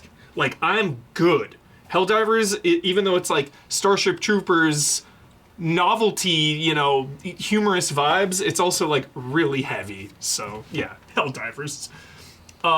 And Outlast Trials. Is in your honorable mentions? Yes, I know, it's tough. It's a tight Played a list. lot of games. It's a tight list. Outlast Trials, incredible. Love that Outlast is still kicking. It tells a really cool part of this narrative of Outlast 1 and 2. It's in the past, so it's a prequel. And anytime you can make a co-op horror game scary, and anytime you can have players working together effortlessly, that is a shout out. Like, no lone wolves, just everyone working together. So fun. All right, phase 2. Before you begin, Yes. reminder to all of us, Yes. don't spoil anything in the actual Of course. video. Of course. Phase 2 here. Now, this is my... Phase 2. Phase 2 is going to be my bottom 5 of 10 of the top 10. So it's just a top 10. These I'm going to unrank. Okay. The Got it. bottom 5 So are phase 2, unranked. bottom 5, unranked, Okay. but they're in the top 10. Does that make sense? Yes. Okay, No cool. particular. Phase 4 No is the particular giant order? Ants, yes. Phase 2, no particular order. Dragon Quest 3 on the list. Absolutely. Damiani. I'm so glad you loved it, Damiani. This is like just... Like, every time you talk about it, dude, I get warm and fuzzy inside. I feel good about existing because you love Dragon Quest 3 so much, dude. I'm glad something can do it. Yeah, the like Damiani, you were talking about just the HD 2D visuals. Like, this is one of the most beautiful pieces of art I've ever looked at, is this game. Truly. I am a sucker for classic turn-based combat. That's why I always love Dragon Quest the most. I think their turn-based combat is just so classic, class-based, you know? Not too many gimmicks. You're just picking your spells, attacking and defending, choosing your classes. I love it. Great game. Also, though, it's not in my top 5 because there's no casino. Woo! The kiss of death for this Dragon Quest game for me personally. Dragon Quest casinos are some of the best things in the Did biz. the original 3 have a casino? I'm not sure, but I did hear rumors that it wasn't in this game because of ratings. Because if you have a casino and gambling in your game, you need to rate it higher in other regions. Thus, you're selling less copies. Just Against take it the law out in for Korea. them. Against the law. So who knows? Like, it'll be interesting. We'll know the answer to this when Dragon Quest 12 eventually comes out. You know what we need They here? have a casino or not. And I don't know Yeah. if Dragon Quest will be the one to do it. But we need we need two versions of the game. Yeah. We need the E-rated version of the game, and then we Yeah. need the gambler's the cut. hard M version. Yes. Yeah. Dragon Quest 11, the best Oh, casino they've Dragon It's ever like done. when they have different cuts of movies that they Yeah. play abroad. Yeah. Yeah, well, like in Japan, they actually do have sometimes for like Resident Evil stuff. They have like the Z rating, Z rating. and then they've got like somewhat like more censored version. God, it goes all the way up Yeah. to Z. Yeah. That must be hardcore. Yeah. Ultra porn. When I had COVID again, I had Dragon Quest he gets COVID a lot. a couple months ago. I was like really ill. I was like really sick, and Dragon Quest really was like the medicine I needed. So just shout out. Yeah, it's great game. Prince of And Persia. vaccines. of course. I'm fully vaxxed. Prince of Persia. Nah. The mobility, the movement, dude. The movement of this game. Just any Metroidvania where you go into like a fever state navigating these environments, like you're wall jumping into a double jump into an air dash, like that stuff is so satisfying, and the way it doles out these upgrades was so good. And then obviously Damiani talked about the combat, bosses, all that stuff. Prince of Persia, Indiana Jones. Big budget blockbuster gaming at its finest. They really pulled it off. We're talking about Silent Hill pulling it off. Like, It feels like a movie, like one of the movies. yeah. Like, when I was playing it, I was like, geez, am I gonna in the future watch Temple of Doom, Raiders of the Lost Ark, play this game, and then watch Last Crusade? Like, it's just part of that. Part of the canon. Yeah, I would say Indiana Jones was absolutely one of the hardest games to put down, and that really surprised me because it is a big, somewhat immersive sim. It's not all just like go go go go go, but just being in those environments. Some of my favorite environments of the year, no question. I mean, the Vatican in that game is so freaking fun to explore. I was not prepared. So like the moment that I walked into the Sistine Chapel and saw it, I gasped. I was like, whoa. Same, Bloodworth. Yeah. Same. And just hearing about, different historical artifacts they're always talking about. Like the historical context and vibe of Indiana Jones is so fun. Obviously taking out fascists with your whip. Love that. 10 out of 10. And the melee weapons. We haven't talked about the melee weapons for this game. So many. So many. So just picking up. Hurling a rake at a guy. Yes. Just picking up a hammer and bashing someone in the back of the head. Like that is impact. That is video games right there. So satisfying. And of course the whip. Mario Party. Oh, Ooh, yeah. wow. Yeah. Absolutely. This is the best Mario Party Phase ever 2, made. Mario Party. Phase Phase 2. 2, though, not even phase 1, dude. It was close, I'll say that. It was close to phase 1. Is it because you lost the other day? Yes. Wow, why you gotta rub it in? I honestly went home and I was thinking so deeply, what could I have done? What could I have done? Some of the best maps, boards, some of the best boards of all time. Obviously the Rainbow Galleria, the mall, is the best. I can't wait for us to play more, because I want you all to see the racetrack. That one's really fun. Oh, yeah. Yeah, Do the the racetrack. The dice thing you were talking about sounds crazy. Yeah. Great cast of characters in it. Obviously, you can be Bowser this time. Obviously, that scores a little extra points. Emotional support back. Yeah. And the minigames, of course. 10 out of 10 minigames. I think the companion ones are such a great addition, because then you can, buy Yeah. 2 stars. There's all that strategy. They're so powerful. But then just the mini game itself to recruit them, Yeah. how they're so unique, High and you go through stakes. like, yeah, it's such high stakes. crazy. So crazy. And how every board has an actual meaningful, cool gimmick. Like the mall has the markup sticker price. I think that's amazing. The racetrack has really the extra speed dice that you'll see. It's just Is there a spooky one in this one? I don't remember. not spooky, really. Crazy. Yeah, there is Bowser's Castle, but it's really like clockwork gear the gear vibe. Yeah, it's okay. Mark it down, dude. That's why it's not in the top 5. And then the last of Phase 2, I really wanted it to be Phase 1. Probably on a replay, it will be, but I only went through it once. Stellar fucking Blade, dude. Oh. Stellar Blade. I cannot get enough of this game. It is one of the coolest games of the year. The music, the exploration, combat, Makiri, dodge. I cannot get enough. And just that big hub town. You really get Yeah, it's like a great town. like the world building of Stellar Blade. Yeah. Underrated. No one talks about it. They only talk about one fucking thing. Go to and the it's- The jiggle hairstylist. physics. What's up? Go to the hairstylist. You can go to the hair. Yeah, collecting the sodas. The Obviously, soda can, yes. Those are great. yeah, like just a badass game. I love Stellar Blade, and I cannot wait for more. Like this is a franchise. We're going. Stellar Blade 2 when? Yeah. Yeah, like Yeah. Stellar Blade 2 when? Yes, we're ready. All right, Phase 1. Top 5 in Yeah, this order. is Phase 3 now. Phase You 3. already did Phase yes. Thanks. Give me one of my toes. It's phase 1, phase 2, and then phase 1. Give me on my toes. All right.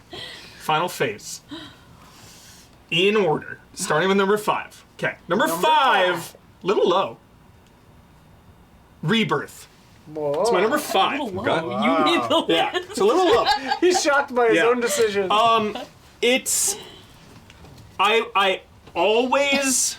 Stella got her blade. I always prefer in games and movies and comics and everything. I'm a sucker for origins, and I'm a sucker for smaller scale. Rebirth goes big.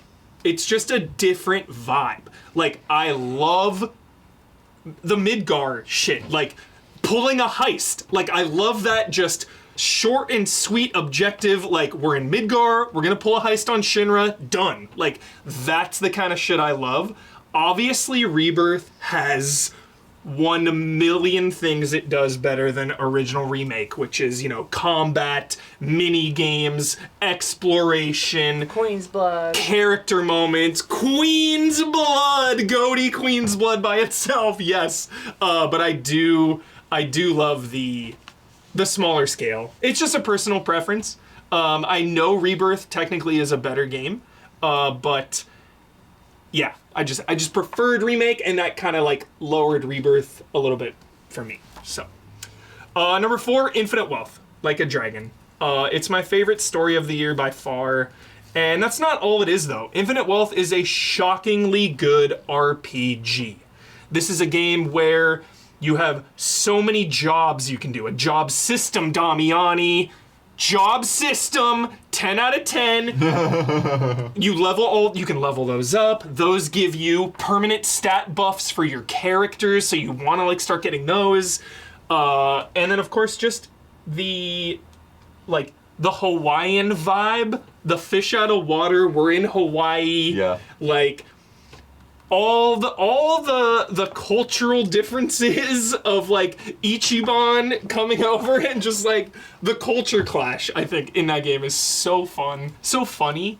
And then of course all the mini games, the arcades. There's a full Mario Kart game. There's a Pokemon game. There's a massive dungeon crawling game. There's just so much to do in Infinite Wealth, and it's all bolstered by heavy emotions. Deep, heavy. Oh my god. The Doki Doki Islander, yeah.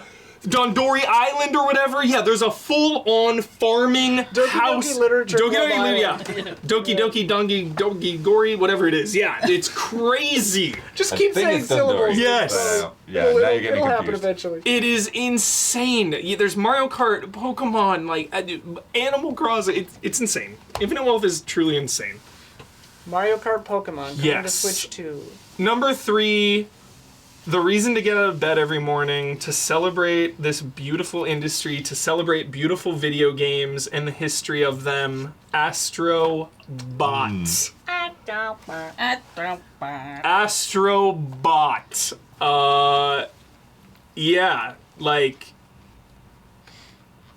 you stole the words right out of my mouth, Damiani, when you were saying earlier about how it's like Odyssey. Like, I haven't felt this way since Odyssey with a platformer like this. Pure magic, straight into your veins. The only note, really, I would have had a little more history and lore on that bot collection page. Oh, yeah. They should have had old box I arts. wanted a little something. Yeah, they should have I had wasn't box sure, art. Like, if you, like, maybe flipped them over and looked at the bottom of their shoe, they would have a name or Yeah. something. Oh, Yeah. cute. That would have been sick.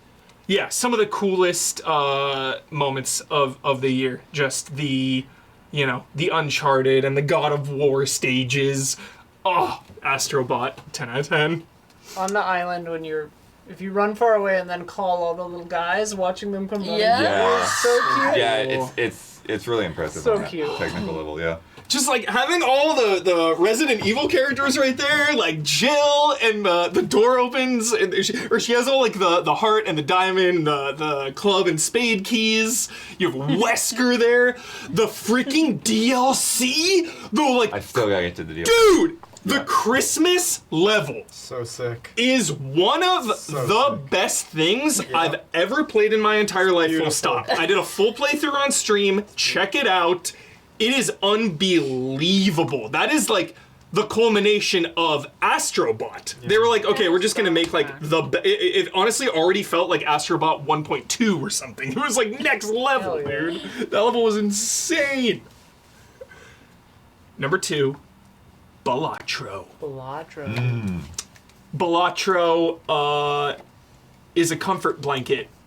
It is absolutely my comfort blanket. It is a game that can be played wherever, that can be played whenever, and some of my favorite things in video games, if I'm not talking about story, obviously, is strategy. It is overcoming odds. It is thinking strategically and tactically about it's problem solving. It's like, how do I solve this problem? And the best part about Balatro is that every time you play it, it is a different problem to solve. Oh, you got this Joker? Well, you're gonna have to kind of like adapt to this way now. Oh, the shop didn't really have the things I was looking for. I guess I'll buy this because I'm not really scoring enough points.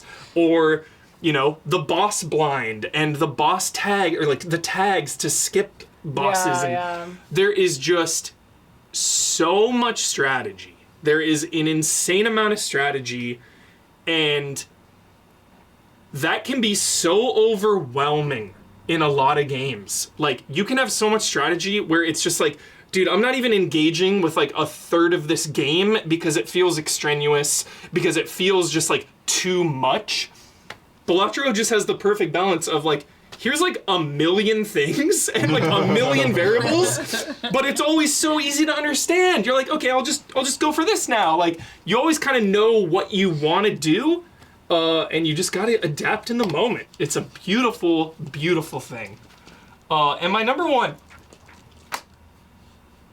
the most underrated game in the industry to me of the last 5 years is Dragon's Dogma 2. I don't give a shit what anyone says about this.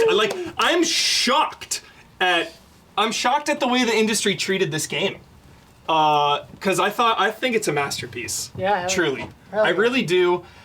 In a time when so many games hold your hand, Dragon's Dogma trusts you. Dragon's Dogma trusts the player, and not from like a Soulsy like difficulty we trust the player to overcome this challenge. It's like, yo, we trust you to be in this world, to be immersed in these quests that aren't always the most clear. They're not all, it'll tell you to do something and you're like, wait a minute.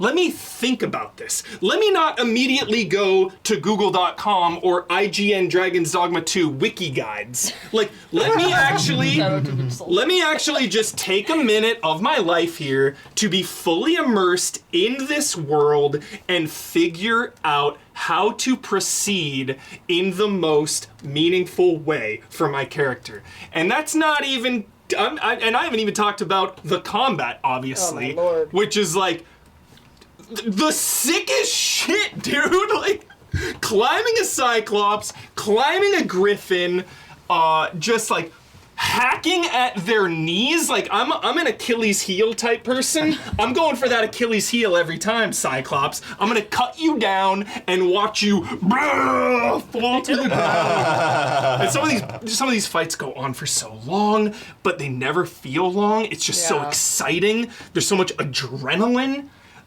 The classes, the vocations, obviously, like leveling those up always, we've talked about that. That's been a big theme of this year, actually, with Dragon Quest and Infinite Wealth, even like leveling up the different weapons in Final Fantasy, just like leveling up those vocations. This is what I was alluding to earlier when I said that people played this game wrong. I saw like 2 or 3 different articles like written about this game where they were like, yeah, I played it for 60 hours and then I got bored and dropped it. And I was like, A, that's so an long. insane thing to say because that's really long for a video game. Yeah. B, they then go on in like all of these articles, they just say, yeah, I mastered out my warrior or whatever, and then like my pawn got level 10 and blah, blah, blah. But like they never changed vocations. You gotta change it up. And I'm like, what are you, high? Yeah. Like, you're supposed to play like all the vocations, dude. Yes. What? So yeah, trust the player. Another thing that we love about playing video games is discovery.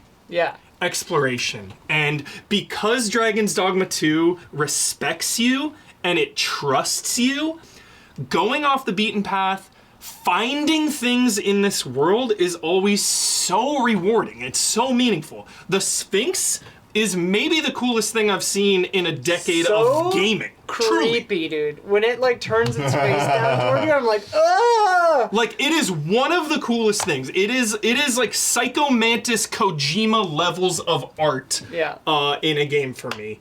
So yeah, Dragon's Dogma 2, I could do a TED talk about this game. I don't know why it's just underrated. I think it's underrated. It's niche, I think. The Dragon's Dogma Great 1 call. was also niche. Yeah. Great call. Yeah. Like they're It very took a couple of years for people to start going crazy about Great Dragon's yeah, Dogma. they're both very the kind of game where it's like, if you're the kind of person that will like this game, you will love it till the ends of the earth. Yeah. And if you're 96% of the human race that won't fall into that camp, you'll be like, it Niche. seems okay. That's reframing And I love my. it. I love it. I love that, Isla. But You're yeah. so it's just niche. Okay, cool. I Niche really, Dragon's really, Dogma. really wanted to have like a Dark Arisen style. I DLC. know. Yeah, like Jake was just saying. Like, I need to Yeah, have but a that came huge much DLC. later. Much Yeah, later. Dark Arisen was like Yeah. 2 or 3 years later or something. Yeah. They could do a like a pro version. Although it's tricky since because it was Ixano took off. But next yeah. gen. Yeah, he did. But like, yeah, if they did like a crazy ass weirdo DLC, that would be so cool. Yeah. That's it. Yeah, right now we're doing for those of you who just joined, because there are a few people, we're doing our personal lists for favorite games of the year, and then we're gonna show our official group Easy Allies GOTY video in a little bit. We've got 3 people left. Here where you just went, pick who goes next. These can be as long or as short as you want, by the way, everybody. Done. That's me. Boop, boop, boop, boop, boop. Thank you. Alrighty, my personal pick for GOTY this year is for sure Astrobot. Astro. Oh my gosh, this game is perfect, really, in every way. The level of polish, the production, the humor. everything is like the point of video games to me. To go in and have fun non-stop showing you new ways to have fun, introducing new mechanics, and then flawlessly showing you how you can have fun with those mechanics. It's the type of game that, like, I think you could, if you just want to, like, teach a child about video games, it would be the #1 game to give them. If you wanted to show an adult about video games, it would be the #1. If you want to show a veteran of every single style of genre of video games, you give them that game. It could be like the single desert island game of the year kind of thing. And then the legacy that it pays, the built-in legacy, and how that's woven in, and how it's not just tacked on fan service, and like how brilliantly they express all those different characters and what makes them so special and the mechanics that make them so special, and then putting them into action. Mario, you know, the absolute pillar of this industry, the definitive 3D platforming masterpiece over and over and over throughout time. I never thought I'd say this, but Astrobot not just stands toe-to-toe with the legacy of Mario. You could make an argument that it is better, you can make an argument that it's better than any of the 3D. Like, you take whatever your best is. For me personally, it's head and shoulders above Odyssey, okay? Because I don't think Odyssey was Mario's best. I would say Galaxy 2 was Mario's best. And you could say, make an argument that Astrobot is better. So that's just the level of perfection I think this game has. Like, it's a conversation. Every single aspect. You could have a conversation. You could have a serious conversation, right?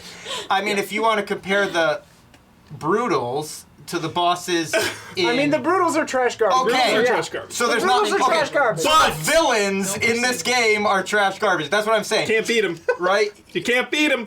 Bowser, right. You But can't I'm just beat saying, him. so for Odyssey, I'm just Beat saying... him in every game. I'm just saying, for one game Odyssey, though, you want to say, oh, is Odyssey Mario's best outing? Many people would argue it is. You have this major aspect of the game that's majorly flawed. You don't have even a minor aspect. You'd have to be so nitpicky with Astrobot to find with the smallest flaw. It's like, it's inconceivable to think that a game could have been executed so well. The joy I had playing this, the joy I had watching people play this, it's just an absolute, one of the greatest of all time, without a doubt. And so for me, it was like happily rewarding this with my GOTY. I love it so much. Hell yeah. Astrobot, yeah, and it far exceeded what I thought it would do. You know. Do you have a favorite bot? You could have half. You could have half of that game, right? It could be like half as long. You could have half of the challenge stages. It was You could longer than I thought. half of everything, and it would still be like an epic masterpiece that would be considered.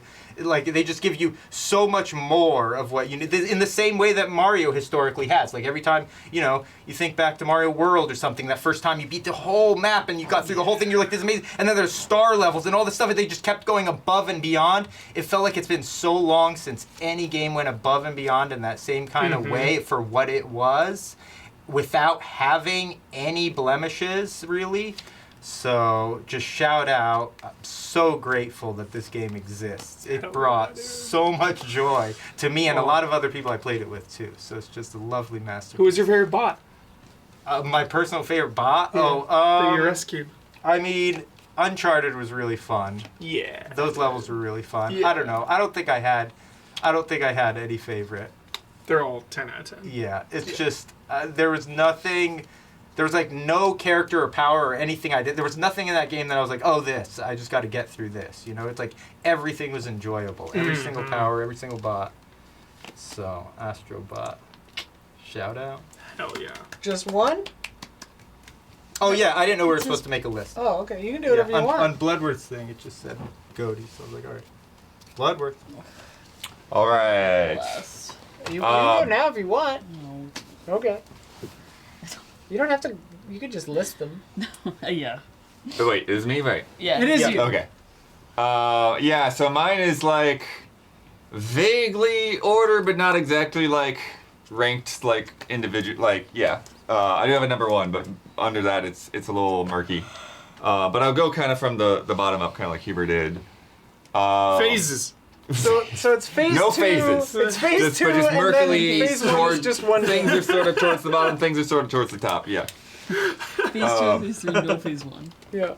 Bow, Path of the Teal Lotus. There are obviously a lot of great Metroidvanias this year. I really, really appreciate the feel and the movement in Bow, and the art style and the take that they have on like all of these Japanese mythology and stuff like that. And it looks really, really pretty. Lots of great character design. Some neat little things with some of the side characters, like little quests that you have to complete and all of that. And just that, I think in terms of its combat style, that crazy focus about like the longer you stay in the air, the better. So like cool, juggling yourself. Yeah. It's honestly cooler than parrying. Yeah. Like so many like parrying is just like running this industry, I feel like, in the last bunch of years.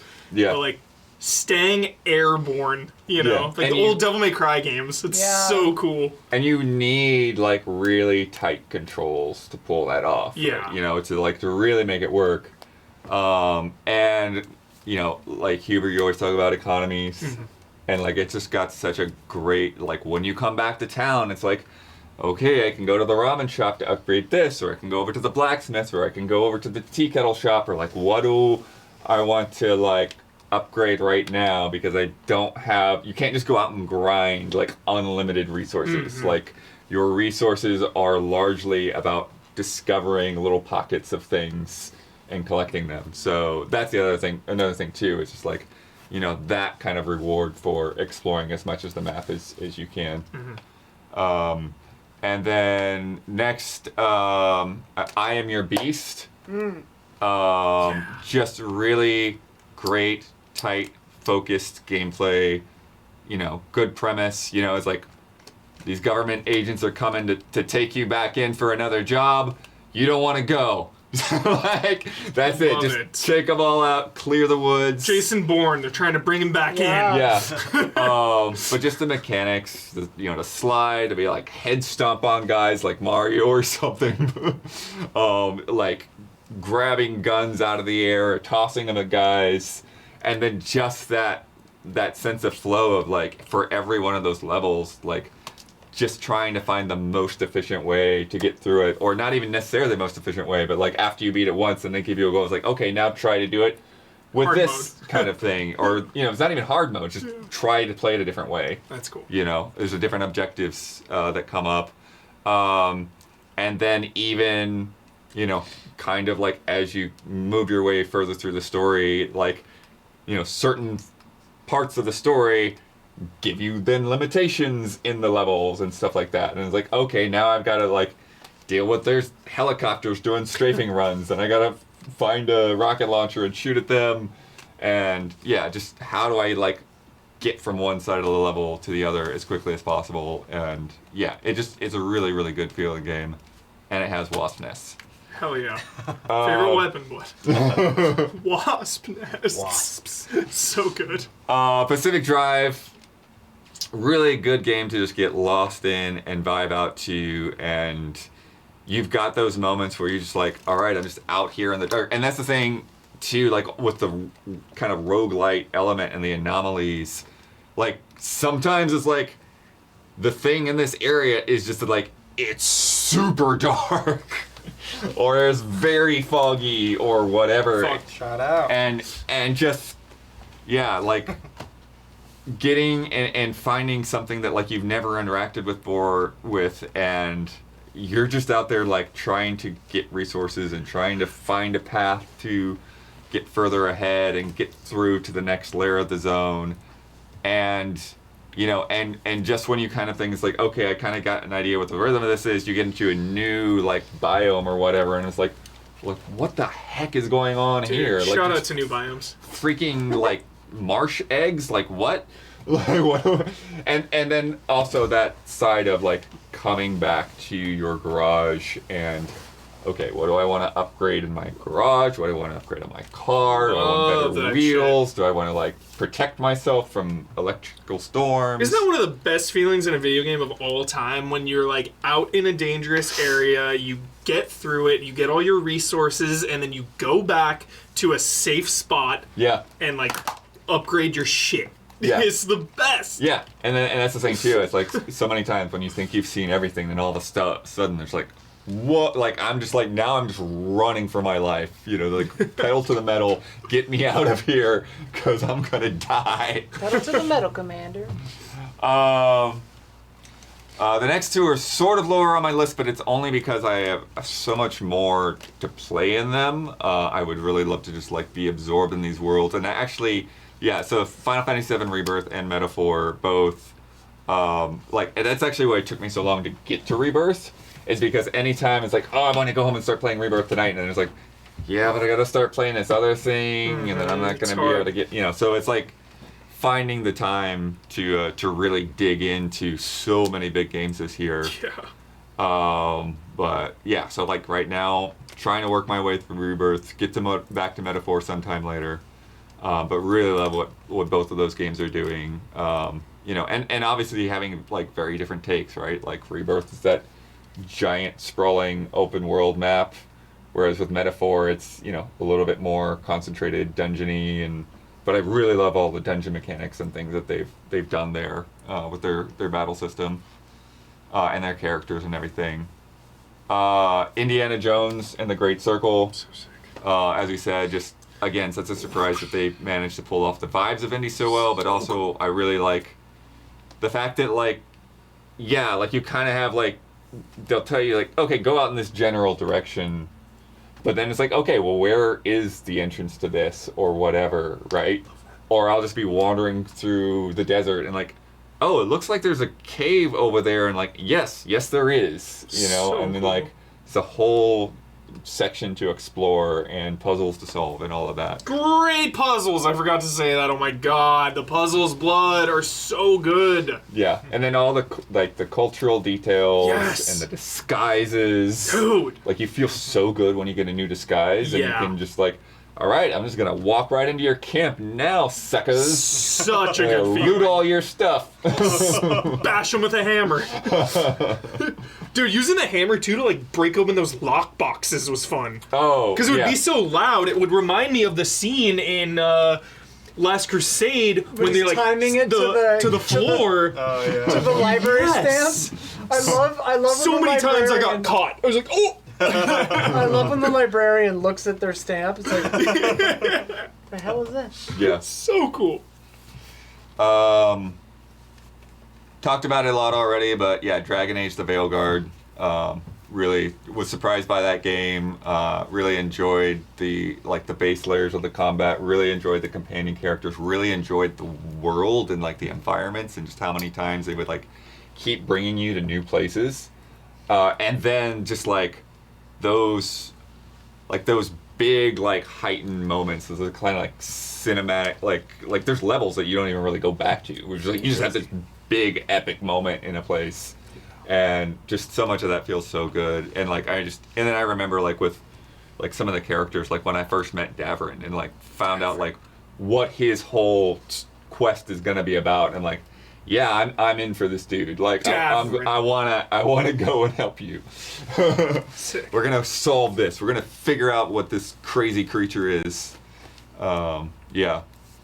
Astrobot, as Dawn was saying. Really impressed with how well they pull that off, how great the controls are. Really glad that like they got to do a game that's a full real-sized game and not just like, hey, we're here to do the tech demos for the new PlayStation Right. hardware. I do not yet put it above the Mario Odyssey or something like that.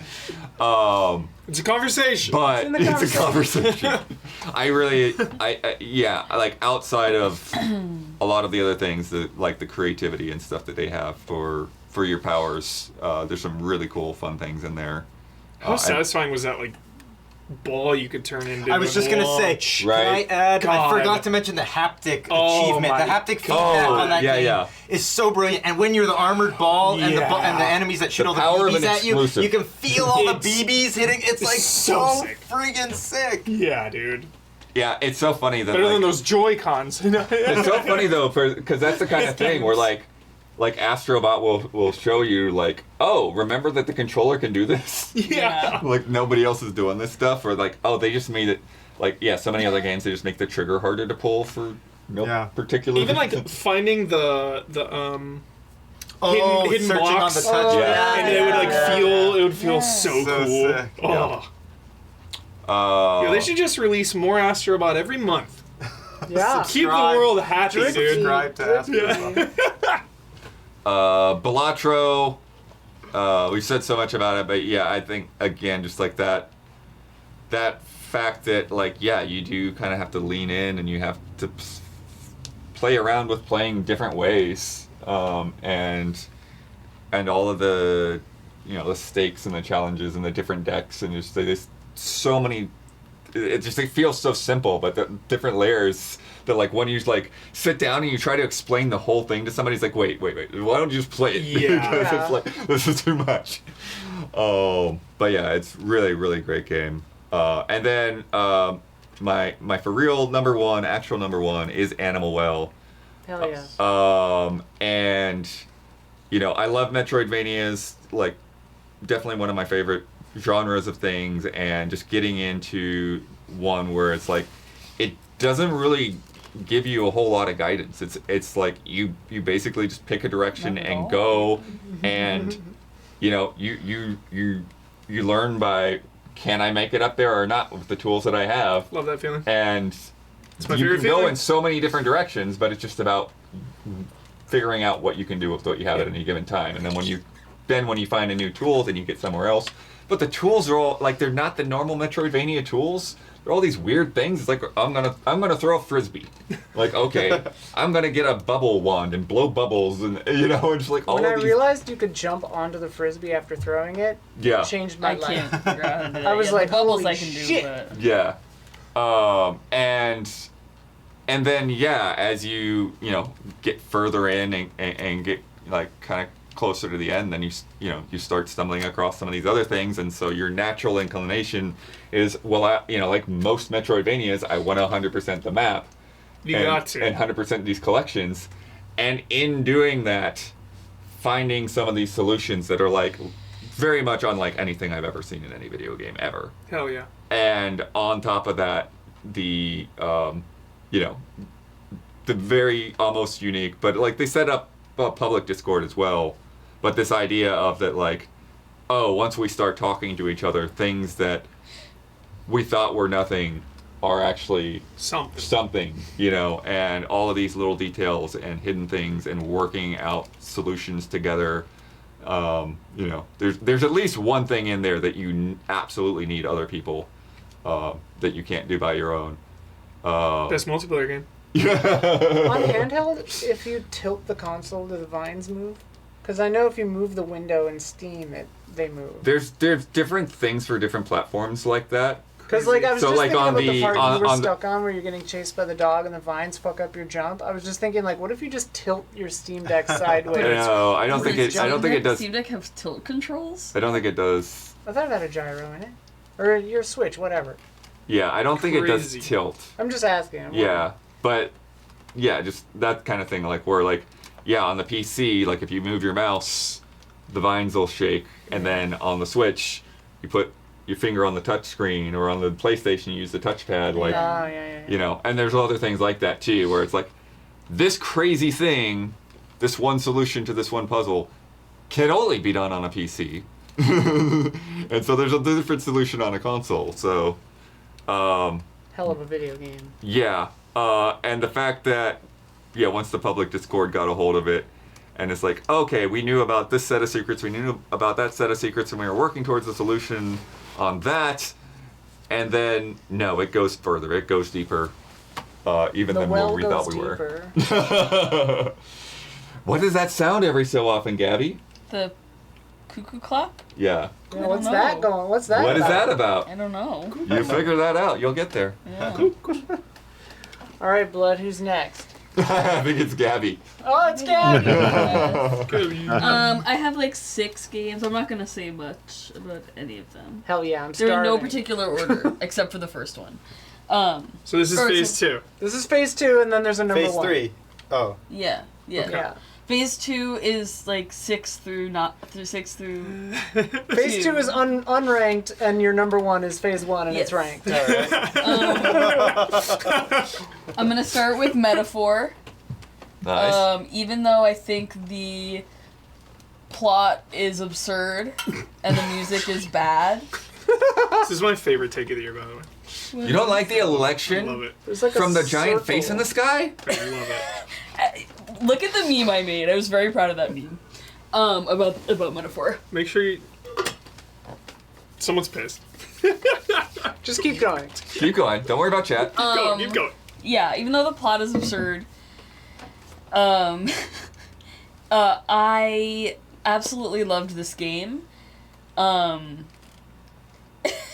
Meteor King Don't is look at chat. Sorry, I'm gonna have to sorry. turn chat off for Gabby. Meteor King is character of the year.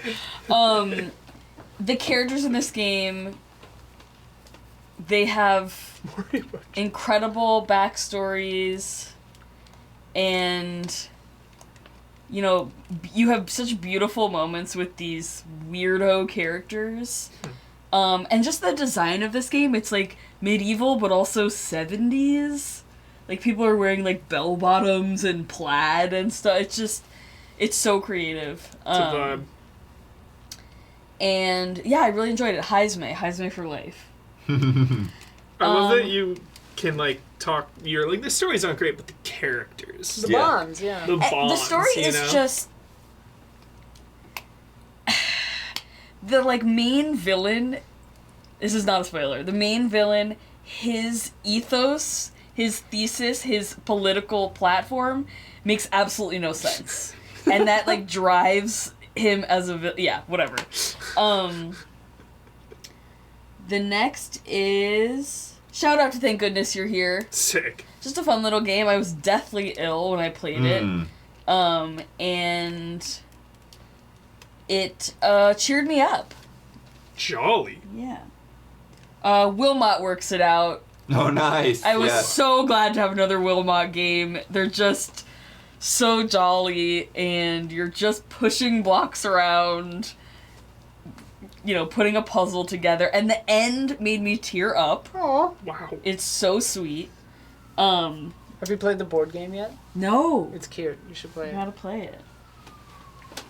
I gotta play Wilmot. Wilmot's Warehouse is fun. Yeah, I gotta play that. Rebirth. I far preferred Rebirth to Remake. I think Remake, people who played the original 7, I think prefer Remake often because they have a relationship with those characters. My only relationship with Cloud when I started Remake was through Kingdom Hearts, so I was like I know this guy is from 7, Sick. but I don't know anything about the plot or anything. But Is he emo in Kingdom Hearts, or is he like yeah, healed? oh yeah, of course. Oh, okay. They better have that taped up Buster Sword in Kingdom Hearts 3 or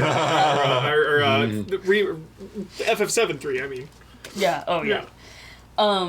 And I know Huber said it's like much bigger, but I think the smaller moments are more intimate and Really good. Oh, for more emotional, despite the open world nature. Just mod out Chad Lay Bloat and you're set. Yeah, Perfect Chadley video is game. my enemy, and I hate him and his sister. Yeah. They can just disappear. I did do all of his quests, but I mashed through his dialogue because he's so annoying. Absolutely, dude. My wife finds it very funny that they talk to you through the controller. Oh. Because I'm playing in headphones, so that's the only thing she 80% hears is Chadless. freaking Chadley. I see. Any percent Chadless? Did you just say that? I read it. Yeah, and it's a beautiful game. Just Tell me the about Queen's Blood. environments What was your favorite card? His butt. Okay, I played this game 8 months ago. Do you have a favorite card? One card. Think of any card. Pick a card, any card. You remember the card. I couldn't soldier even that tell you? you. Yeah, I can tell you apart. Which one? You start with like a soldier Yeah. that it's like it's either The three plus in a sign? row. Yeah, plus sign. Yeah, Yeah. I like that. Yeah, sick. Simple, man of the people. Man of the people. Oh, the Highwind one. That was Yeah. a good one. I Sick. guess. Land the plane. Then Here we go. Astrobot. Shit, yeah. Do you like Chadley? Astrobot. It's definitely not better than Mario Odyssey, but I will say It's in the conversation. It's a conversation. Well, I will say it has They're different. They're special. Head and different. shoulders above Odyssey. Mommy loves both her children. Like, you know, you can do so much more as Mario than you can as Astrobot. Like, just your base character. Yes, that's true. But this game has put Nintendo on the back foot. No doubt. they're Like, on notice. Nintendo is Sweating. screaming. Nintendo is screaming, crying, Nintendo's throwing. screaming. You know, Miyamoto is punching the air. He's so mad. That this Miyamoto's game never is- heard of Astrobot. I'm sure he has. He's just doing his thing. I actually wouldn't be surprised if they sent him flowers or something. Oh, I'm sure. Yeah, 100%. And it's just there's no moment of this game that isn't fun. Democracy failed. There's no moment of this game that isn't fun. It's a joy from beginning to end. Even the challenge levels that made me want to hurl my controller across the room were still fun, and I felt amazing when I beat them. Who was your favorite bot? It's a question for everybody. Mine was Jill. Sly Cooper bot, Bloodborne bot? I think. Sly Cooper? Yeah. Sick. Yeah. Hell yeah. Good pick. And my game of the year Phase 1! is Balatro, of course. I now have like 600 hours left. I play it That's literally. more than I have in Warframe. I play it literally every day. I play it before bed. I dream about it. I literally had a dream about Balatro the other night. Billionaire is good. Shout out. Yeah, I gotta play Billionaire. Oh, yeah, shout out to Billionaire. Shout out to Billionaire. I like Billionaire. Yeah. Well, now we're shouting out Billionaire. Late edition. Yeah. I knew nothing about poker before starting this game. Never played. Didn't understand how to play. Guess what? You still know nothing. You about still poker. don't. Well, now I know what the hands are called. Yeah. Like, I know Okay. what a straight flush is. I know what a full house is, etc. And I didn't know any of that before. Just be aware, you may get kicked out if you play a 5 of a kind. Yeah, right. Yeah, they right. frown on that. If I play a flush 5. Yeah. 5 kings of clubs. 161 possible. of, Yeah. of clubs or whatever. The 245 of clubs. And this game is a masterwork of engineering, a masterwork of art. Masterworks all. Can't go wrong. And I really adore it. I think this is a game I'll play 600 more hours. Easily. What was your favorite Joker? Do you have one? Yes. Ooh. Well, it depends on the Depends type on of you. deck. But I think my favorite Joker... Blueprint. Hiker. Yeah, I like Blueprint. I love Hiker. Love Hiker. Yeah, I think Hiker might be my favorite. So Hiker fun. or the one Mark that Hamill. gives you a chance to upgrade your hand. Sick. Yeah. Sick. But oh no! My favorite Joker is the one that turns everything into face cards. Oh, okay, yeah. okay. Oh. Or the one that So or the one that makes you play face cards twice. Oh, sick. yeah. Right, yeah, Double, like yeah. re-triggers. Yeah, Yeah. and it's a That's pretty right. card too. It's like black and white. I'm also really partial to Sacrificial Dagger because then it like goes hard in on the economy where it's like I just need to keep buying Jokers to Yeah, sacrifice. shitty the one that- Joker. Yeah, Yeah. the madness is like that It too. kills yeah. it and Yeah. adds the multiplier to Yeah. it so it can get Yeah. like crazy. I've always been too scared to use that That one. one's Yeah. super fun. Super I had the Hiker Joker and the card. Oh no, that's my real favorite. The card that plays your first card 3 times. Oh yeah. Oh, is it the like hanging Chad one or whatever? Yes, Wish yes. coded. I feel like he would love that card. So I had that one, and I had Hiker. So each first card I Oh played my god, it was 6 up. added 15. Yeah. Yeah, Or yeah. it That's a adds good combo. 5, right? That's a Or good 4 or combo. something like that. So it added like 15. That is. Yeah, and then if it was a face card, it would add another 5, because I had the double face card. Uh-oh, hanging Shadley. What's the one that times 3's it if it's the second time you've played that hand? Oh, I like that card That too. one's That fun. one's crazy. Yeah, That or one's really there's fun. a ×3 with the flower vase, where if you play all 4 suits. That one scares me. I only ever go for flush, so I don't know. All right. All good? Yes. Okay, Yeah. chat. Thank Well you. done. Now we are going to reveal. Good job, everybody. Our Everyone had really good produced- games. Yeah. Just want to say that before you go. Really on. good. Really good games, a lot of good That's right. games, good variety. Even in the year of the RPG, there was a lot of variety. A lot of variety. Awesome. Okay, chat. Now we will play our produced nominees in GOTY video, the official Easy Allies GOTY. After we are done tonight, so we're gonna play that. Then we're gonna just come back, say goodnight, whatever. Good night and good game. Good night, good game.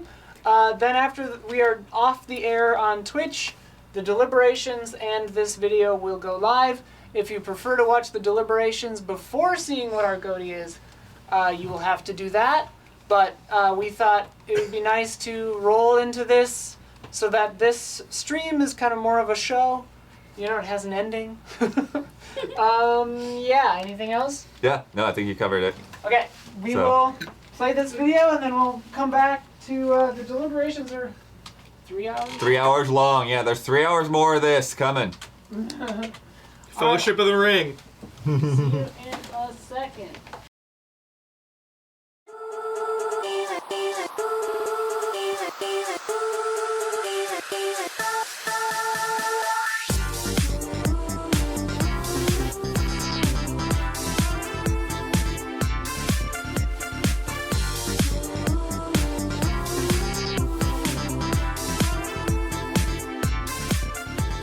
2024 continued the strong momentum of the past few years with more incredible games than any one person could ever hope to keep up with. It was the year of the RPG with a number of strong contenders and remakes, each ranging from 50 to 100 hours long. It was also the year of the Metroidvania with a diverse and gorgeous array of excellent titles, some focusing more on combat, while others delved deeper into exploration and secrets. China and Korea brought breakout hits with the likes of Black Myth Wukong and Stellar Blade, and likewise, some of the biggest successes of 2024 came from some of the smallest independent teams. Trying to whittle down a whole year into a selection of top nominees is never an easy task, but 2024 proved even more difficult to wrangle with excellence flying at us from every direction and every genre.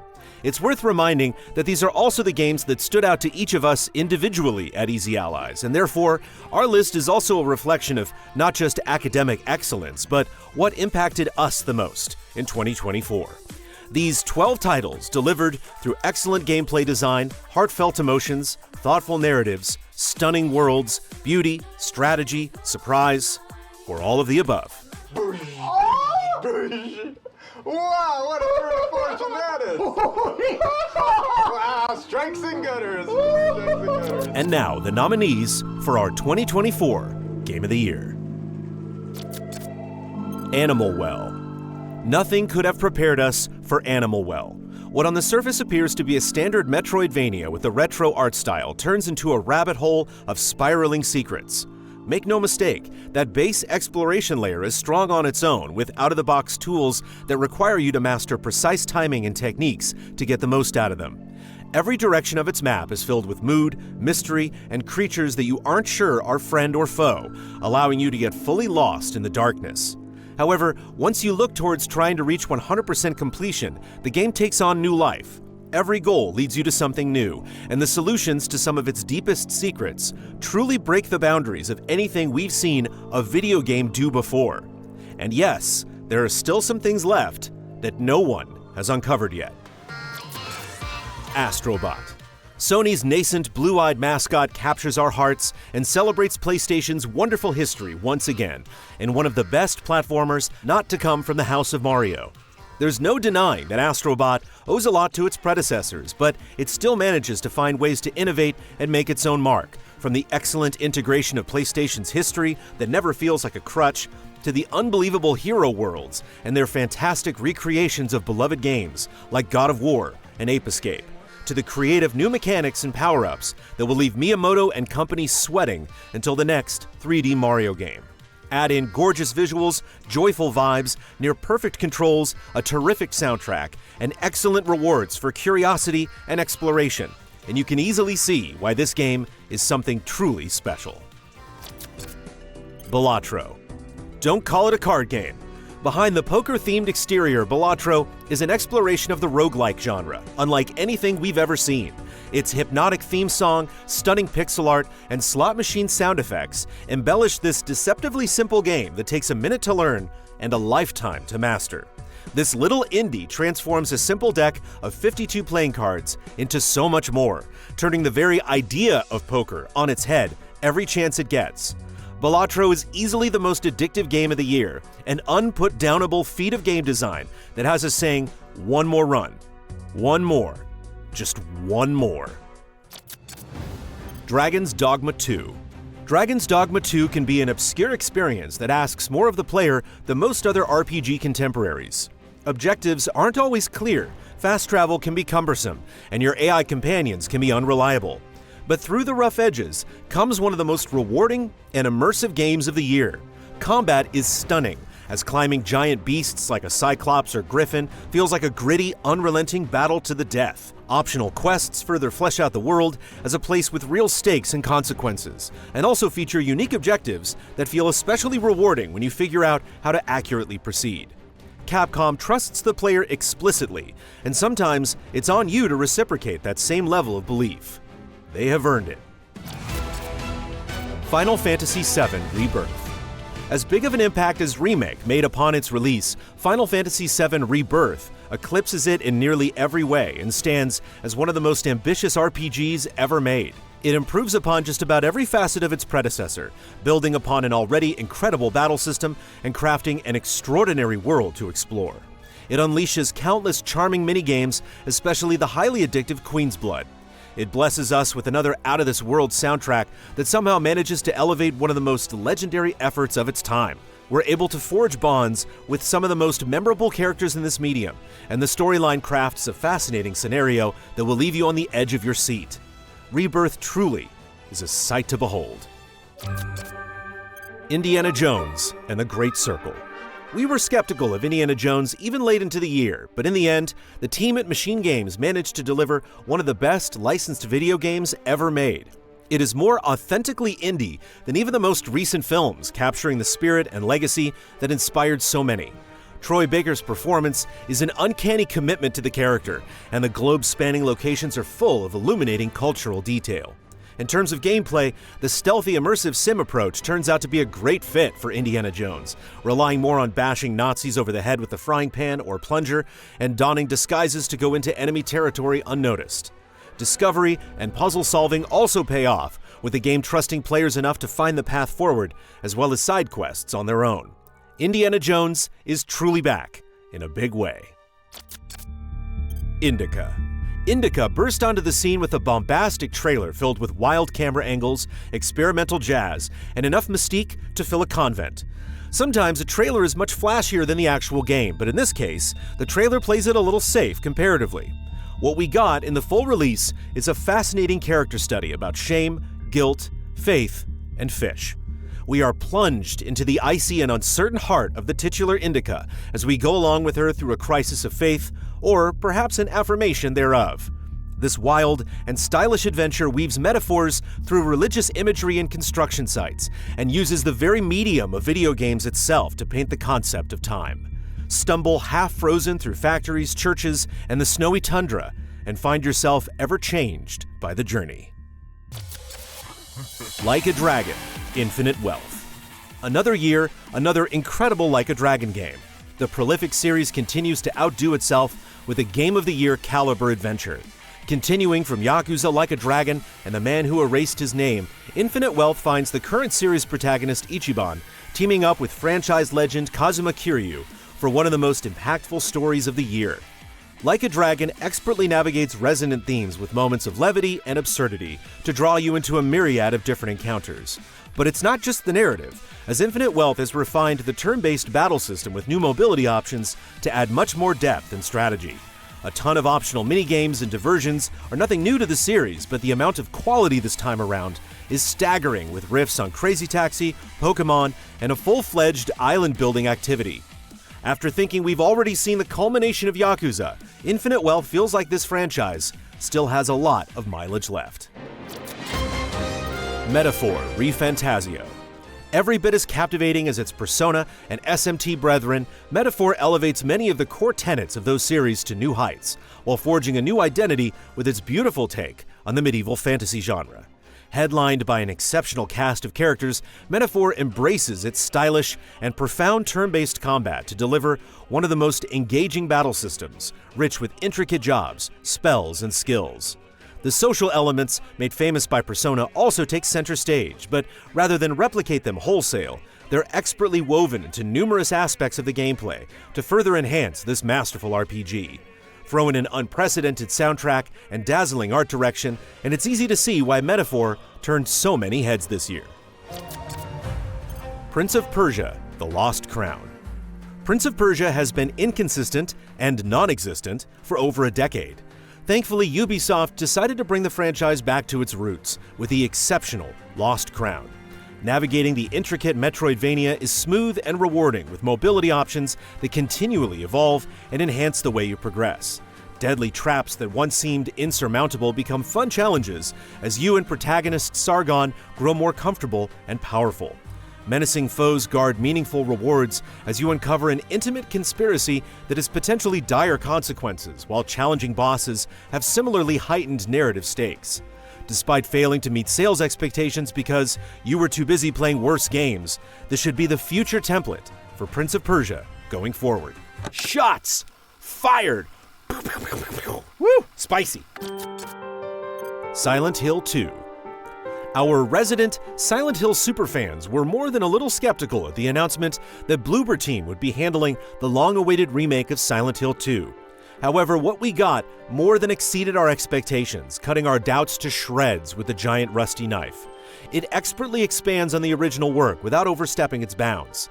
The Silent Hill 2 remake looks good, sounds excellent, and retains the oppressive and psychologically resonant horror that this series is famous for. This is a game with intention that seeps in like a torrid fog from every pore, and despite being twice the size of the original, its impact is never dulled.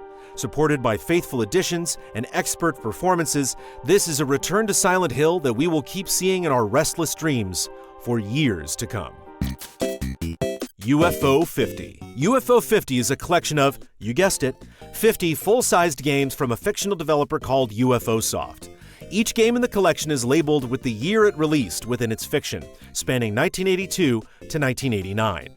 And while each is styled to adhere to technical limitations that may have been possible in those years, there's a modern sensibility and approachability to most of the titles. They range in genre from Metroidvania to puzzle to party planning to betting sims, where you bet on which alien will win a very compromised foot race. The collection is something for everyone, and while one game might not be your cup of tea, you may find 15 others that you can't put down. It's difficult to deny the design genius not only of the individual games, but the collection as a whole, as the meta-narrative unspools between games through info blurbs, reused assets, and unofficial mascots. UFO 50 is singular in its diversity, and truly a triumph worth the near decade of effort from this 6-person team.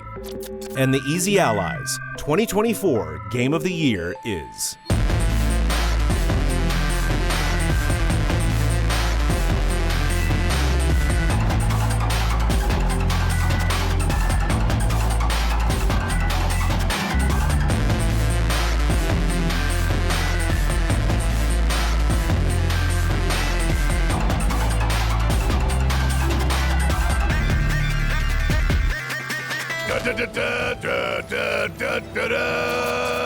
Balatro. Balatro could very well be a perfect game, like Tetris or chess. Its core is poker, but calling it just another card game is perilously naive. Much of what makes video games so intrinsically fun is on full display, most notably strategy and discovery. The goal is simple: to score enough points by playing a variety of poker hands that are affected dramatically by how you build your deck. Overcoming and adapting to moments of adversity is the core pillar of Balatro, ensuring there is always a different story to tell about a successful or unsuccessful run. As you continue to play, you unlock additional jokers that alter the game in incredible and unpredictable ways, as well as brand new decks that considerably change strategies. All of this is set to the backdrop of an addictive and catchy musical tune that will have you humming in your sleep. Balatro may not be the flashiest, biggest, or most emotional game released in 2024, but we can comfortably say that it effortlessly delivered the most fun and comfort.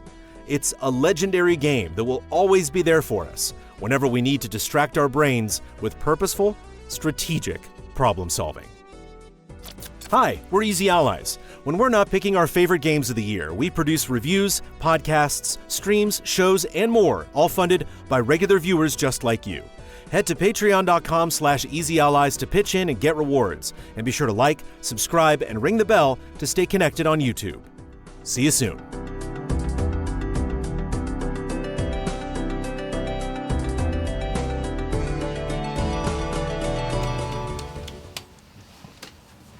I'm gonna play Balatro right now. I'm gonna play right now. Let's go right now. Balatro There it tonight. is, Balatro Chad. forever. That's the one, Chad. Balatro. Say something. Do we still have you? Balatro Okay. in our restless dreams. Balatro in our Miyamoto is sweating. That's Yeah, Damiani. Damiani. in our restless dreams. I see those cards. Wait, do we want to tell them which ones we wrote? We can. I don't know. I guess.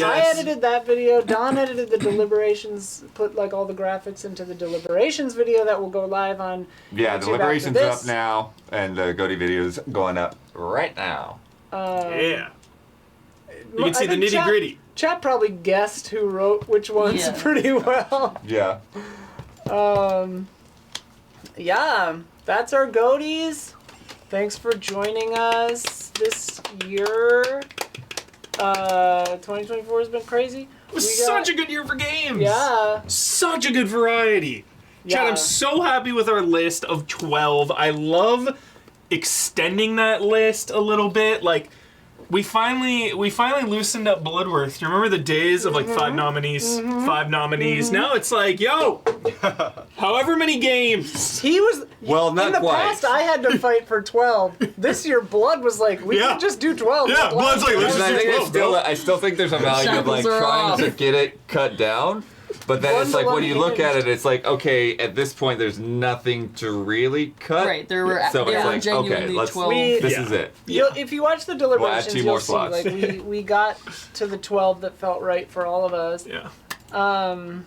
Yeah. Anything else that we wanted to say? Hell of a year for games. Thank you to everyone that stuck around with Yeah, us for thank 4.5 hours. There's 3 hours left to go. Yeah, if you want on to watch YouTube. Yeah, if you did not get enough, the deliberations are now live on YouTube. Be gentle. Yeah, be gentle. I think they're really chill. Yeah. Deliberations. Yeah. I am always sweating with GOTYs. It is like the highest stakes things. It's truly one of the highest stakes things for me because it just means a lot to me, you know? Yeah. Like getting it right, celebrating what should be celebrated. I feel fucking amazing. This GOTY. For like the first time in a long time, I feel just good. I feel so good.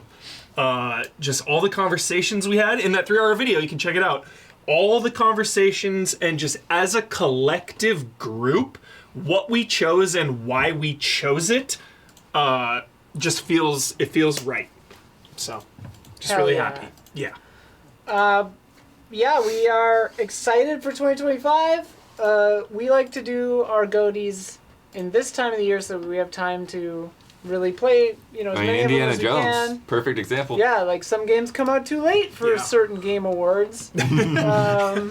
And we like to just keep the calendar year as the calendar year. So, but we're excited for Easy Allies in 2025 also. Like, Huber's hosting the podcast now, which we're doing on Thursday. Which he won't be here for because I'm sending him to He won't be here Vegas. for that one, but he's taking over as host in the new year here. Yeah.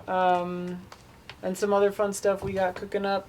Cooking up. Yeah, so tell your friends, hang out. Watch the cut down Watch of our Jedi Oh, Power yeah. Battle stream. Yeah, that went up this morning We're too. gonna start doing cut downs of our Cut it of our down. group streams. So hopefully those are fun. Yeah. So thank you all for joining us. Go play some Balatro Go play right some now. Balatro. On to Queue it up. 2025. Anytime, Yabachia! anywhere. Anytime, anywhere, forever Balatro. You see, Yabachia. Yamachia. I thought it was Yamachia. Yamachia. But it could be. Damiani? Oh, I thought you were trying to say something. Sorry. All right. Bye. Bye.